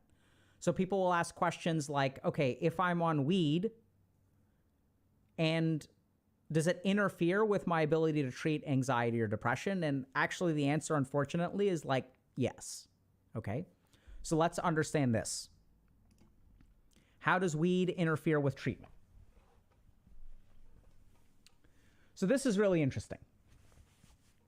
So when we're doing psychotherapy, you're exploring your mind.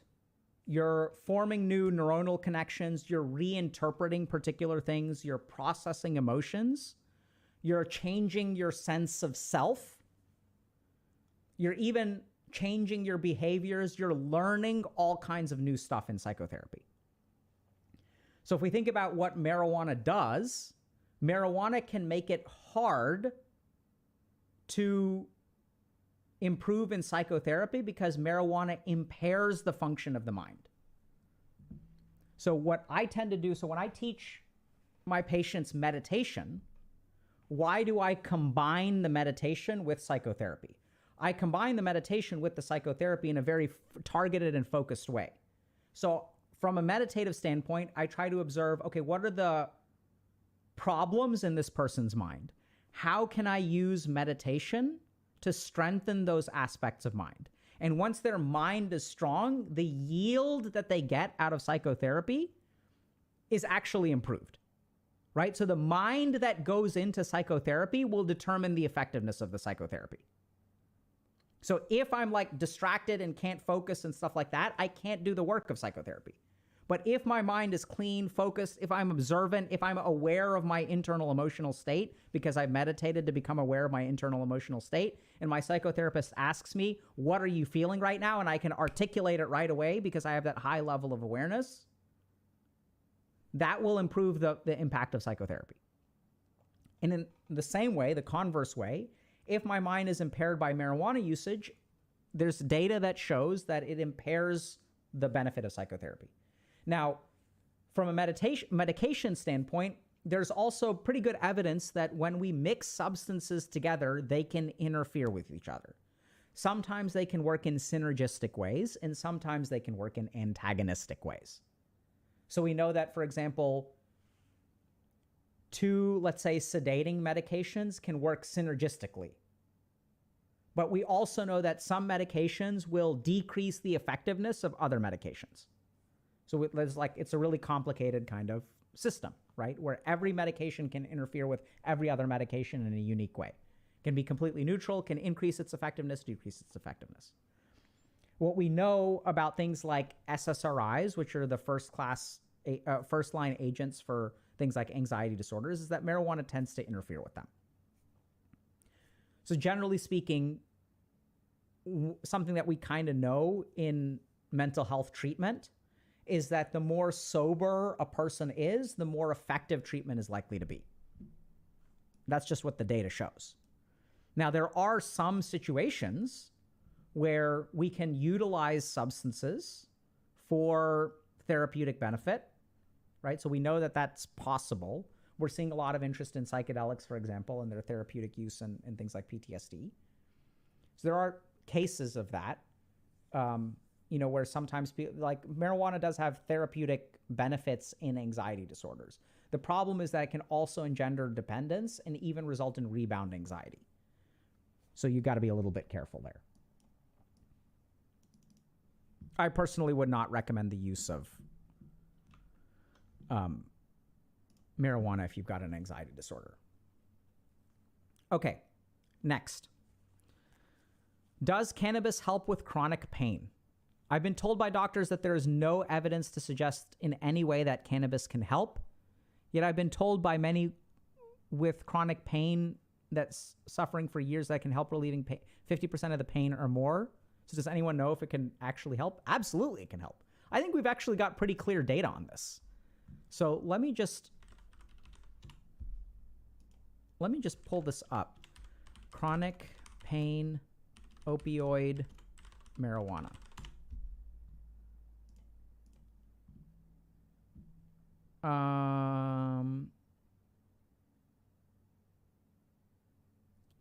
So this is too old. Let's see, since 2022. Yeah, here we go. Let's just take a look, chat. Oral synthetic cannabinoid products with high THC to CBD ratios and sublingual extracted products may be associated with short-term improvements of chronic pain. Okay. So I'm pretty sure that there are a couple of very promising studies that show that if you have a high opioid dependence, so if you're on a high level of opioids, that adding some level of marijuana usage can reduce your opioid burden. So I've seen a couple of cases of people who have chronic pain who have actually had really good outcomes by adding marijuana. Now, marijuana in some cases is an FDA-approved treatment for certain conditions that involve pain, and especially things like nausea and stuff. So in patients with cancer, for example, it's been FDA-approved Marinol, is FDA-approved to help with like nausea, and it may have some, it's used oftentimes off-label for pain as well. So I think that there's like pretty good, we kind of know, I know that the review said that it can be used short-term. But what I've sort of more seen clinically, I don't use it myself because I don't treat chronic pain and I certainly don't prescribe marijuana. But I've seen like good outcomes anecdotally that marijuana can be used in conjunction to reduce opioid burden especially. And that's where we really want to think about a risk-benefit analysis that you should absolutely talk to your doctor about, right? Because the goal there is not that, oh, like it's an excuse to get high, watch out for the addictive mind. The goal there is that can we reduce your overall medication burden? And can you get more benefit by getting off of, by reducing your opioid usage by adding marijuana, which is a very, very sophisticated calculation to make, which I would not make by yourselves. But I think we do have some evidence, and we just like pulled up a quick review, right? That at least I guess when you do a meta-analysis, it looks like there's short-term improvement. And that also kind of makes sense to me. That once we start using marijuana chronically, as we've sort of talked about, it doesn't work as well. We start to develop some degree of tolerance. Maybe we'll start to develop addiction, things like that. Okay? All right. Next up. Could you explain weed-induced psychosis? Sure. So weed-induced psychosis is a growing problem. And why is weed-induced psychosis a growing problem? Let's understand a couple of things. So what is the relationship? Actually, I think I'm going to go back to the iPad chat. What is the relationship between weed and psychosis? Let's understand this. So, one thing that there are two relationships to weed and psychosis. One is that weed can temporarily induce psychosis. Okay? So how does it do this? So psychosis is caused by an abundance of dopamine signal in the brain.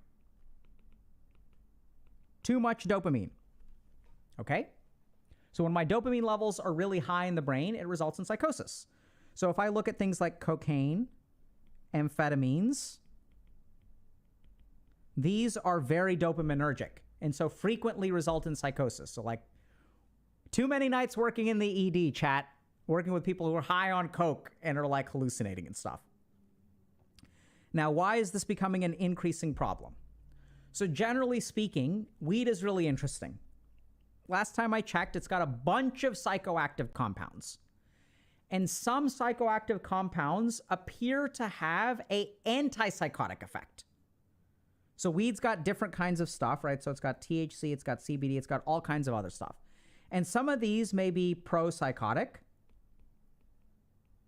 and some of these may be antipsychotic, which is why 6,000 years ago, when people used weed, they would have some of these hallucinogenic kind of experiences, but they didn't seem to be too extreme. So what's happened over the last 50, 60 years? We have genetically selected for certain strains of weed. And which strains of weed have we selected for? We've selected for the ones that have more of a dopamine impact. So weed has become more concentrated and more psychoactive. So it's become more potent. And as a result, we're seeing the incidence of psychosis actually increase because weed is getting stronger. There are also cases of synthetic weed. Big problem. So I trained up in Boston, Massachusetts at Mass General Hospital, and we saw a ton of K2 usage. What is K2? It's synthetic weed. And boy, did people get psychotic, crazy levels of psychosis, like super dangerous stuff. Stay the hell away from K2, y'all. It's very dangerous stuff, okay? Now, the other thing to remember, so just one other thing to understand dopamine signaling. If I have something like schizophrenia and I am hallucinating, which is one form of psychosis, by the way, what is the treatment for that? We use dopamine blockade. So if we look at medications like haloperidol, what do? They inhibit dopamine. When they inhibit dopamine, they make the hallucinations go away. Right? So I'm hearing voices, I take my schizophrenia medication, and the voices go away. So if we increase dopamine, more likely to hallucinate and become psychotic. If I decrease dopamine, less likely to become psychotic and slows down hallucinations. Now, there's a second thing that we have to be worried about when it comes to weed. This is the really dangerous stuff. So weed in adolescence. Okay? So the other thing about this psychosis, by the way, is once the weed wears out, once the signal that is pumping up the dopamine goes away, the psychosis goes away. This is temporary, right? The really tricky thing is that when we look at studies of weed, especially in adolescence, there are some scenarios where people who use weed can develop schizophrenia. So now this is a situation where something about the usage of weed, especially in adolescence, seems to accelerate the likelihood, or either accelerate the progression of schizophrenia or maybe even develop schizophrenia. My personal take, having looked at all the evidence, is that these are people who are genetically predisposed to schizophrenia. And now the problem with this is that once you develop schizophrenia, you can even cut out the weed and the psychosis can remain. Scary stuff, y'all. Hate to break it to you, but scary stuff. Now, once again, based on my reading of the evidence, my guess is that there's a group of people, this happens rarely, by the way, okay? So if you use weed in adolescence and you're like 25 years old and you're like, you haven't developed schizophrenia, chances are you've dodged the bullet. So schizophrenia tends to develop pretty young. So we're talking about like 16, 18, 21, 25. Very, very rare for someone to randomly develop schizophrenia like at the age of 40. My reading of it is that when you use marijuana, it accelerates the development of your schizophrenia. So if you're predisposed to it, if you're kind of on the fence, it'll like push you over the edge. And if you're developing it slowly, which schizophrenia, by the way, develops very, very slowly. So even when someone gets a diagnosis, if you talk to them, there's usually something called a prodrome, which is years before the schizophrenia actually develops. They have these like very, very, very minor hallucinations. So there's like a schizophrenia prodrome where you start to hear like slightly different sounds, but the sounds have no meaning. So you'll hear like tinkling or like static or like something like that. If you're hearing that kind of stuff, don't freak out. It could be something like tinnitus. Some of that stuff goes away, but by all means get evaluated if you're worried. So this is what's really concerning, is that when it comes to weed and psychosis, sometimes it appears to accelerate the development of schizophrenia, or even, in my opinion, exceedingly rare cases, cause is a strong word. You're kind of on the fence and it pushes you over. Let's put it that way. So, takeaway, if you become psychotic when you use pot, don't use pot. Okay? Simple. Hate to break it to y'all. Why do some people get psychotic when they use pot, and why do other people not get psychotic when they use pot? The answer is it depends. It depends on what? What kind of weed are you using? How concentrated it is? Is it synthetic? That increases the chances. Is it super concentrated? Increases the chances. Then there's genetic predispositions. So we know, for example, that there are, different gene mutations like AKT1 and COMT that will increase the likelihood that you are going to have addiction, psychosis, things like that. There's all kinds of studies. We don't have to get into all those details right now. Because practically, like, what good is that to y'all? Like, you can't go out there and get, maybe you can now get like an AKT1 gene test and COMT gene test and things like that. But we know that there's a lot of genetic components. Okay? Questions?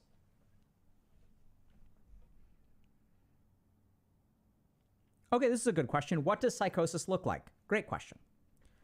So, psychosis, I tend to think about psychosis as a couple of different things. So, the first thing is that psychosis is not a diagnosis. It is a symptom.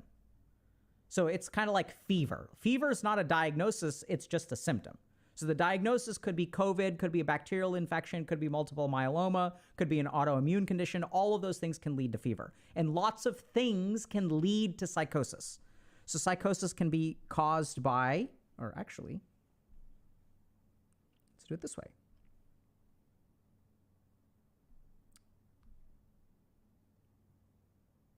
No. Stop it. Stay there. No. Dude, bruh.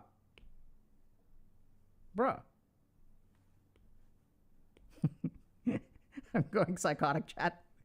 Okay, so psychosis can be caused by lots of different things, okay? So it can be caused by substances. So this is a temporary increase in dopamine. It can be caused by particular diagnoses, like let's say schizophrenia or schizoaffective disorder. And this is where this person's brain is different, where their regulation of the dopamine system is not good. So they have an overabundance of dopamine in a particular part of their brain. The real challenge, the real tragedy of schizophrenia is, even though we think about dopamine as a pleasure chemical, it also does things like causes us to hallucinate and stuff, and maybe I should have started there. But unfortunately, people with dopamine, the schizophrenia, their dopamine system is so messed up that they actually enjoy life less. So that's really tragic.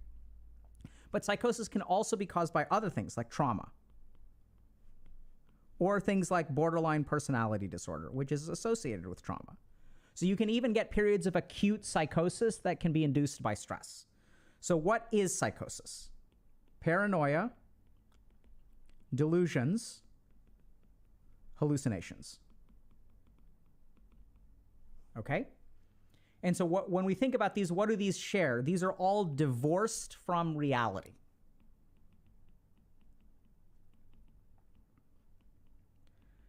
And the divorcing of reality can also be made in two ways. So we're going to explain a little bit about how these things are different. So what is a hallucination? A hallucination is a sensory experience that does not have a correlate in the real world. So I am hearing a voice, okay? Even though no one is talking. There's no one there to talk. This is a hallucination. So I have a sensory experience that is not coming from anywhere except in my own mind. So you can have visual hallucinations, you can have auditory hallucinations. Now, paranoia is a little bit different. So paranoia is an interpretation of signals that exist.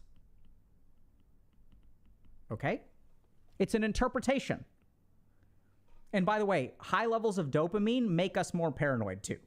Okay? Because that's our danger signal. So what does this mean? This means that if I'm paranoid, I'm walking down the street and I see someone parked in a car, just parked on the side of the road. This is a real stimulus. That person is really there. There's really a human being parked by the car. Now, if I have a normally functioning brain, there are 1,000 reasons why people are parked in their cars. Maybe they're waiting to pick someone up. Maybe they don't text and drive, right? So they pulled over so they could send a text message. Maybe they're taking a phone call. There can be 1,000 reasons why people are pulled over. If you're paranoid, I'm going to take a real stimulus in the outside world and I'm going to interpret it. Why is that person pulled over? They're following me. It's an interpretation of a real stimulus. Last thing is delusion. Now, a delusion is a fixed belief system. So what happens is when the paranoia kind of crystallizes, it can become a whole belief system. So it's not just that, hey, is that person kind of watching me? Like, I'm not sure. I'm kind of paranoid. What was that outside? Is it danger? I'm not sure. I'm kind of paranoid. It's an interpretation of a stimulus.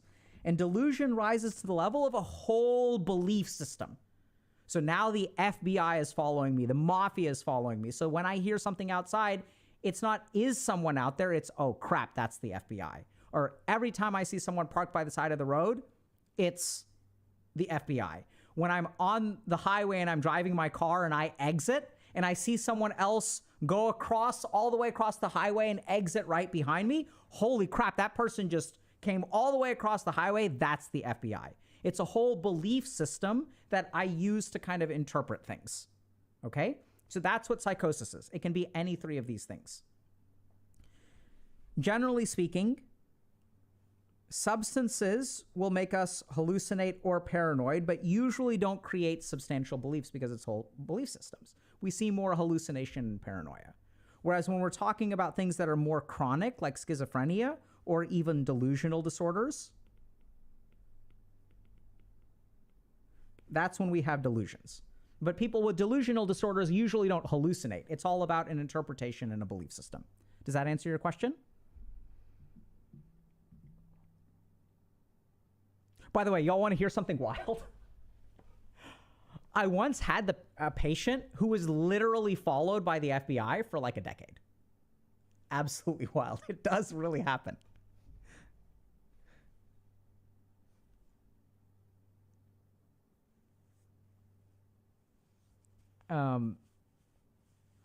Got it? It's wild. So this is what's kind of weird. It's what's enjoyable, crazy, sad about being a psychiatrist, which I love. So one of the things that I've learned as a psychiatrist, one of the most important things you can do as a psychiatrist, okay? So I've had lots of people who, so like I was saying, so I once had a patient who was actually being followed by the FBI for like a decade. And so when we think about mental illness, what we tend to think is that these are people that should not be believed, right? That's what we think about mental illness. We shouldn't believe these people because on the one hand, they're hallucinating. On the other hand, they're suicidal, right? So we shouldn't trust them because the whole point of mental illness is that their mind is not right. Their mind is functioning incorrectly. One of the most humbling and amazing experiences I've had as a psychiatrist, the more I learn, the more I've learned to believe patients. For the love of God, if you are a therapist out there, believe your patients. I know that their mind can be malfunctioning. It's kind of bizarre. I can't even explain it, but the most important thing that I've been able to do for patients is to actually believe them. And somehow that helps. I don't know how, I don't know exactly how it works, but I think it's so important to believe patients. And if you are a patient, it doesn't mean that you're right, but it's important for people to believe you, right? And when someone says, hey, I'm suicidal, the biggest mistake I can make is to think that this person is wrong. What I really need to do if I want to help this person is start with the assumption that they're right and they have a damn good reason that they're suicidal.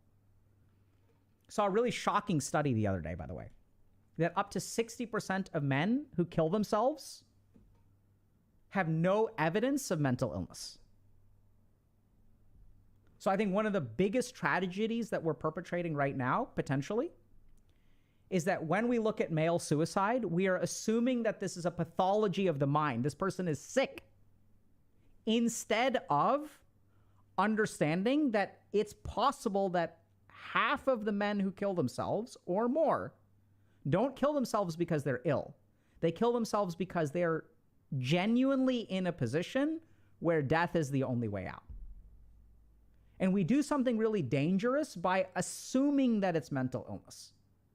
Is that if we assume it's mental illness, we don't try to fix the problems that are pushing them towards suicide.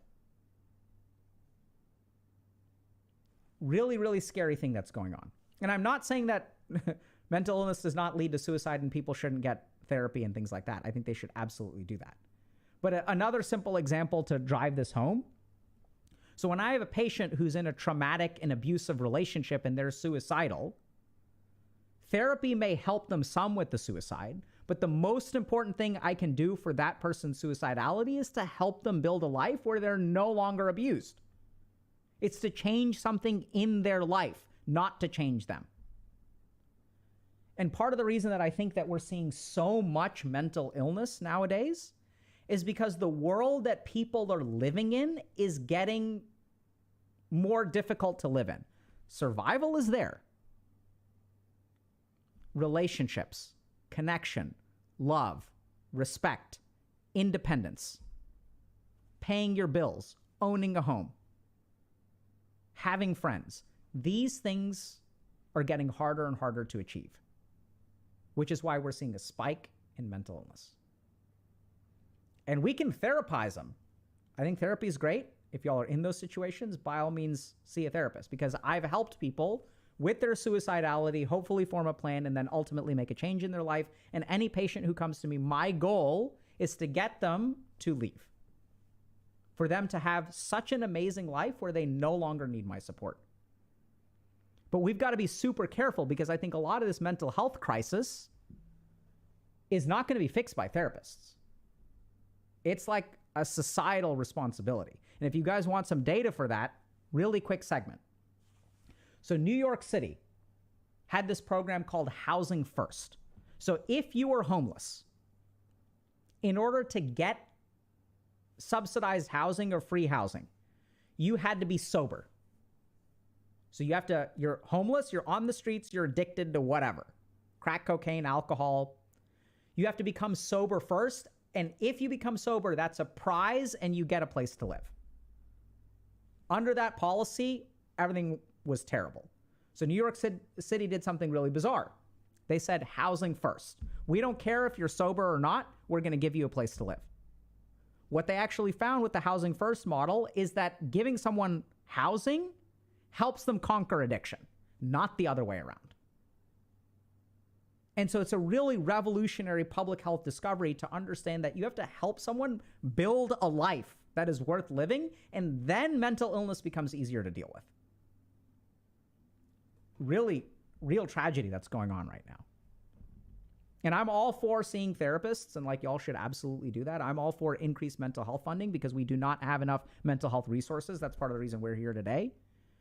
And also, like, the mental health crisis that we see today is not going to be solved, in my humble opinion, exclusively by sending every human being on the planet to see a therapist.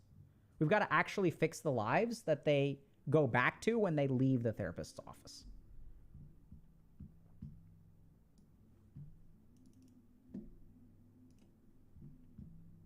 And by the way, if y'all disagree or you think I'm wrong, please let me know. I have an open mind about it. Please educate me.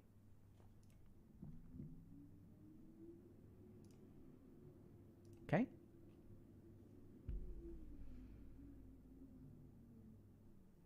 So I saw someone saying, hey, I'm not quitting weed. So if y'all are kind of thinking like, hey, I'm not going to quit weed, I need it. I know it sounds kind of weird, but I think that's okay. Right? So no one can force you to quit. And the whole point about substances, this is, wow. Can y'all hear that? I'm going to just wait until this thing is gone and then we'll start over.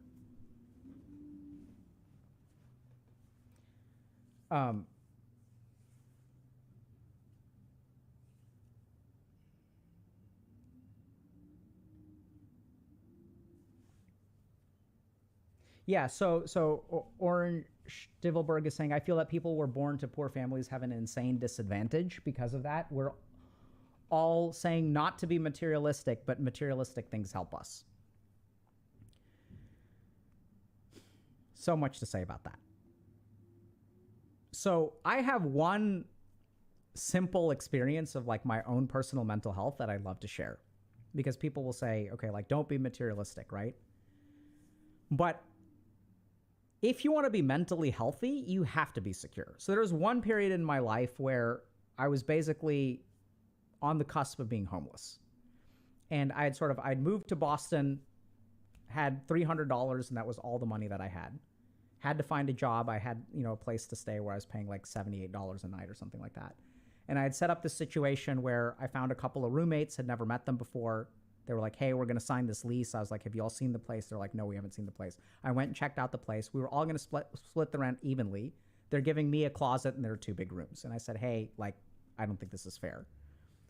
Bad roommate situation kind of fell apart, and I had 2 days to figure out where I was going to live. The anxiety was through the roof. I didn't know what was happening in my life. Anxiety was through the roof. I could not eat. I was so nauseous to my stomach. I could not eat. I could not sleep. I couldn't eat. I couldn't sleep. I started to feel weak. I had no idea what to do. My mind couldn't focus. Everything was falling apart. Thankfully, I ended up sort of bouncing back. But my experience of that was quite eye-opening, because this was a 72-hour period of my life. And the crazy thing is that I'm so lucky that I was never actually going to be homeless. I had a safety net where I could have called an aunt or an uncle. I could have called my mom or dad. They could have given me a plane ticket. I could have moved back in with my parents. I had so many safe, even though I was kind of on the cusp of homelessness, it really felt that way because I had decided that I was not going to ask for help and I was going to do it myself. But I hope y'all understand this. The decision to be independent and not rely on someone else's help is the height of privilege. I get to choose. The terrifying thing, and even after I had made that choice, it wrecked me for 3 days. Despite all of my resilience and all of my yogic training and all of my meditation, smacked to the ground. And I still had a safety net. I can only imagine what life is like if you do not have that safety net, and you don't get to make the choice. You're just getting bodied left and right by your material circumstances. And security is the foundation of mental health. And so if y'all are like struggling, like I hear it. And I think that like that's what's so challenging, right? Is everyone's like, oh, like work on your mental health. And it's like, yeah, and like you should do that and that's really important, but like let's be honest. Going to see a therapist doesn't necessarily get you a place to live. It doesn't necessarily find you someone who loves you. It doesn't necessarily give you independence. It doesn't give you purpose. It helps. It's a great starting point, and I've helped a lot of people who are starting from square zero. At one point, 70% of the people in my practice could not pay a single dollar for my treatment. And so I've helped a lot of people who are like homeless and stuff like that. And like, you got to start somewhere. So by all means, get some help. But let's not confuse the utility of mental health treatment with the sufficiency of mental health treatment to fix the problem. Now, someone else was saying, I'm not ready to quit weed yet. So I know it sounds kind of bizarre, but I hear you. And I don't think you need to. Right? So let's understand something about weed and substances in general. We don't get addicted to things that cause us problems. We get addicted to things that fix problems. That's why we get addicted. The benefit that we get from the substance outweighs the harm that it does to our life. Literally. Right? So I had a patient who was addicted to heroin, going through a divorce, fired from work, had spent a lot of their savings on drugs. Kids are alienated. I couldn't understand. I was like, bro, why don't you just quit? It's ruining every part of your life. And he's like, bro, you don't understand. My life is falling apart. And anytime I get high, it gets put back together. I've got two options. Live a life that's falling apart or live a life where everything's fine. Which would you choose? And so if you're not ready to quit, honestly, that's okay. Do I think you should work towards getting ready? Absolutely. Right, so it's kind of interesting because if you look at addiction psychiatry and the treatment of addiction, you have to want to quit. No psychiatrist or therapist can quit for you. The only way it works is if you want to. And if you're not ready yet, that's okay. There's always tomorrow. But, here's the big but. Really think about why you're not ready yet. And think about whether you want to be ready one day. And when I work with people who aren't ready to quit, which, by the way, FYI, is the majority of people, who are not ready. And that's okay, dude. Like, it takes time. Like, you have to walk your journey. Like, it takes time to get ready. And just think about what it is that you need to be ready and work towards that. Right? Like, it's okay for you to, because sometimes you need to sleep. Sometimes your anxiety is crippling. I get that. But just because you're not ready to quit today does not mean that you should stop moving towards readiness. So if you've got anxiety, don't stop with pot. Get some kind of help. Right? Learn to meditate, see a therapist. Maybe start medication.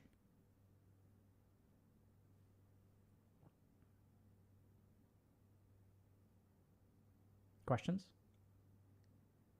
These thought exercises are difficult. You're damn right they are, Vern.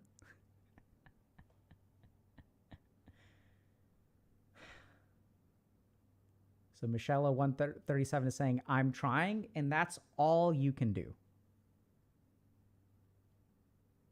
Right? All you can do is try.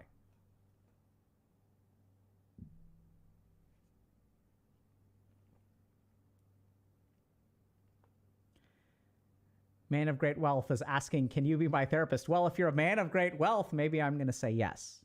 But the answer is sadly no. So a couple years ago, I made a choice. And it was a hard choice, and it's a choice that in a lot of ways that I regret. I decided that I wanted to help more people in a less impactful way than help a handful of people in a very impactful way, which is what I used to do. So I used to have a full clinical practice and a job on top of that. So I used to do about 36 hours of therapy a week, or, like outpatient practice. And then I had a job at a addiction rehab. And what I actually found is, like I was saying kind of earlier, like, there is a tide of people who need therapy, and there was no way I was going to get through them all. If I continued that for the rest of my life, I would have seen or not, until retirement, I would have been able to help 1,000 people. Today, there are 3,000 people right now that are listening, and I can't help you nearly as much as I help people in my office, and that's okay. But I hope that I can help 3,000 people a little bit.